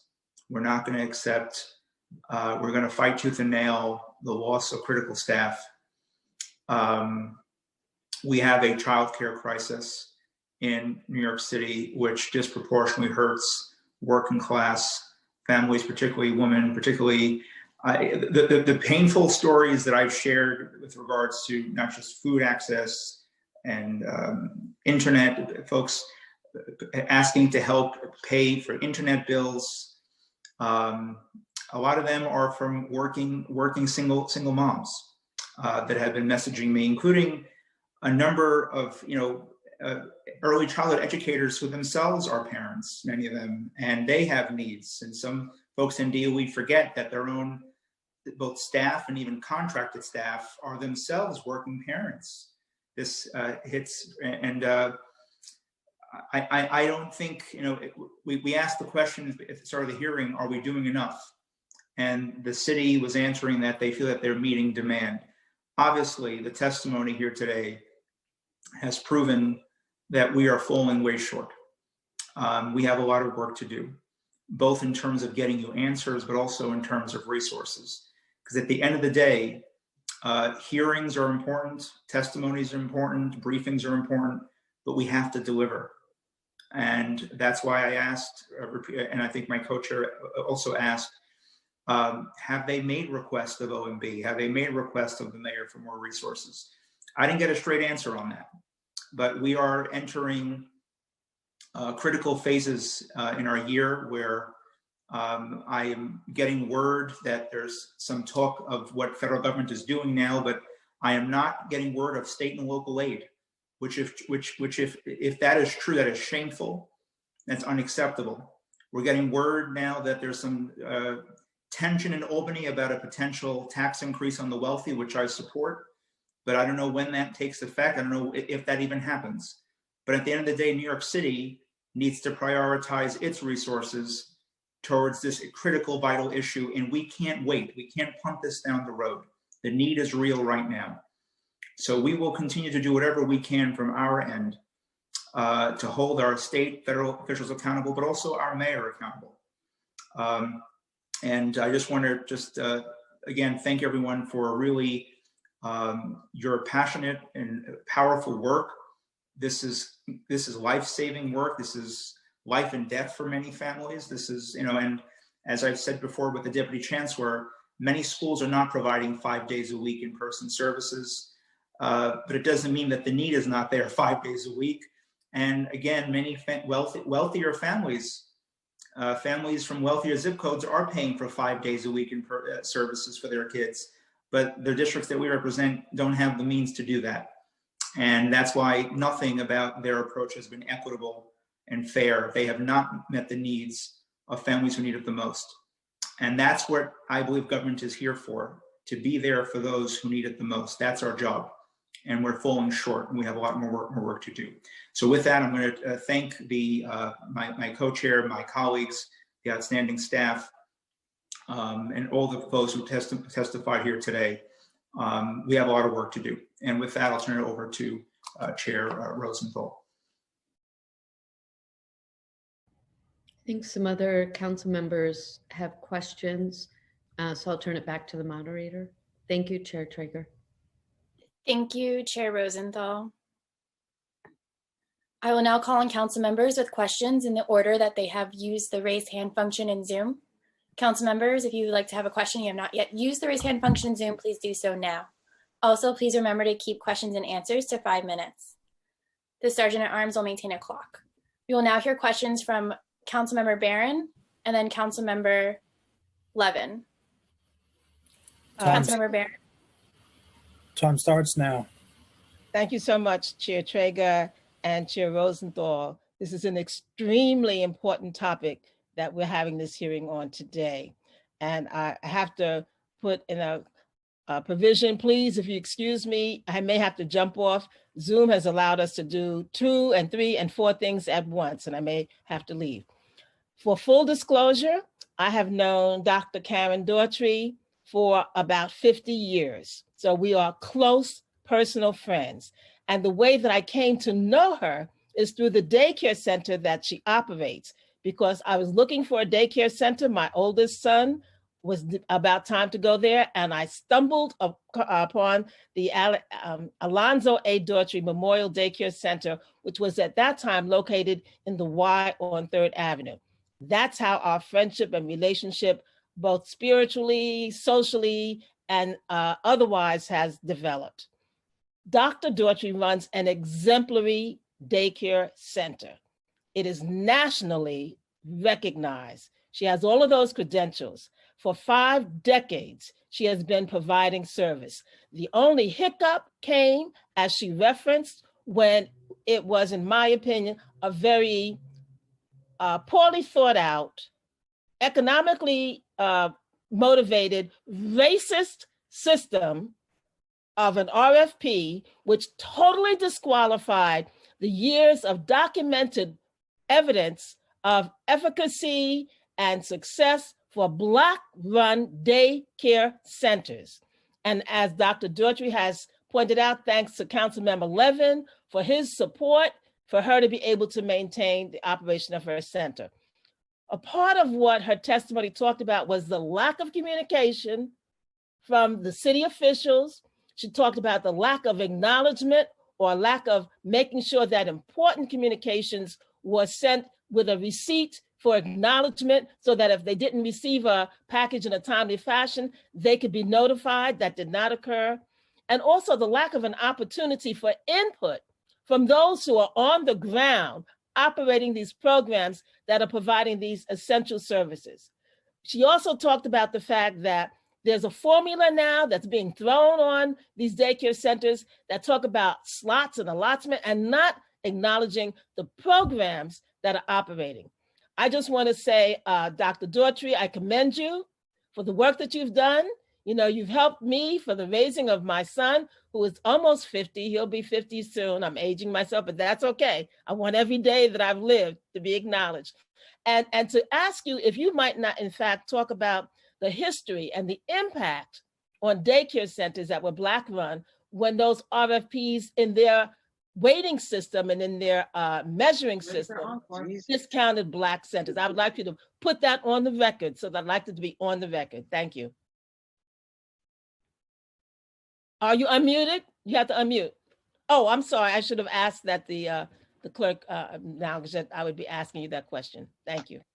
Thank you for that question. It's a painful one for me to address, but back in 2011 or whenever, the RFP for Early Learn came out and we responded. By the way, prior to that, we operated a center at 333 2nd Street with an RFP that we scored 99 on the RFP. So they gave us a brand new building and we stayed there from 2001 until 2012. When the RFP for 2012 was announced, I got a call the month before from someone in ACS that said, sit down, you are not getting awarded. What do you mean we're not getting awarded? Someone has said that Alonzo Daughtry is not to receive an award. The month later, we got the official letter, May 11th, that said that we would not be awarded. It was a registered letter. There was an appeal process. We appealed it. And in the appeal process, which I'm very familiar with, the city of New York, lawyers all included in tow, must give you all of the details. We discovered, because we were smart enough to file the appeal, that they had our original the letter said you're not getting awarded because you scored below 75, which was the threshold. When we appealed, we discovered that we had scored 88. And that there were 3 people that scored the award, 2 from the city and 1 from childcare or whatever. These 3 people were called in and said, come together and determine why, fix this disparity. They fixed the disparity by the person that had scored us 100, bringing their score down to 60 something. The person that scored us 80 brought their score down to below 60. And the person that had scored us 62 brought theirs up a 1. When they averaged it out, they gave us 66 2/3. Which meant we were below 75, which was all illegal. The person that called us, the whistleblower, went to DOI and reported it. I went to DOI and reported it. They took my phone records, they took my chairperson's phone records, and we never heard another word about it. It was put under the rug. Our daycare center on September the 12th was completely closed. They would not allow me, who had been in that building from the first person ever put foot in the building, they would not allow me to go upstairs and get my belongings on a stairway that I had walked for 11 years. Okay, they put 30 police outside of the building because we refused to leave overnight to come out of the building. So we were closed from 2012 until Steve Levin, God bless him, and I see his beautiful baby. God bless Steve Levin, found us the building we're presently in the middle of Gowanus, Wyckoff, and Warren Street projects, which is several blocks from my church, which is the House of the Lord Church. We found the building, we renovated it, and he opened us with discretionary funding. 2 years later, he said, are you applying for Early Learn? I said, no, I don't want anything to do with that system. He said, you must, because we cannot fund you. So we wrote the proposal and we came back with UPK slots, and we have only 54 slots that we are licensed for in this building.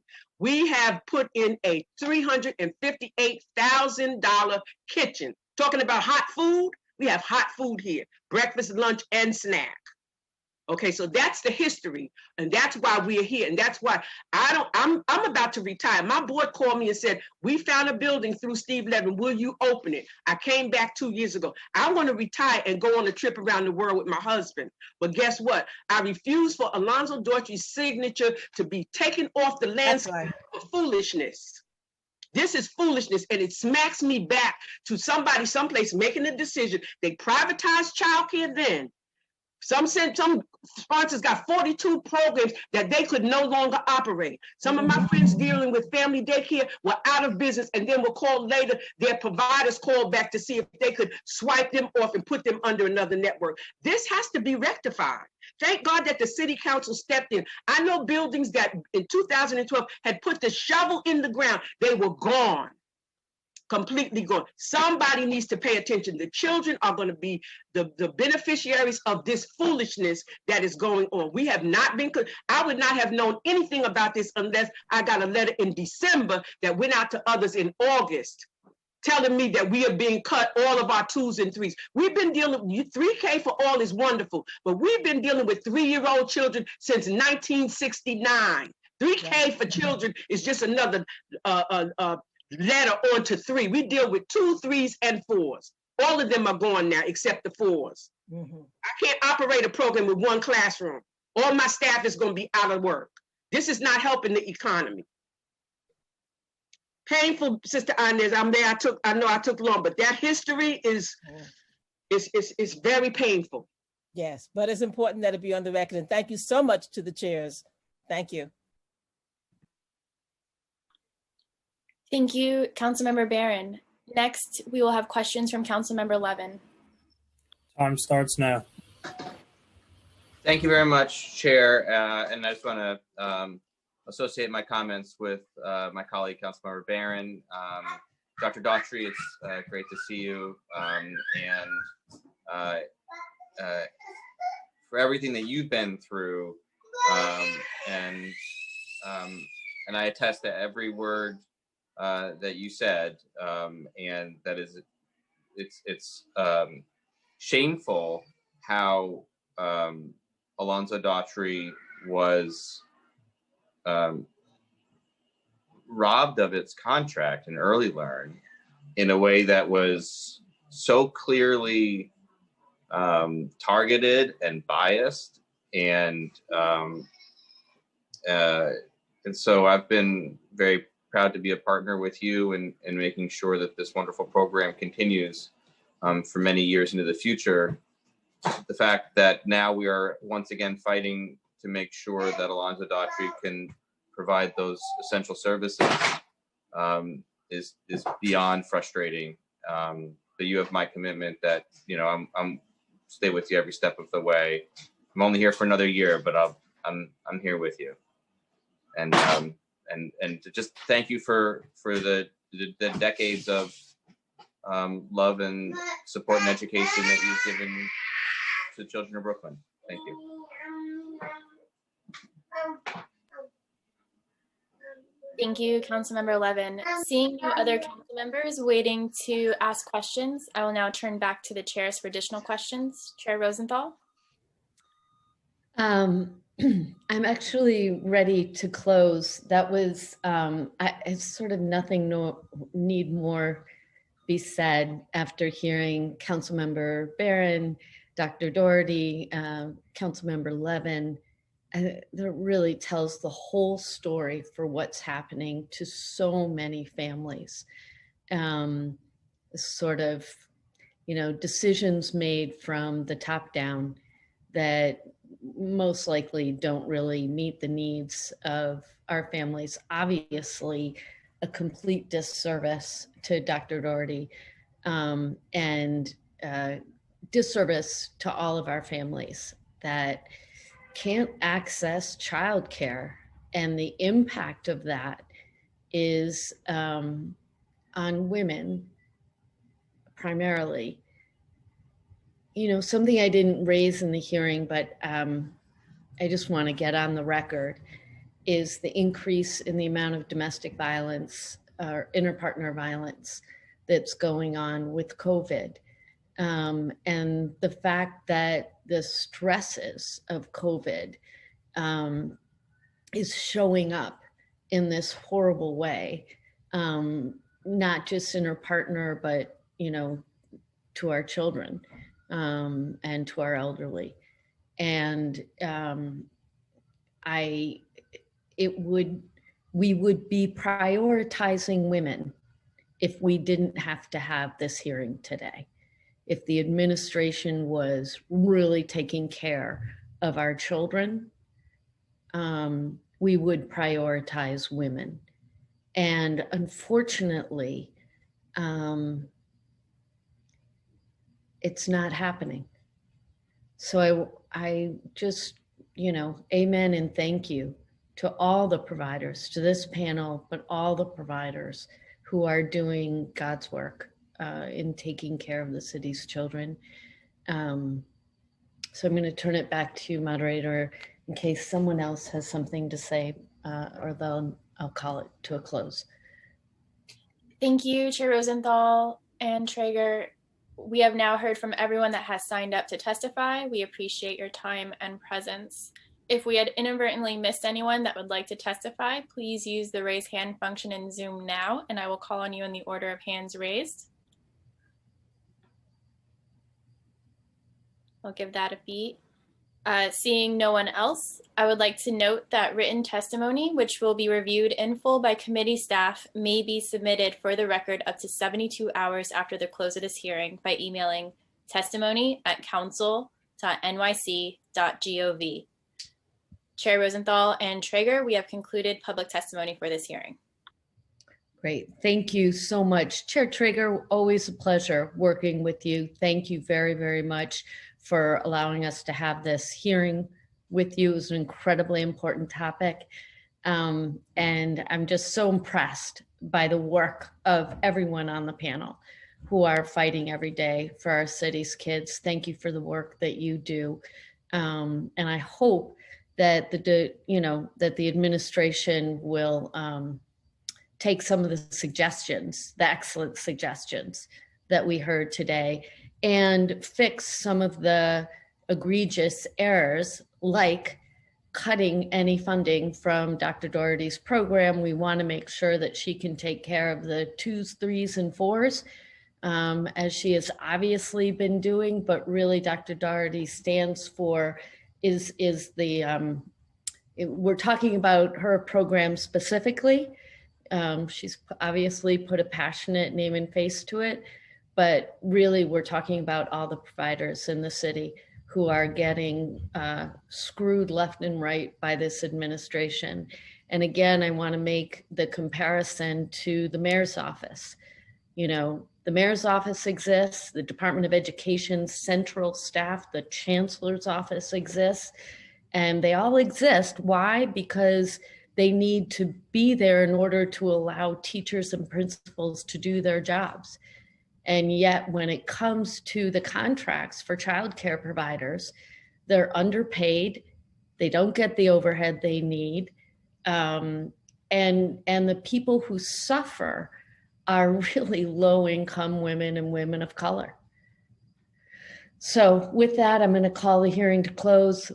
I thank everyone for their testimony and being here today.